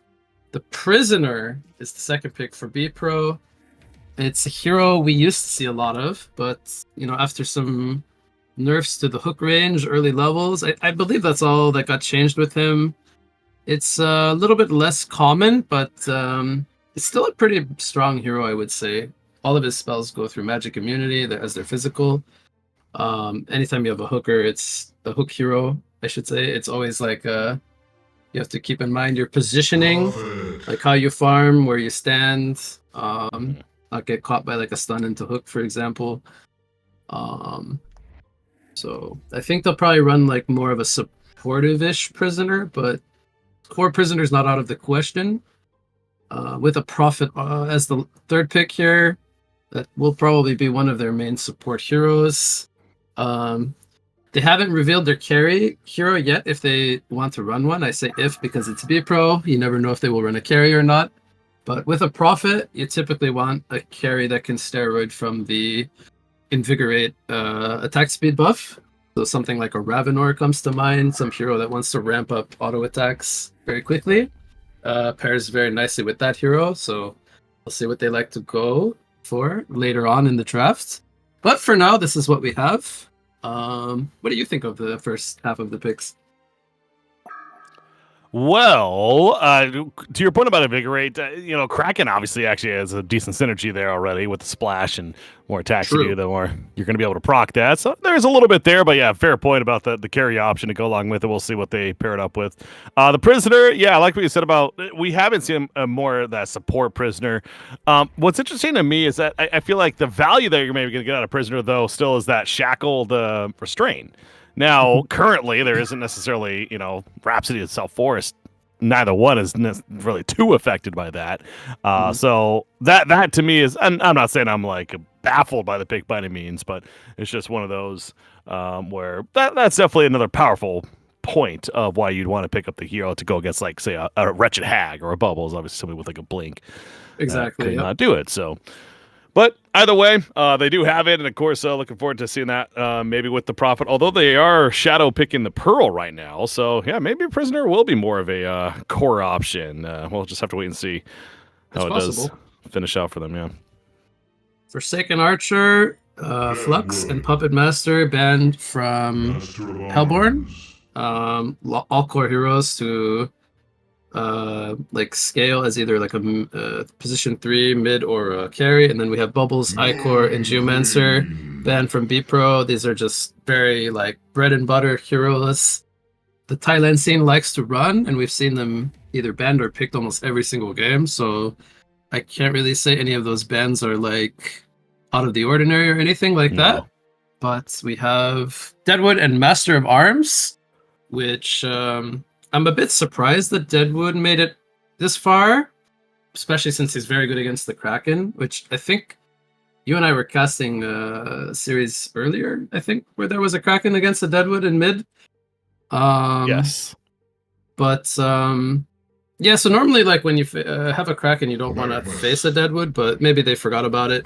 Paired up with a Master of Arms, you could run either one of these heroes as the farmer or the support. Both can work pretty well in that regard. I tend to like the farm more on the Master of Arms for my own personal taste, but if you want to have like a stronger laning phase and like going into mid game, you want the farm on the Deadwood so he can kind of get his like game going. But later on, the farm will be more beneficial in the MOA. But having the Global Master's Call always makes him like a viable support pick for just like Acid Bomb, utility, and Global Shield. So it can be ran either way. Very good. B Pro runs a Moon Queen and a last pick Magmas. So they are going to run a hard carry. So let's see how B Pro does with a hard carry under their belt. This is arguably one of the hardest carries in the game. So it is very powerful if it can get to that stage of the game. And they don't have like the most offensive tools for Moon Queen. They definitely have a pretty aggressive makeup with all the heroes around her. So hopefully they can give her enough space to get the job done. And they have Dumi here. He's not usually part of B Pro, as you don't see him tagged up, but he is a very notorious Moon Queen player. So that's probably why they are picking the Moon Queen here, because it's a very comfortable hero for him to play. And then the final pick coming out from Hellborn is going to be the Armadon. So they have the potential to run a Tricore here if Moa is in a farming role. I have a feeling they will probably put the Deadwood in the farming position, but we'll have to wait and see. And just keep it where two of the heroes need to get like a good-ish game going, and Moa and the Deadwood will just be looking to be aggressive in lane and make space. But I don't really know the players super well, so I don't know without seeing items how they will prioritize farming. But I think both lineups look quite decent. Well, we'll have to see how the lanes shape up and how the laning and mid game go. What's standing out to me is the minus armor strategy actually coming out from the Hellborns. It's not your typical, it's not like the Andromeda, Soul Stealer. But there's 3 heroes that actually bring a fair amount of minus armor. You got, of course, Deadwood, Master of Arms with the Goo, and then even Snot from Armadon. With that Snot Storm. So there's actually, a good amount of physical damage that potentially will be able to be pumped out here by the Hellborn squad. And I'm with you, curious to see, whether or not they go for more of the core Master of Arms or instead with the Deadwood. But I guess if they go more of the core Master of Arms, then that definitely helps them scale potentially a little bit better throughout the game. But as you mentioned, you are going up against the Moon Queen. Is that something you really want to try to play for, that late game against a Moon Queen? So, either way, they're going to certainly want to put the pressure on sooner or later, I would think, if you're this satanic, what was it, Satanic Sky now? It's like Satanic by Sky, that's what it is. Yeah, it's not. I don't know. It doesn't like flow, so it's not easy to remember. At least for me. I'm glad you brought up the Armadon synergy too. I forgot that he has also some minus armor in his kit. So Yeah. pairs even nicer with the Moa and the Deadwood. And then, they just have a Self Forest thrown in there because why not? He just kind of fits into any lineup, really. And the nice thing about him this game, they did first pick him, of course, but there's only really one target he needs to put Undying on this game, which is Moon Queen. And Moon Queen wants to be lifestealing and holding her ground. So in that regard, the Self Forest pick is going to have a lot of impact. I would imagine, at least, regardless of whether or not he has a good or a bad game, his spells will always be very impactful to what he wants to do. All right, so they are. It is going to be a farming Deadwood. He's got the hatchet, so pretty much secures it right there. That okay. It's going to be a support Master of Arms. So yeah, I mean, clearly they want to win lanes and they want to put the pressure on earlier on. Of course, Moon Queen is a hero that you certainly want to put that pressure on sooner than later, for obvious reasons. Don't want to let her get comfortable, get some good farm. Try to take away that jungle from her and be aggressive. So that starts with the laning phase. And to your point, a lot of these tie squads, haven't necessarily been seeing the tri-lane strategy. Well, it looks like potential for tri-lane here. Rhapsody, MOA, and Deadwood currently heading bottom. It's funny you say that because I mentioned it in the last series. I don't know if you're able to catch any of the a little bit matches at all, but they were tri-laning, I would say, kind of often actually. So okay. In the first series we covered today, it was kind of shying away from tri-lane, mostly doing 2-1-2. We call it standard. But yeah, I mean, we're starting to see more and more focus on the tri-lanes for the hard carries, as we've seen a lot of FA today. Now here we have a Moon Queen game. So that stuff kind of influences how the teams like to react with the lane setups. So with a tri-lane of Deadwood, Rhapsody, Master of Arms, that looks pretty scary. Now I will say, playing in the unfavorable lane against the Prisoner hook, there's always the X factor of hook into tower. Other than that, though, this tri-lane should favor Hellborn, I would say, having a more aggressive makeup. And they already spot out the lane ward from Prophet, which I believe the two sides might have seen each other. Don't quote me on that, but I know they both TP'd to ward at the same time. They had wards down in similar spots. Either way, very good heads-up counter ward from Rhapsody. Prophet just kind of charging in there. Not sure what the game plan was, but well, that is indeed a bloodlust. As Chalala playing the Deadwood throws the log and secures the kill.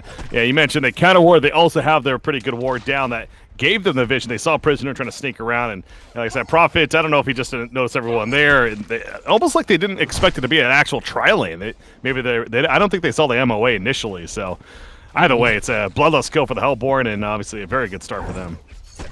It's got a nice flow off the tongue, right? Cha-la-la, you just say it real fast. It's nice, right? Yeah. Yeah. Well, he gets the bloodlust kill, so he's off to a good start on the Deadwood. And I think this tri-lane should favor them. So to get a kill right away is already gonna pump up their momentum. See how B-Pro responds. Love the Spry versus tri-lane. Well, one, I got a question that, or not question it, but very curious what your take is on it. An Ion Stone picked up by Prisoner off the bat. I mean, is this an item? Cool. Well, they're actually going to go in here on Master of Life. The hook lands and it secures the kill. That's not much they can do defensively. So yeah, if he's able to land some hooks, then definitely some kill potential, as we see right there from the Legion. But yeah, you're taking the Ion Stone. It's definitely an item that I feel is undervalued for the most part. It works on. So for people who don't know, you can use it on the real runes, like the power runes, to copy them without actually taking them. But here we see him as we have a dive on the Moon Queen. He dies as I'm talking. But he takes the Merrick's rune bot river, which actually does consume it still. So it gives you these little mini charges of a regular rune. Okay, yeah, I see it right there. So they can use a little bit of mana and health that he can use on point with regen there. But yeah, to that point, that means he's obviously going to want to try to go for those runes, the bottom rune every couple of minutes. And this ward definitely saw him running that direction. So that was actually a good capitalized by the Hellborn. They saw him go away, and they're like, yeah, we got the numbers. Let's go on a Moon Queen. And well, again, we saw what happened. So good heads up by them. And that's the one downside, I guess, that you could say of an item like that. knowing that you're going to have to be occupied elsewhere throughout this early laning phase. They're gonna hook too. Gets both, but there's so many creeps there, and that's a case of, well, maybe the hook hurt him more than helped him, and now Moon Queen's also in trouble. Rhapsody, or not more so Prophet's actually going to do his best to block, as there's a beam even happening to keep the distance, avoids the grasp, and will survive. But yeah, that hook, I mean, there was just so much there, and they just turned it. Mm-hmm. That was looking good when he hit the 2, but the follow-up they have is just not the best. And then on top of that, they had to fight into Goo and Rotten Grass minus armor, which is really hard to fight early game. All right, enough about bottom lane. You know, obviously, this is whenever we have Traverse. Oh, there's other lanes? I forgot. Right? It's like you got to remind yourself that that's right. There's a couple of 1 versus 1s happening elsewhere. As we are going to hit 4 minutes, it is going to be a bottom rune spawn. Salforus actually. Salforus could be in trouble. Magnus has boots here. Is he going to get nope, he's going to be fine. Magnus doesn't want to miss too much in top lane. He's not guaranteed a kill. So Magnus against Armadon, it looks pretty even. Armadon probably getting a couple spare last hits while Magnus was going for the rune, but other than that, it's pretty back and forth. Don't expect any kills or anything up there at all. I mean, maybe farm. Like level 6 Magnus, possibly if he can dwindle him down with the volcanic touch a bit, but Armadon's doing a good job of staying healthy and has a health potion in case he gets somewhat in kill range. Yeah. Salforus versus Kraken. Yeah, it also looks pretty even. The Kraken hit level 6 before South, but he's gonna hit 6. Yep. They're going to Moon Queen. They're trying to get that kill. She turns around, says, screw it, I gotta fight this. Puts the beam out. It does get taken out. The Invigorate from Prophet on Prisoner. It's not going to be enough for much more, and the Gross Pit's there, but of course, the mission accomplished. They killed the Moon Queen initially. She did a good job of surviving there at first, but it is just too much firepower. It's only so much defense that they can put on. And this Moon Queen is definitely very vulnerable. That's her second death already in this laning phase. Yeah, like the key differences here in the tri-lane are that like Prophet is a very good 2v2 hero because he heals two people and puts the buff on 2, but can't put it to the 3rd obviously, whereas like Rhapsody and Moa, they can get their spells on multiple targets, same with the Deadwood. So there's always the potential to have more area of effect happening, and then obviously the Moon Queen is very fragile and only has a single target beam early on, so it's just very natural that like anytime they take a clash with all their spells up, the Hellborn team is just usually should come out on top almost every time. And Master of Arms, I know you gotta love this, is look at that item in his inventory there, like good old windlace value, and he is he's getting. Dutch isn't on this cast. Calm down with that wind whistle talk, mister. That's fair. Wind whistle. I call it a wind lane. Same thing. Anyway, Kraken rotated up top lane with a release the Kraken. Yeah, it's okay. I mean, it's a good pickup early game for supports to give them just a little bit of extra move speed. So I have no issues with it. That's a big kill top lane. I mentioned that, yeah, maybe solo not as realistic, but obviously with the rotation of Kraken, that definitely can be a kill, and it's right there. So good rotation to make happen and slowing down that Armadon farm. But now you see Salforus has made his way bottom lane, so both mids rotating. We're definitely gonna have action down here. Grasp catches the Moon Queen. The hook gonna help the Moon Queen, but it's not enough. The damage is too much from Lord Salforus especially. And they also kill the Prisoner. Prophet's like, I gotta get the hell on out of here. And will successfully TP, but this is gonna be a lot of tower damage now. So yeah, this bottom lane is completely dominated by the Hellborn side at this time. And Moon Queen's gonna need to figure out how she can get some farm this game.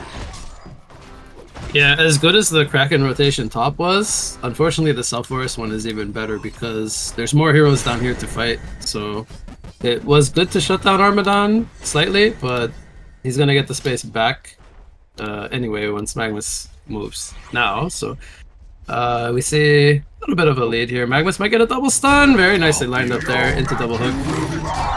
Yeah, that was a great combo. You mentioned that double stun. That was not easy. He angled it perfectly right there. With those ghost marks to hit both, and obviously Prisoner makes it a little easier for him to follow it up. Great double kill. The Magnus rotation, very effective. And I mean, that's one way to help get your Moon Queen farm recovery. It's get the rotations in from your other heroes, and sure enough. And he's even stacking the camp in the meantime. So Magnus, love the big plays coming out. Dragon running into Armadon here. Big right click into the full combo. I don't know if he has damage to kill him, actually.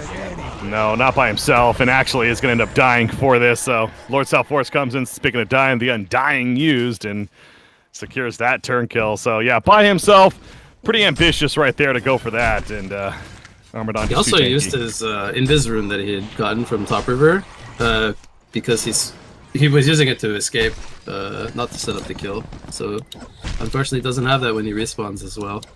Yeah. All right. So speaking of Armadon, by the way, mana boots gets the sorcery boots. Is that expected?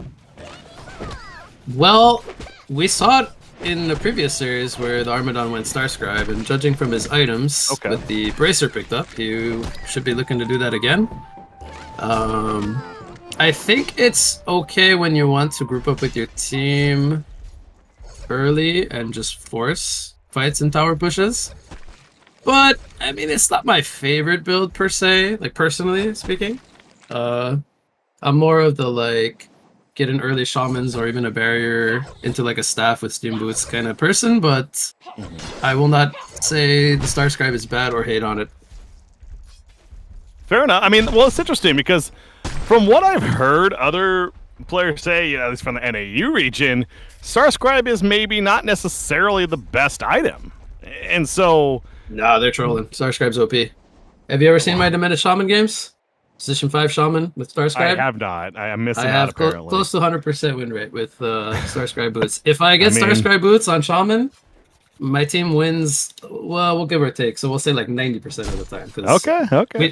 We troll a lot, and we haven't been doing too well these last 2 cycles, but I can't sit here and say, 100% win. That'd be a lie, but give me a Diminished Shaman with Starscribe. My team is going to have mostly wins.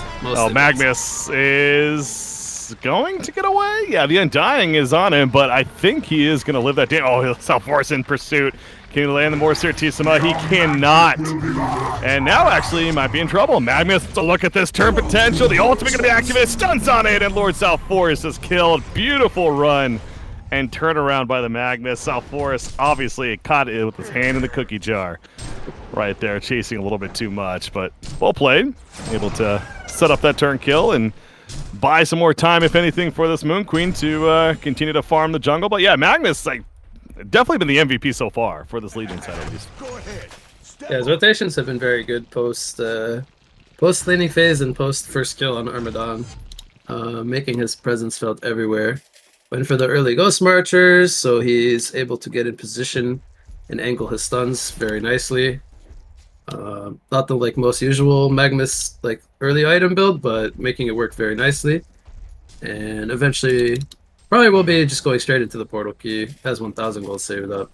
Don't think we'll see like any other item route. Maybe.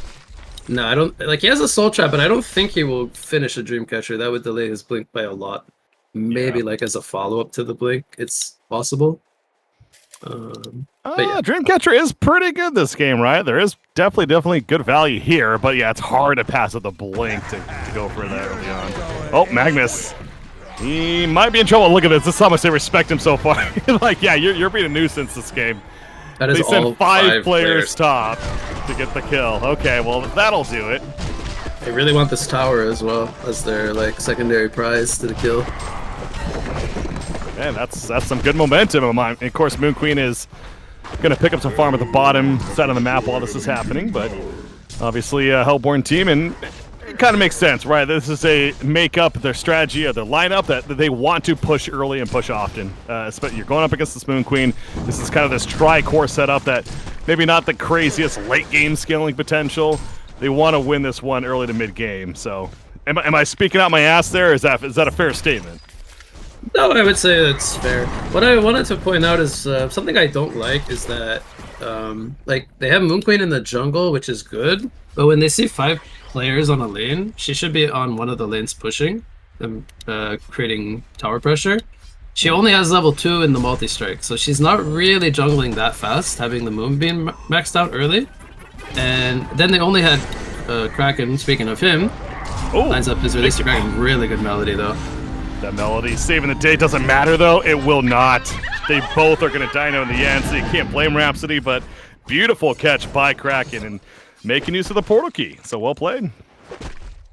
Yeah, so back to my point was I would have liked to have seen Kraken on one lane and Moon Queen on the other. Eventually, they got some good damage on bot and mid tier 1s, but they weren't able to trade like any towers when Hellborn grouped up as 5 in top lane and even put the tier 2 down below half. So I think that was a little oversight by them, mostly because Moon Queen is not really able to like clear out stacks super efficiently with the level 2 multi-strike, but with the Kraken PK, I think they're kind of making up for it a little bit. Well, you got the Kraken PK, as we're talking about there, but I think that's also another reason why Magnus, and we do see now, he ends up going to Dreamcatcher. And so another reason where it's like, you know what, I can get that Dreamcatcher value, not worried about getting the PK just yet. And he has another almost 1,300 gold saved up, so obviously it's going to be another 1 or 2 minutes, and he should have it anyways. But yeah, Dreamcatcher value this game is certainly there. There is the lower South Forest especially. Of course, you just got Rhapsody, and in general, it's a lot of damage assistance, especially when there's a lot of fights happening. So, getting the value out of it. Stole some stacks away from the Hellborn's jungle. And one thing that, to comment further on the Dreamcatcher, it keeps Magnus out of like a one-shot range from the Deadwood combo. They find Master of Arms there on a Ward of Sight in the jungle. Kraken is hasted, wants to keep going. And for good reason, the Eruption being channeled, it's going to go off. Armadon cannot stop that. Gets one. The stun on through. South Forest now in trouble as well. Rhapsody already picked off. The Moon Finale raining down from the skies, and Lord South Forest cannot get the distance. Beautiful hook by the Prisoner. He is going to take a Willowmaker to the face for it, but that's just not going to matter. The team support is there, and B-Pro is definitely finding their stride now. What you got an Inscription just being purchased already now. Moon Queen, she's just shot up in GPM 400 plus. But the Magnus and Kraken continue to be the big carries early in this game with their mobility and their finds. Magnus did he have enough? He might have a PK actually. He's almost 500 GPM. It's coming out. I want to say he has more than 450 gold. Unless he bought something else that I wasn't aware of. It has to be coming out, yeah. A full Sinners on the Moon Queen for 15 minutes. Pretty nice considering they had a hard time in the tri-lane. And once she gets her next item, which will probably be Geometer's Bane, it's going to be pretty hard to bring down without using a lot of spells on her. The Kraken also partially toward his Shrunken, with the Mighty Blade already picked up. So Snark's had a pretty good game, almost 470 GPM as well. Yeah, and you're kind of looking at the Hellborn squad, and sure, Armadon's farm is decent as well. It's keeping up with the cores on the other side, but we talked about it. You know, he went the full Starscriber boost. Now he does have a Shaman's Headdress, so yes, he's a tougher kill. But when it comes to damage output right now, I think that's just the concern, right, for this Hellborn side. It's starting to dwindle a little bit as far as their potential. There is still that minus armor we talked about with the Rotten Grasp, you know, the goo coming down from Master of Arms, the Quill spam and the Snots from Armadon. So not to say they're not going to be able to kill anyone, but again, they don't have this right-click carry that they're just farming and building up over time. So certainly a concerning point for the Hellborn team, but a blink on Deadwood will be good, and it is going to now be delivered as he just purchased it, so we'll see what they can make of that. Still the level 1 ulti, unfortunately, but he could do some decent damage to Kraken, or maybe even still kill the Moon Queen, but she has 20 armor, so this Inscription giving her a big boost there, as well as just naturally building into some agi items. Has the Quick Blade already. Yeah, so both the South Forest and the Armadon, they're building, like, not like carries. They're building all these team items with the Dreamcatcher, the Starscribe, and Shaman's now picked up on the Armadon, so they're going to be lacking a lot of right-click presence toward the mid-game. So they're going to be relying on good combination of their spells to burst down some targets. I just feel like B-Pro has responded very well with, like, their item choices, realizing if I tank up on the Magnus, if I tank up on the Kraken, they can't kill me with 1 or 2 heroes quickly. we're gonna be able to get off multiple rounds of spells, and doesn't matter that they have teamfight items on Hellborn, we'll be able to outlast them. Here comes an initiation. Oh, the double damage rune, starting all this eruption into a 3-man stun, and it is an absolute disaster for the Hellborn squad. Lord Southforce getting in there late and realizing quickly this is not a fight to take anymore. He's trying to run, but guess who it is? It's Magnus yet again with a catch. Is it going to be enough? Probably not. Southforce a little too slippery there, but I mean, yeah, that was just a fight for the double damage rune, and I think actually Prisoner ended up getting it, if I'm not mistaken, on the Ion Stone, or somebody did. Either way, oh no, it's actually Kraken got it. He actually bottled it up, so right in front of them, and obviously we saw the high ground eruption channel for Magnus. As soon as that started going off, there was really no chance, it felt like, for the Hellborn, and now they're going to just do Conqueror on top of this, so yeah, the momentum just surges that much more in favor of the Legion side, and I like how they're even doing Ancients along with Conqueror. I love to see it. Yeah, just pull him over to Kong. Moon Queen will hit him by accident. This Moon Queen, what does she got now? She's got the full firebrand. Geometer's Bane well in the works. She talked about the plus armor that she has now because of the early inscription and natural agility. So yeah, so much for all that minus armor synergy. It just ain't gonna feel as potent anymore. So certainly not to feel like giving up on the Hellborn squad just yet, but this is a difficult uphill climb now for them, certainly. Yeah, at 20 minutes into the game with the two lineups, and if you're Hellborn, you want to be the ones controlling the early game, especially, you know, you ran that aggressive Deadwood tri-lane that's supposed to make a lot of pressure. But unfortunately, it just really hasn't translated into much. You end up coming out of mid-game with a 300 GPM Deadwood. So Kraken, a lot of pressure, 2 ultimates used, might still fall to the Undying. Yeah, he's definitely dead. He gets off some abilities, but obviously there was no chance of him surviving at that point. It did take a lot. I mean, of course, both Deadwood and Lord Southforce using big ultimates right there to make it happen, but hey, you gotta use your tools, especially when you're this far behind, to get these kills, whatever it takes. So props to them at least. But mid lane, Magnus jumping on in. Prophet putting the circle down. Here comes the Moon Finale as well for Moon Queen. Gonna be bouncing around Armadon. He's got his back turned, so taking us some good damage down Force. Now trying to charge down Prophet and finish him off, and will do so. This fight looking decent for the Hellborn side so far. Prison break, that is. Will pull in the one, gets the hook on another. Lost Moon Queen though. Prisoner goes down. The quill spam's continuing. Magnus suddenly the sole survivor on the Legion team. It's a 1 versus 2. That fight going pretty damn well for the Hellborn, considering everything, including killing the Moon Queen. I believe so. Kraken died at the start of that. I believe he had released the Kraken down anyway, so they were missing a valuable chunk of their team fight. And the Melody, I think, saved a lot of damage. And once the barrier idol was popped from Armadon, even though the double stun eruption from Magnus before the Moon Queen TP came in was really nice setup, they were able to heal back up a good chunk of the damage that was taken and hold their ground with the shield from the barrier. It was really nice to see, actually, because I thought when Moon Queen got there it was going to be a cleanup, but she's still not at that point yet where she can just run into them all like head on. I don't know if you saw, but she played it very passively on her high ground and like didn't want to chase into the low HP Moa or the Rhapsody. She kind of just held her ground and fought into the Armadon and the I think it was the Sulfuras, who didn't really care about her right clicks at that point. They were just fighting her back.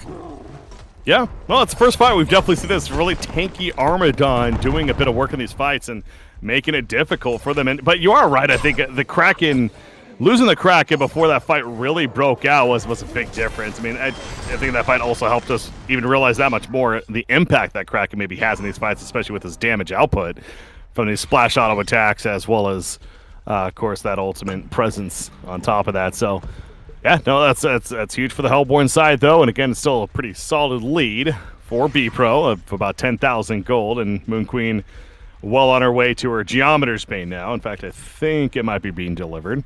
Either way, just about there. And yeah, you got the Shrunken follow-up now on Kraken. And how about Magnus actually picking up an Armor of the Mad Mage himself? So what's the logic there, you think? Gives him armor against Deadwood, Moa, Armadon. Amplifies his teamfight damage output with the minus armor aura. Magic armor aura, sorry. Well, I think it's like a different item choice. I think there's good merit to why he bought it. Right. I don't know if it's like necessarily better than something else, but I think it could have some good value. And you gotta correct me if I'm wrong. I don't think I'm tripping, but Kraken bought a Lex after the Shrunken, right? I don't think he had that before. It's a little... I'm looking. I'm doing a little bit of stream looking, and yeah, you are right. I was about to do that myself, but I mean, it seems a little odd to buy the Lex later on because it... Right. I don't know if people realize, but you get charges similar to like a Brass Knuckles. When you get kills or assists, you get charges on this item now. So you want to get this item like the earlier the better to ramp it up for the effects, the minus armor and magic armor it gives per charge. So getting it like 20 plus minutes into the game is a little bit odd, I would say, compared to just going for like a Soul's Bulwark or something. Because they're kind of close in price, like a few more 100 gold and he could have a Bulwark instead, which would be way better for pushing towers and just team damage output. I'm with you. That definitely seems like it's more the traditional route and makes sense. So a little bit of head scratch there, but it's not like terrible, but it's just odd to me that he buys it at this part of the game. If he had bought it like early game and was playing very aggro with it, putting lots of minus armor on targets, I would be like, okay, that's not too bad. Well, I'm also wondering at a weird time. I'm also wondering, is it, by the way, he's sitting on the sword this whole time. He didn't even realize he gets his shrunken head off right before the Willowmaker. Obviously, he still takes plenty of damage. At least the Kraken going to cut off the path. He is hit by the Undying, though. Is he still going to... Is this similar to last time, Magnus? This is a Magnus in Rotten Grass with 3 heroes hitting him, and he's sort of that Armor of the Mad Mage is doing work, man. Speaking of doing work, Moon Queen, double damage rune trying to do work, but Master of Arms helping to save his teammate and helps to get Armadon out of there. So, nobody died. Isn't that wild? Nobody died in all of those spells being used. Moon Finale was used to release the Kraken, Prison Break. I mean, I feel like the Hellborn team, well, they also use, Willowmaker Rhapsody did ulti, so yeah, it's can't necessarily force a fight now. They're going to try to take Kraken, the Legion team is. And they got it. Yeah, they ain't stopping. So what I was going to say, though, the Lex Talionis, is it possible he's getting it for, like, a defensive purpose? Because we talked about all this minus armor on the Hellborn side to, like, use on a target that maybe gets jumped themselves, or is that just overthinking it? In terms of defensive stats, I think just upgrading Ring of the Teacher to Lex doesn't give you that much. You're mostly at that point getting the bonus stats damage. The armor is either not changed or negligible at that point, so it's... Well, I'm saying the ability to use it on a teammate. Oh, okay, sorry, I misunderstood. If he wants to do that, then it's not too bad, but at that point, he's sacrificing his own armor, and he needs to be going into team fights and being auto attacking with his splash and whatnot. So I don't think he's the correct hero to be lexing his own teammates, but it's not like super bad. He's getting a lot of focus with the every fight is Deadwood Willowmaker. Oh, I missed the kill. Magnus Outplane actually is also another. Prisoner goes down up here, but now Deadwood might be in trouble. He's very much in trouble. Master of Arms is going to do what he can, but there is no chance he's surviving that. With the Invigorate buff on Moon Queen, he's going. Look at that, Congra spawns right in front of him, so we'll see if they go for Congra as well. But yeah, Magnus, he actually solo killed the Rhapsody. I was watching she was counter warding this ward way over here on the right side at the tier 2 tower, and then Magnus happened to be standing there, saw her doing it, and channeled Eruption and went in and got the kill. So yeah, Magnus just continues to be a nuisance all over the map, and here is that Congra attempt now happening and likely going to be successful. This is a token, right? You tell me. Drop a token? I believe they stole I still don't understand fully how that mechanic. It's if you kill it within a certain amount of time. I think it's 3 minutes. Okay, there you go. So yeah. It is a token, yep.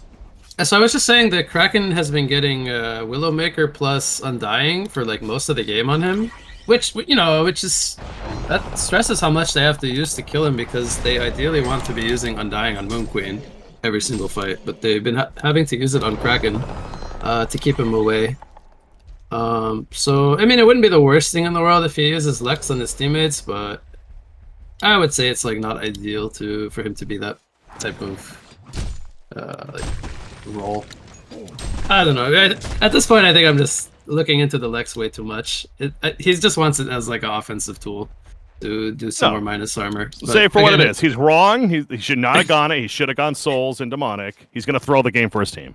I mean, it's Snark after all. He's notorious for doing different stuff, and sometimes it works, sometimes it looks really bad, and might still work. I don't know, but he has no charges on it right now, so that's where my criticism comes in. It's been somewhere between 4 and 8 minutes that he's had this Lex, and hasn't been able to get a single charge on it yet. Well, Moon Queen doesn't care. He's pushing towers easily. Doing what she does best now with her farm. You just see Deadwood's lining up, but it's Moon Queen. She's got a token, remember. She's got the shrunk in, the hook. Swing and a miss there from Prisoner. Hoping to hit somebody. Pulling in nobody. You see Deadwood's trying to finish that shrunk in, but it's still a bit away. South Forest Pippis. Armadon does get a staff, by the way, so that's worth mentioning too. But, oh, the big hook into the Magnus stun, or vice versa. Magnus trying to channel the ultimate. No, he's actually going to send in the Steam Bath, protecting nothing from Rhapsody.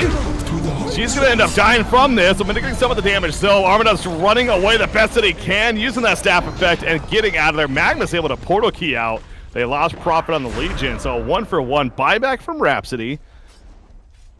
And South Forest. 52 seconds on the token. Moon Queen very low though.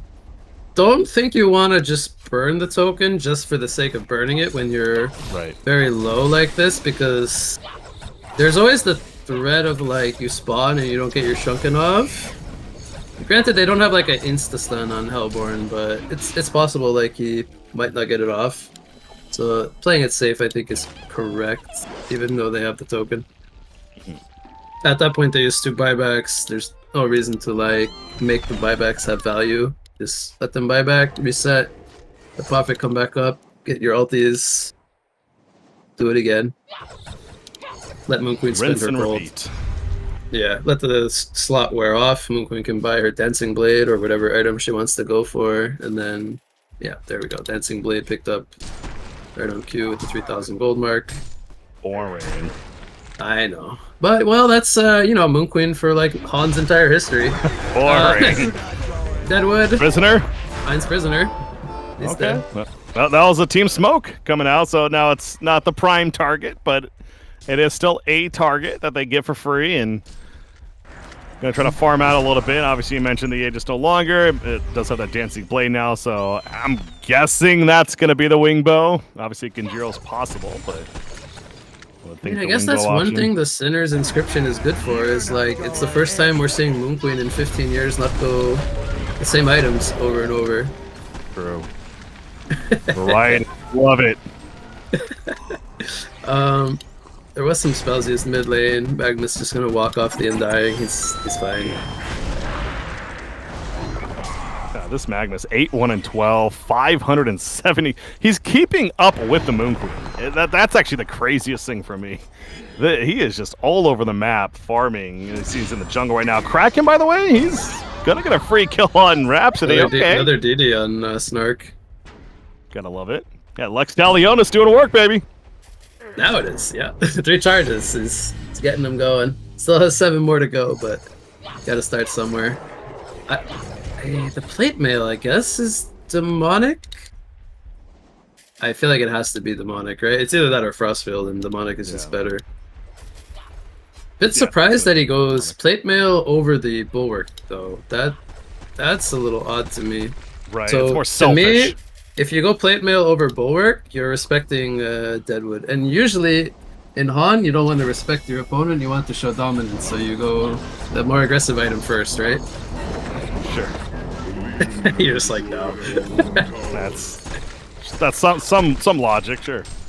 Well, okay, I could turn it around and just say, well, bulwark is better for his team. Now is it definitely nicer? better for the team, yeah. Okay, I fixed it. There you go.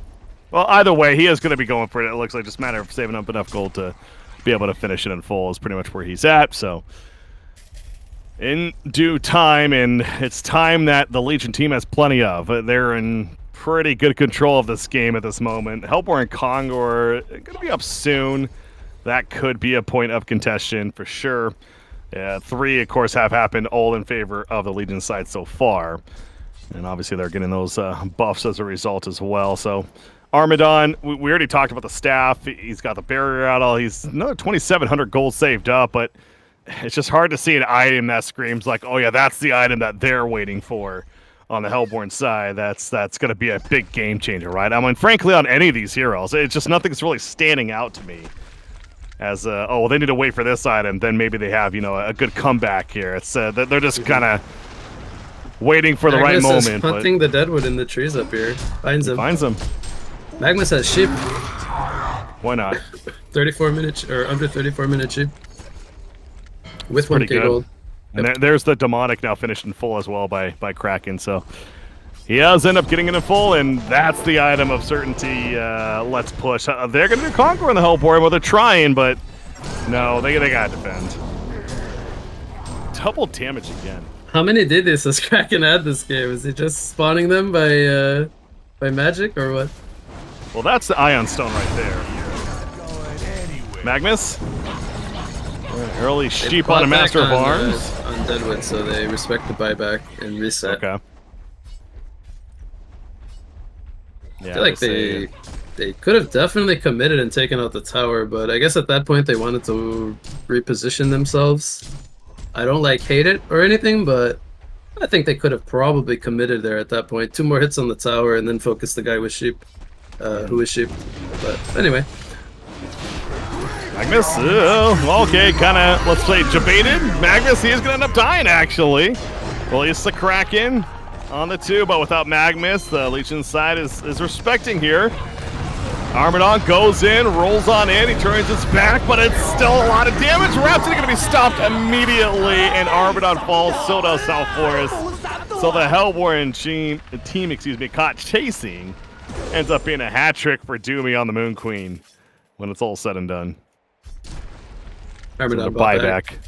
Yep. Desperation for sure. It's kicking in right here. But what more can he do? I mean, that was an Armadon that, you know, he is pretty tanky. He got in there, turned his back, and it just didn't matter. He's still evaporated. He gave him butt. He put his butt to them. It didn't help. Yeah, it did not help. But not strong enough. It's a bigger booty. Yeah, Moonquin with the wing bow. Oh boy. This buildings are gonna melt pretty fast.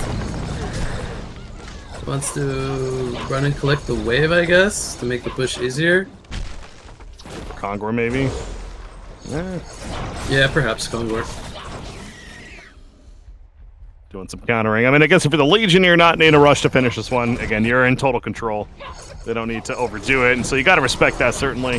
But, yeah, this is going to be a free Kongor kill. The Hellborn team probably even suspects this is happening, but not much they can do unless South Forest, he's trying to get here in time. It ain't going to happen. There goes the Kongor kill, and now the Hellborn's even more of a, like, well, crap.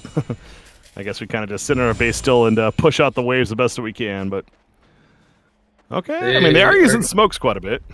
Yeah, they're gonna smoke and I think try to. Magma's gonna break smokes here. Oh no. I think he. Wait, did they have vision of the smoke? Maybe they saw the smoke from the. Actually, I don't even know if they saw it, but it was a really good job from Mag to break it. They use another team smoke here. Prisoner says, all right, let's go. Oh, the big Kraken jump for South Forest. Rhapsody again immediately stopped. I mean, it's just GG, well played at this point. They do kill Prisoner, but obviously, again, the Hellborn side, they got to try something crazy, and that's exactly what that was right there. And Kraken, oh, he lives. Just barely, but he lives. But the end result is what matters, and it's a victory for B-Pro here in game number 1. A pretty good one at that. I mean, a game that, yeah, we talked about it, Satanic by Sky. They needed to get control out of the laning phase and put the pressure on. And early laning, they kill Moon Queen, 2 or 3 times, I want to say, in the first 10 minutes. It's pretty solid, but honestly, for me, Magma's MVP. He set the tone for this Legion side early and kind of gave them that lead and the room to work with there. He definitely had a very good game. I don't know if you saw at the very end, like when the fight was about to end, the Armadon rolled out and his avatar just went. Whee! No, I don't know. That was funny. Anyway, yeah, this game was really well played by B Pro, like post laning phase, I would say.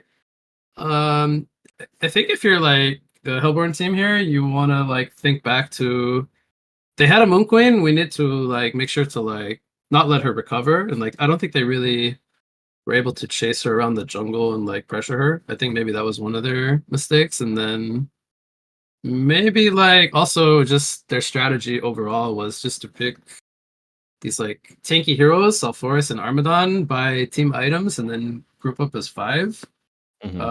Maybe like reevaluate if that's the best approach or if they missed their timing, something like that. But I would say based on like what they did this game, they need to change their approach somewhat going into the next game, or try to execute it like a little bit differently. So yeah, it's kind of fun. B-Pro. You talked about how B-Pro was a concern of like, are they going to pick up a traditional carry because maybe they're known for not necessarily doing that. Well, it was actually the Hellborn side, the Satanic, that didn't really go a traditional right-click carry, and not to say that's the reason they lost the game, but it's clearly didn't give them a chance beyond outside of that early laning phase. So either way, we got a break.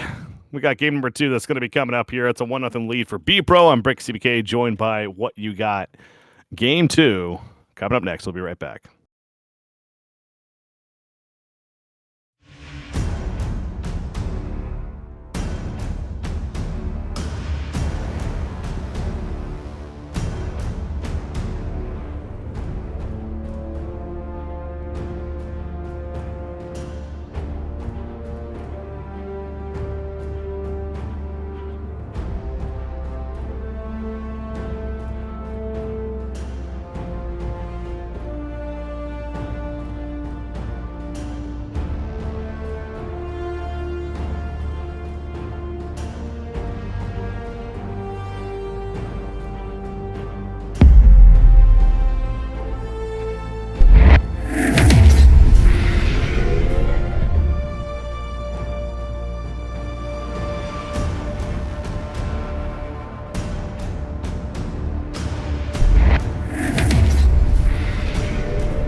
right, welcome back, ladies and gentlemen, boys and girls. We got game number 2 of this best out of 3 series, winner bracket quarterfinal matchup here, and it's a 1-0 lead for B Pro. Not wasting any time, getting right back into it, and they have swapped sides. Yeah, they have swapped sides. So B Pro now on the Hellborn, and Satanic by Sky is their name on the Legion side. So, yeah, I mean, clearly the Satanic by Sky team, I mean, from that game 1, we definitely saw some fight from them, and a team that is capable. I do think, the draft is potentially part of the reason why it ultimately went fairly one-sided in B Pro's favor. So, I guess I'm just expecting a bit more out of Satanic by Sky here in game number 2, especially from what I saw. Hopefully with the draft able to allow them to perform here. What you got? Yeah, so I was wondering if they would change anything up, and they do second ban the Magnus. So you gave him the MVP last game. I have no complaints there, and that warrants a blind respect ban of the Magnus.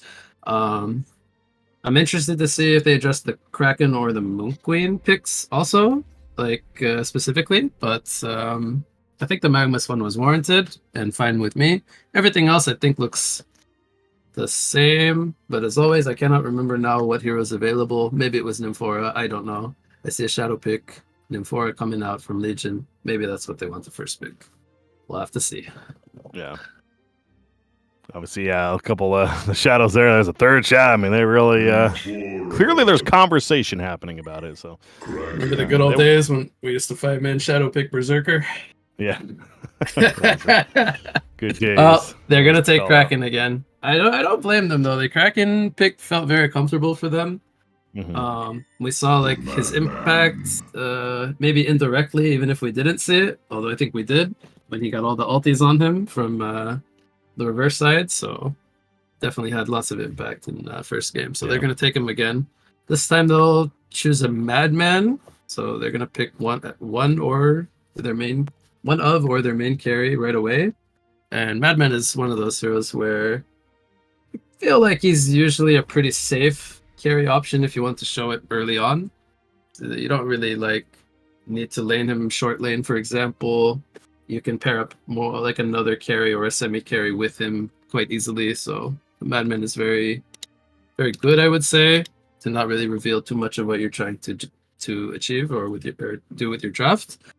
And I know B Pro likes to run Madman a lot, so makes sense they go with these picks. And they're gonna stick to the Deadwood in game number 2, feeling like he had lots of impact, I suppose, or maybe they're gonna change up how they run him. I don't know, but they go with a Lodestone as well. On the third it does beg to question if that Deadwood will be more the mid Deadwood this game. I'm leaning towards that from what I'm seeing, because obviously, Lodestone is usually more the traditional off lane hero at that point, so would probably expect, again, more of a mid Deadwood here. So not absolute, but so even with the same hero, slightly different role to potentially come there. But Nymphora, it is interesting to see these teams value the Nymphora so much, and I do like to see it. I mean, especially in competitive play, Nymphora is a fantastic support to see making use of that global teleport. We did see in the earlier series with the attempts of using it, that was by Noah there in that first series. Wasn't a losing effort, of course, to Lunar Tier, but still the idea of that being there, pairing with somebody like a Sir Bensington, just a global presence core especially.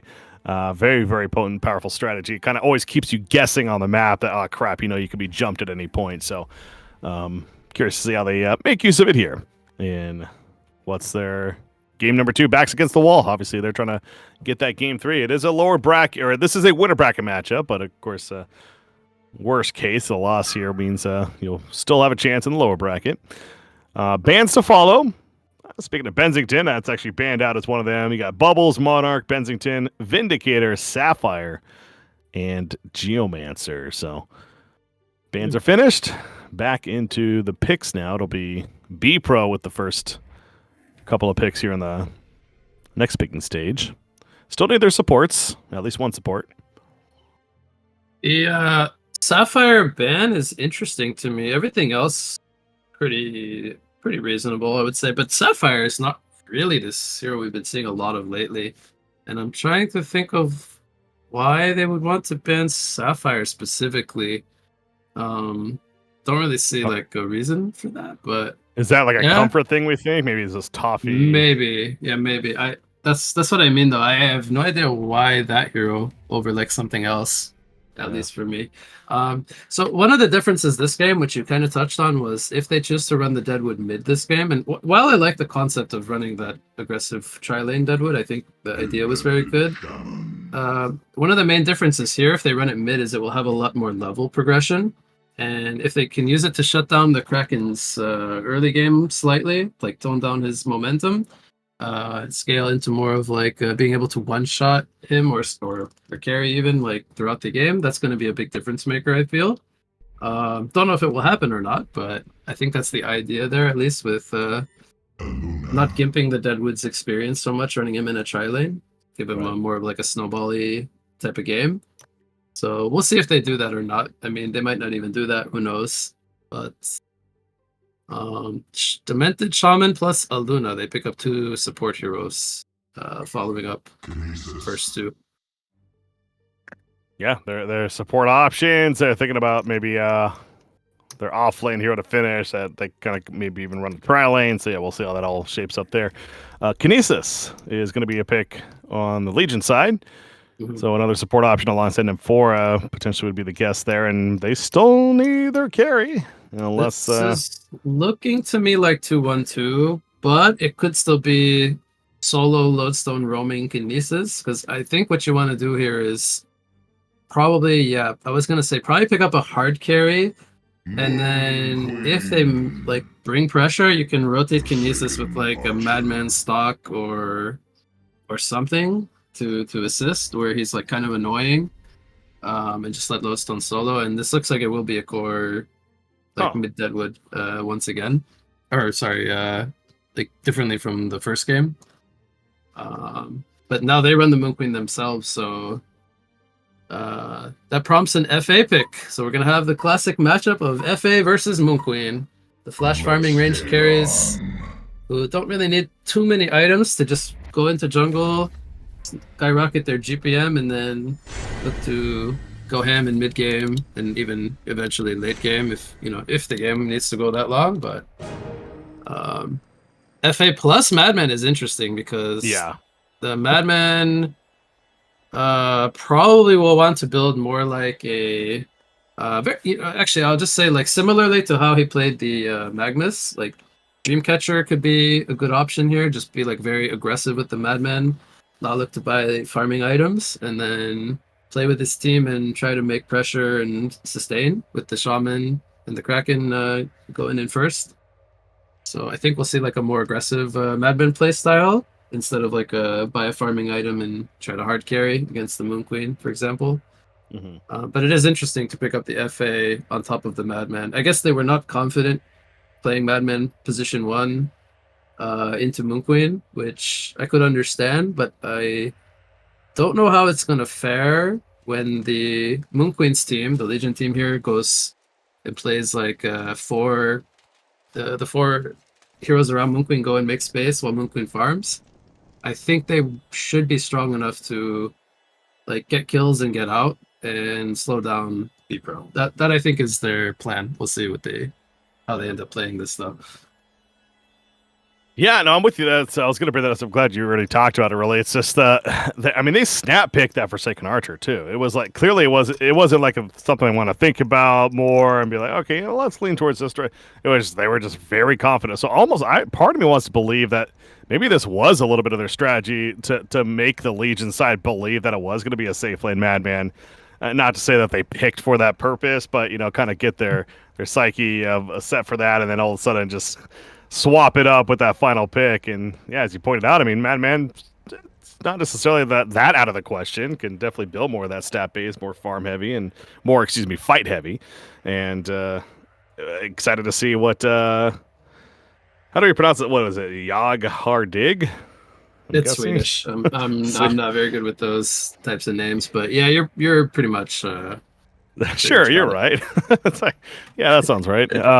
Yeah, so we'll see how he does on the Madman here, though, and excited to see how Turns out. Also curious to see the lanes, as we always are, because remember, we had the try versus try bottom lane last game. It early on, as we're in this pause, we're going to come out in a second, but it's looking like that's not going to be the case right now, at least. Madman's heading bottom by himself currently. You know what they could have done, Breaky? They could have just not picked FA, and they could have just picked Chi. And then press ulti on Moon Queen, and Moon Queen destroys herself. But, you know, nobody wants to play Chi. I don't know what to tell you. I don't even know that hero, so I would have been sitting here like, all right, I guess this hero's in the game. Let's see Do you want like a little Chi rundown, or not really? Okay, well, fine. all I know about Glad I asked. So what I do know about the hero is like he's like anti-carry, right? Is Oh that yeah, fair? yeah, Like yeah. The stronger the your gist of opponent becomes, the stronger you become. Okay. Kind of a weird concept, but yeah, it's almost like Cersei. If Cersei could just like laser beam you into the respawner. Yeah. Instead of becoming your hero and getting to play your hero, which is I would say is more fun as this like to be a Cersei instead. A Chia just like clicks a couple buttons and your hero disappears. But the problem with Chi is getting to that point where you can do that. But boy, when you can do it, it's a lot of fun. Right. Anyway, no point of talking really more about Chi because he's not in the game. I've seen him in my mid-war games, and it's that hat of his just flying around. Pretty annoying, honestly. So, well, I mean, on a serious note, like, yeah, it would actually be kind of fun to see a different new hero like that. I mean, is Chi actually the newest hero in HoN? I think. Oh, jeez, I don't even know. I know that's a tough question, right? That's a long time ago. It's been a while, but It I might mean, be. he has to be up there. It's either that or maybe a War Chief. But no, I think War Chief was before Chi. So those are pretty Yeah. good guesses. That's one of the areas I lack in, mostly because it's remembering stuff, and I just can't remember anything anymore. yeah, it's funny. I say newest, but obviously it's been at least over 2 years since then. So Yeah, they're starting 4 players bottom. I guess they have double TPs on Kinesis and Load, so they want to just get a first blood and excuse me, then TP back to the top lane. man, wouldn't it be cool if you didn't have to worry about buying a TP? That'd be so nice. Buy TPs, man. All that money you have to invest into that. That would save you a lot of gold over the course of a match. Wouldn't it? Wouldn't it? It would. That'd be nice. Maybe we'll see about making something like that happen. We'll see. Anyways, Madman, he says hello. I think that was actually Lodestone there in the trees, and then quickly stalks away. So the gank attempt is up, and not going to happen. So they see Madman down there. It's really a defensive tri lane being ran by B Pro top lane. So yeah, curious how they respond to this now. Luna picks up the Ion Stone, similar to he was playing the Prisoner last game, where he did the same thing. One of the things about playing Kinesis is sometimes you get like jebaited into. Oh, he's dragging the creeps. Like he's gonna be okay. Is you get like jebaited into trying to run around the map and steal like the best spell from the enemy team, and then you don't end up like actually laning anywhere for the first like minute or so. I mean, I guess in this case it's not super bad because if they went top at the start, they would have been facing 3 anyway. So it's probably best that the Lodestone's up here by himself to not really like sacrifice 2 heroes worth of farming experience, and he can just go mid with the Deadwood, which he's doing now. But I don't know. He's gonna stack the jungle, but at the same time, they don't have anyone to clear it just yet. Like Moon Queen needs some time before she can rotate in there, and Deadwood doesn't really jungle clear efficiently. So Yeah. would like to see him just laning more than, like right now he's not even harassing, he's just sitting in experience range, which is kind of not really achieving too much. Your mid player is never going to be happy when that's it's like, come on, you either do something or just let me get my own experience. Let's go. Madman, he's going to be fine, but taking some good pressure right there. He tried to do a stack earlier of this pull camp, but Nymphora was there blocking the stack attempt, so clearly this Legion side is on point in terms of making sure Madman's not going to get his comfortable time in the 1 versus 2 off lane, but continue to keep an eye over there. But yeah, you mentioned Kinesis. He is continue to be occupied here in the mid lane. Does hit level 2. Aluna was there as well, but now she's going to stack. So both supports seems like that's kind of their focus, is really just kind of stack the jungle for either side and allow for the eventual farm on that to happen. So a pretty passive laning phase we're definitely going to have happen here, which is pretty rare for what we've been seeing lately, but it is what it is. Rasp is going to be missed mid lane. I feel like the only really good spell he can take is the stock. I mean, there's some okay spells, but nothing like super impactful. Like, an Aluna stun is like not really a strong stun. Oh, volley's not Volley bad, could be okay from the FA. I suppose you shouldn't underestimate the torrent from Kraken if he wants to get that like early game, just like harass with it, throw some minus armor on an auto attack, but yeah, I mean, this Kinesis pick, I think it'll have more impact later in the game with the lifts and everything, but it's a bit iffy for me at the moment. Yeah. What they're achieving with it, and like if they only picked it because of the Madman stock, if that's good enough. Maybe it will be. I'll have to wait and see. High priority going on stacking here in the Legion jungle, especially. I mean, I guess the Hellborn's really doing the same too. They got a lot of camps that are stacked up as well. So yeah, both teams are definitely going to get some amped up farm eventually here. As you mentioned, the Moon Queen is a hero. She needs a little bit of time before she can comfortably do that, especially maxing out her beam currently. Yeah, I was going to mention that, but it does make a little bit of sense because he's getting spam-fed mana from Nymph to harass Madman. Like, it's good now, but it's going to be less good later when the jungle is not being taken, like, earlier on. Still think it's okay, though, that he's choosing to lane, obviously, for a while, but, you know, it'll take some time before he gets levels in the multi-strike. You know, we did, I want to say this was the last event, maybe Dutch had pointed this out, but look at Kraken's inventory. He's got the double Guardian Ring, which is interesting to see. But in the Deadwood matchup, you know, it's a hero that, of course, we saw last game, the level 6 happen, and he just one-shot him. I'm not saying this is going to keep him alive 100%, but, you know, it does help reduce a good amount of damage there from Deadwood to happen. He might go Plated Greaves and Ring of the Teacher. We saw him go Lex. We saw him go Ring of the Teacher last game, and he, you know, did the weird Lex stuff, like, late in the game, but yeah, he might actually want to go Plated Greaves this game against the Deadwood, so it's not out of the question. And, you know, worst case scenario, he sells them and he loses like 75 gold, so it's not a really a big deal. It's 2 creeps, so that he has a comfortable laning phase to not get one-shotted by Deadwood level 6. Looking for Sacred Archer's farm shoot up there, by the way. She's capable of doing the jungle a little earlier than the Moon Queen, and we see here. That's exactly why the GPM is so massively over the Moon Queen right now. Because she's going through and doing triple stacks throughout her jungle. I mean, that's 150 GPM increase over the Moon Queen.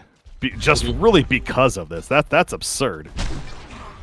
So Moon Queen could theoretically do this, just not maybe as efficient as the Moon Queen because she uses her ultimate to do it. If Moon Queen maxed out multi-strike and went for Whispering Home, like not going boots and just rushing into the farming item, you can go into the jungle and do stacks, but you're still slightly farming slower than the FA at that point, but you will not have this big of a disparity like it is now. Obviously, with his skill build and item build, he's choosing lane presence, staying and harassing a Madman over the other option. They might actually kill Madman here. It's close. Yeah, he's living life on the edge throughout this lane. I mean, you mentioned the feet of the mana, level 2 of the Grace of the Nymph now as well. So that's a lot of mana that's coming Moon Queen's way, especially middle lane. First kill, there it is. The Willowmaker happens. Obviously with Kinesis and Lodestone there, double Guardian Ring, it don't matter. You are dying on the Kraken. So our first kill at 7 minutes into the game. Wow. I don't remember the last time we had a first kill at 7 minutes. That's much slower than our standard nowadays. Yeah. Sometimes by this point, we're looking at 15 kills. Like 2 kills per minute. Even you're not even joking when you say that. I mean, not uncommon at all. So yeah, it's been a slower start actually. Both teams, you know, FA versus Moon Queen, they're feeling like hey, we can just do our thing and we'll get to our timing eventually. That's when we'll look to pick up the momentum. But for now, it's pretty much focused on laning. Luna's probably dead here. Yep, they lift up from Kinesis. The Kinesis Deadwood roam. They just happened to run right into Luna. Kinesis stole the stun, and not much more Kinesis, or more so Luna could do at that point. But yeah, to what you were saying there, so we're starting to see a little bit of movement now happening. But look at this Forsaken, man. I can't. Every time I go back to her, it's just another big stack in the jungle. She's doing it again. 550 gold per minute with no kills at all. This is just pure creep kills here.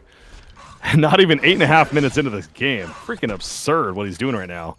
But obviously this is also credit to the supports. I mean, the supports are stacking like crazy for him, so good efficiency. Nope, they're definitely doing the strat correctly. Level 10 FA, under 9 minutes. Very nice. At this point, he's like a Legionary, just clearing the jungle super fast. If only Legionnaire could hit 5 heroes at once with Nullfire and be ranged. Oh, Madman? Probably be a better hero, but yeah. Madman almost dies bottom. They need dust. They want that kill. Wonder if they're going to put value into... Oh, look at even Lodestone setting up down here. This is where it's... If you're the Legion side, obviously they don't have the information that we have as spectator, but you got to assume Forsaken Archer's just free farming, doing her thing. Is it surprising you that they're not trying to maybe focus on finding her in the jungle? Rather kind of putting commitment down here at the bottom lane? Yeah, I think they... Well, Nymph actually skipped his teleport. I don't know if that was an oversight. But I feel like if she got her ulti at level 6, they could have at least tried to set up with Deadwood and Lodestone. Like maybe 1 or 2 of them smoke to try to find the FA. And then the Nymph can just TP in. Doesn't even have to be the Moon Queen. The Moon Queen can just farm. It could be even the Kinesis being TP'd in, like anybody. But you know, he didn't spec it level 6, so I don't know when he's gonna get it. Hopefully it's sooner than later. But to your point, they should definitely be trying to hunt the FA because he's way ahead of the Moon Queen right now. And even if you don't see GPMs, I think when you see the level difference, that's kind of the indicator you like. The only one you need when you see a 4 level or even 5 level hero gap. That should be enough information to know that you need to gank him. I didn't even realize, like, until you said, holy crap, she's level 12. That's level 8 on the other side, level 8, 7s. She's 4 to 5 levels higher than anyone on the Legion's side right now. And again, this isn't because, like, there's a lot of fights happening. She literally just PvEing this whole game. And, well, they're letting her. Doing it better. Yeah. Well, now we have Invis Deadwood, so, and she's not being protected. Shaman is in the area, though, so... Oh, she knows. Let's see if Deadwood can find him. Nymph did spec teleport level 7, so. Okay. I am baffled how she knew right there, and I don't know if that was just coincidence and timing, but that's an Invis Deadwood. Could have just walked up to her and she just ran around she ran back to the tower and then TP'd over here to do Ancients. Like, that timing just had to be pure coincidence there. To be fair, and you know, it's hard to like pay attention to everything, but they probably either saw him pick it up or have it in his bottle. And the moment he goes missing from a lane that he was farming, if the comms are very good, which they should be at this level, it's like, oh, Deadwood has invis, he's probably ganking our FA. Don't play out of tower range, or don't be out of position. Stay with the supports. And I'm sure they just read that information, which is generally what happens. And yeah, it looks like funny to us as casters, but it's just reading the game. So it's good awareness from the entire team of B-Pro, I would say. Yeah. Dimension Shaman, just guess what? Gonna stack some more. So Forsaken, clear the Ancients. Deadwood is now showing. She's going back to the top lane and gonna clear out her jungle on the way there. So again, the GPM continues to be impressive. Now Moon Queen has beefed up a bit, getting towards that 500 gold per minute mark. So to her credit, obviously a little bit behind on that Forsaken, a little more than a little, but is trying to go for that inscription as well, which already has been finished on FA, and even a Mighty Blade now picked up on top of that.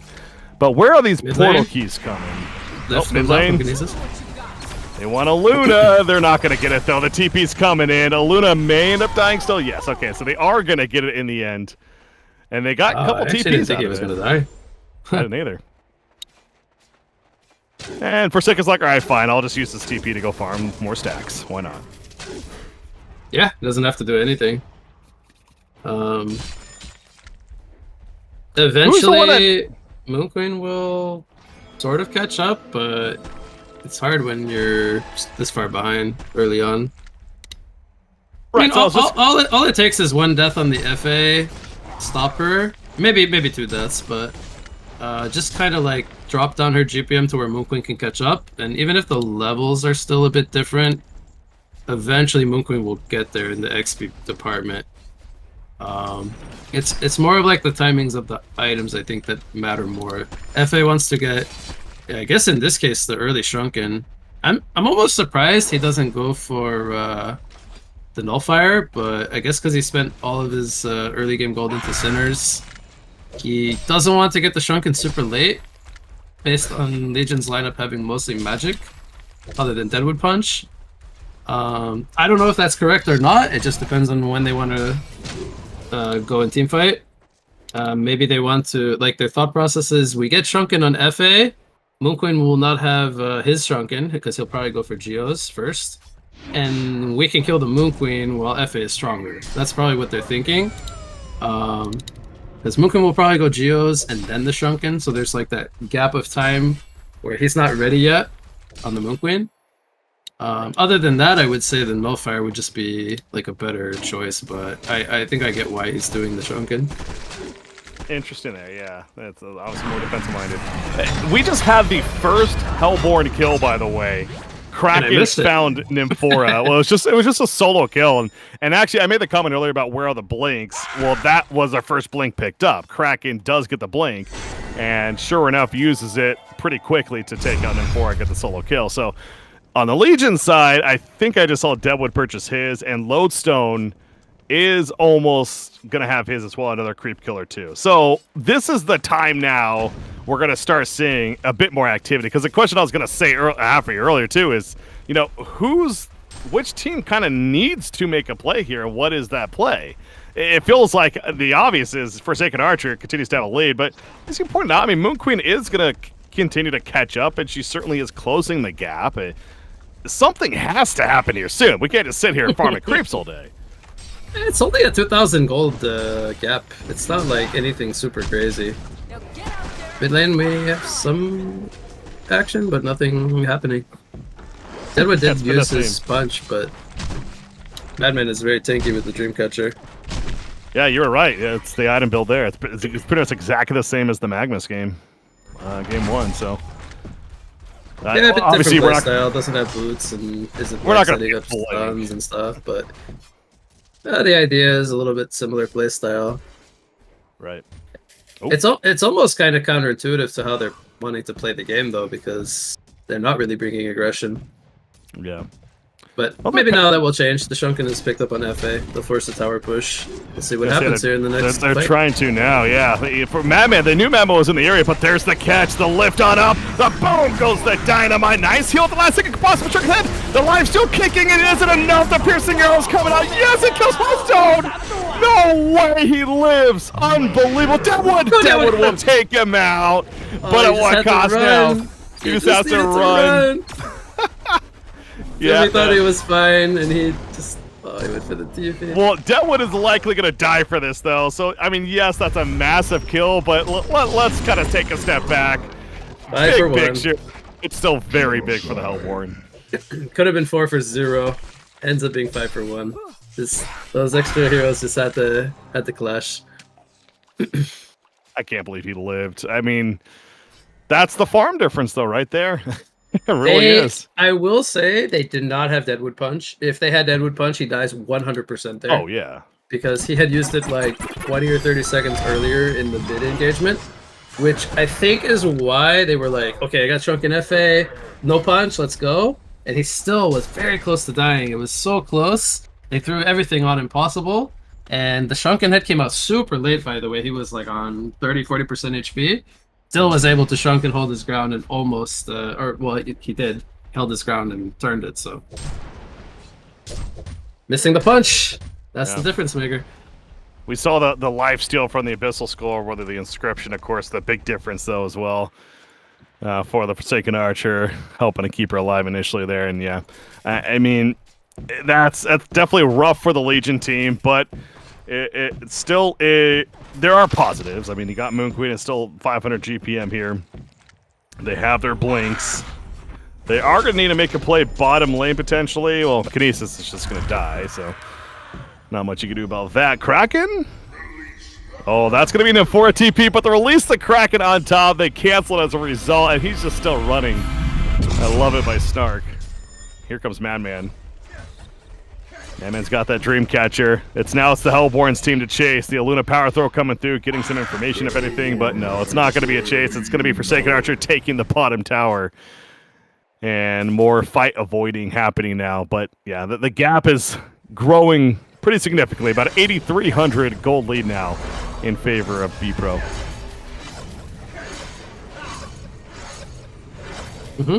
Yeah, the Kraken is also starting to transition his game very nicely. That's the Storm Spirit, almost 500 GPM. The Madman, well, you know, he's not had the worst game considering they put a lot of focus on him down bottom. 340 GPM. Does have Steam Boots now, which he didn't have before. I don't know what he's gonna buy next item. I wouldn't be surprised to see him just go Shrunken, honestly, because these guys love their Shrunkens on B-Pro. It's gonna go Lex. Ooh. Maybe Snark will go Lex because he has Ring of the Danger.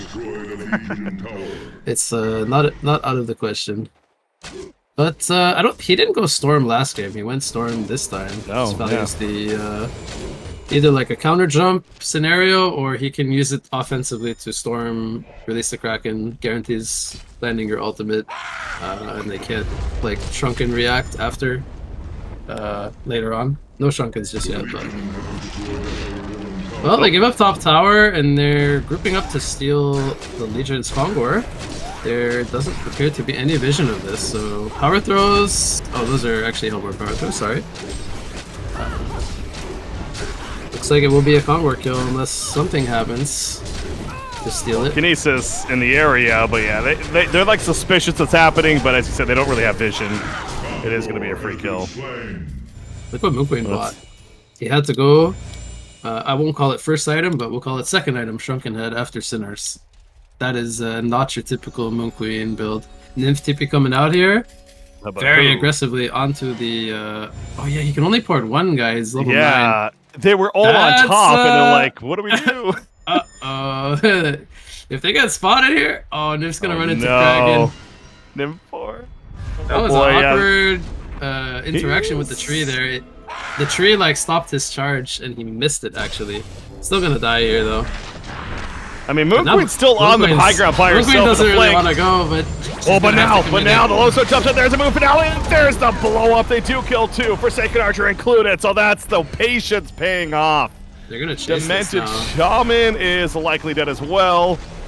The blow up for Kinesis in a matter of time, yes, and now maybe Kongor, but okay, Legion team. I mean, that was a very awkward initial. Was that an MVP Shatterstorm? Like, I didn't see how many it hit, but it looked like it set up Moon Queen's damage and Deadwood's punch to one-shot the FA. That was a massive Shatterstorm from Lodestone. I think it hit all 3 or 4 of them that were there. Yeah, no, that's a great jump by the Lodestone for sure. But again, that the initial, the Nymphora TP and they were on the... I got anxiety from that Nymph TP. I was like nervous for them doing that play, but well, they knew what they were doing because even sacrificing Nymph, it ended up working out very well for them. To make that kind of play when you're down by 10+K gold, very nice to see. So we still got some game left here, for sure. Madman? No, they're kind of, I guess the vision being nighttime there, they didn't 100% see each other. Either way, he's going to sneak on out. And looks like, oh, he's going to spot Deadwood actually. So now Deadwood could be in trouble. Misses the slow though. Forsaken Archer all by himself charging in. Yeah, gets caught by the grasp. Blind grasp. He doesn't even know he hit it, but we know he hit it. That's what matters. Yep. Skill shots. Direct hit. Oh, anyway. Double damage on Kraken. Bringing it in. He bought a Deep's Cloak. He doesn't want to get Deadwood punched. But the ironic part is, even though he's like a good punch target, it's gonna be FA getting punched this game. That is funny. Oh, He finds there's a Smoke setup. with Storm multi. Oh, the Shrunken, though. He's able to react. There's AD's Cloak kicking in. So nobody may die here in the end. Oh, maybe still. Nymphora's actually in trouble. Yeah, she is going to die, and that'll be the only death there. But Moon Queen also a Shrunken head charge, so there's that. I guess Shrunken is used. There's no more charges. What am I saying? Luna got a ward down top here, so they see Kinesis. I don't know if they saw the lodestone, but they know the Moon Queen Shrunken is down and Nymph is dead, so they actually give this up. Okay, I guess only being 3 up here is not enough of a safety net to commit to the tower. Yeah. Good deny coming in from Legion side. Yeah, but Madman's, you could definitely kind of feel out his job this game for sure. Maybe a mock. 4K gold. Oh, wow. Oh, they killed Moon Queen. Yeah, I don't even know why she's still hanging around. He stayed top? That's weird. I don't know why he would go that far out without his Shrunken or like anybody behind him. I missed what happened, but just judging from where he died, that's very odd.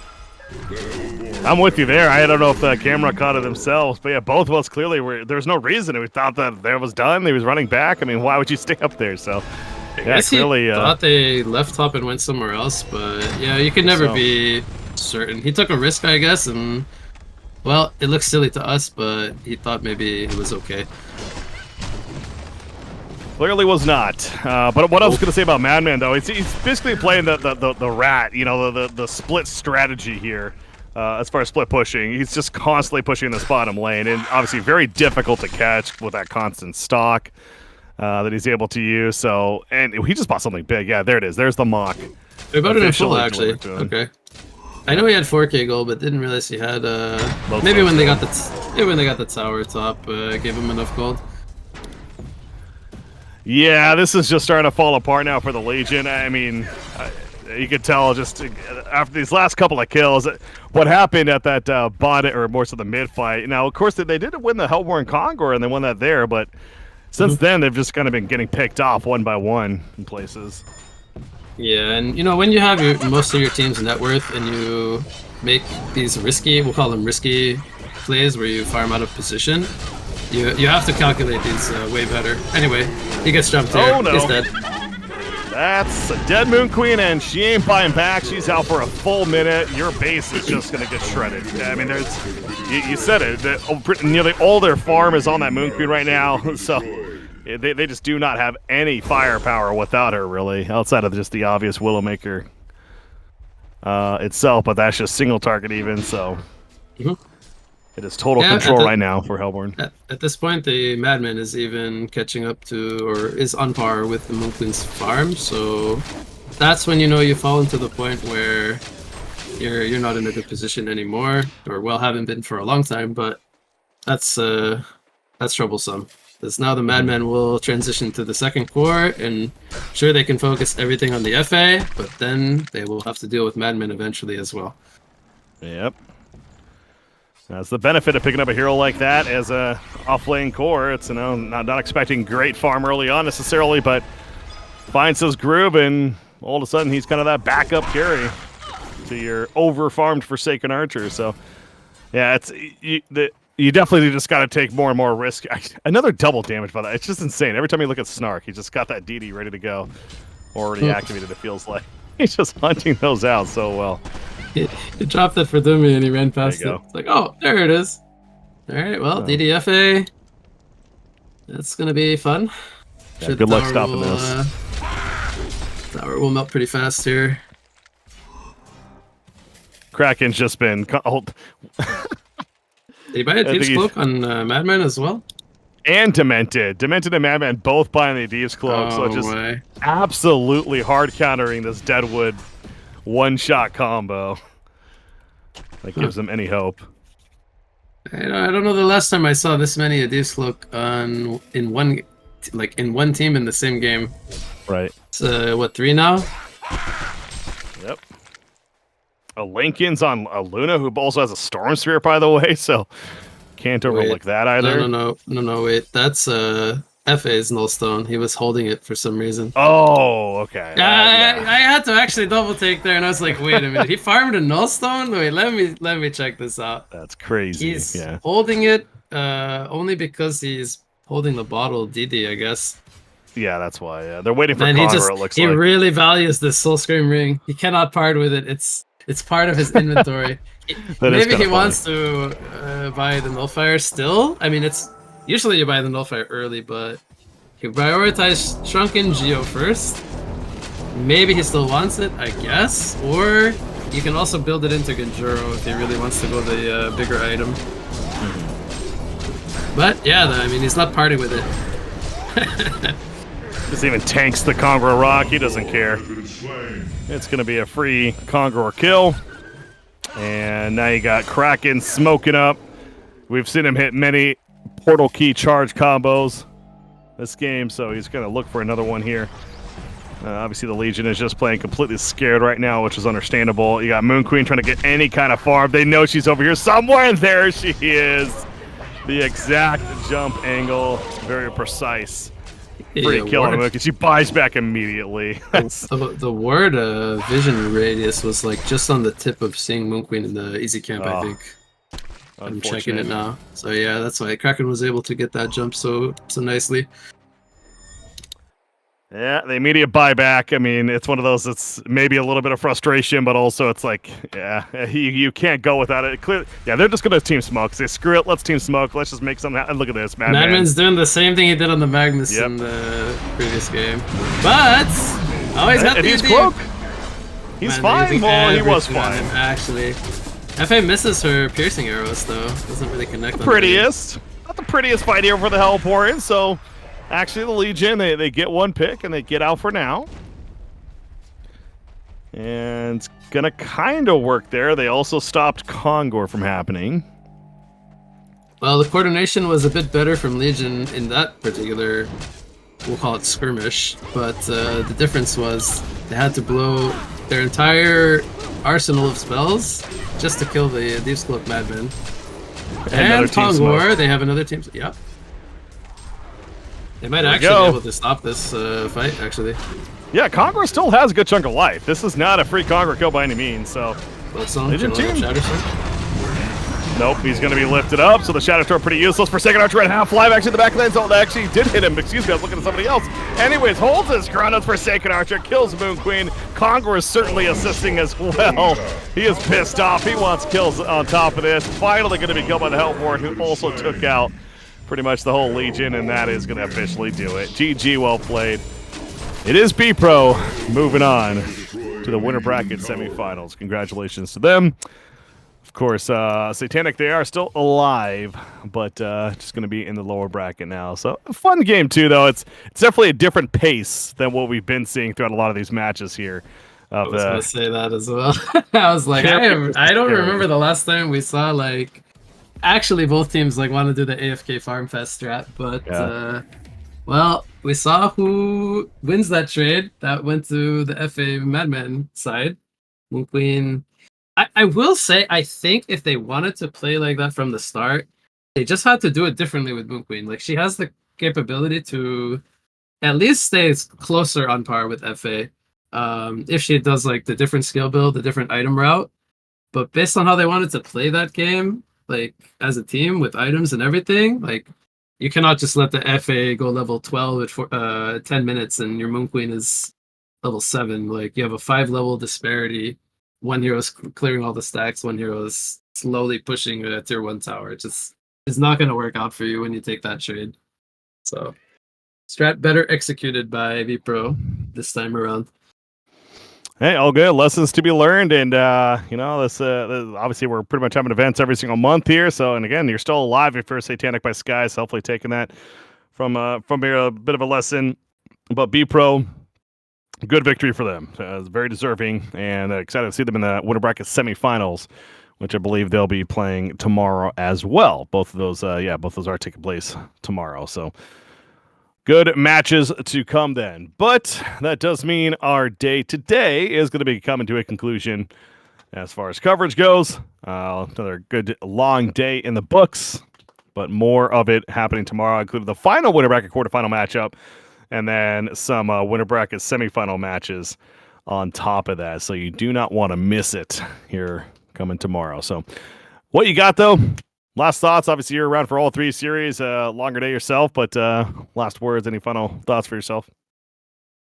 I will say that the first series you and I covered together, Lunatir looks very dominant still, which it's good that they're like their like team synergy is so strong. But I'm gonna be really interested to see if anyone this time around can challenge them. Their first round opponent was a very like good team, by the way, to get O2'd by them in that fashion was very impressive. The second series was very like fun to see. I think it was the only one that went 3 games out of the 3 series we casted today. So if you tuned in late to the cast and you want some entertaining matches to watch, go check out the Noah versus Love Cats series. That was a pretty fun one to watch. And then P-Pro looked very good today as well, I would say, dominating their matchup 2-0. Absolutely. More to come tomorrow and again next weekend as well. Looking forward to seeing it all plays out over the next week or so here for the tournament, for the HoN Awakening tournament number 3 for the month of May. But ladies and gentlemen, we are officially wrapping up for today. So once again, for myself, BrickCPK, joined by What You Got. Have a good night. We'll see you next time. Until then.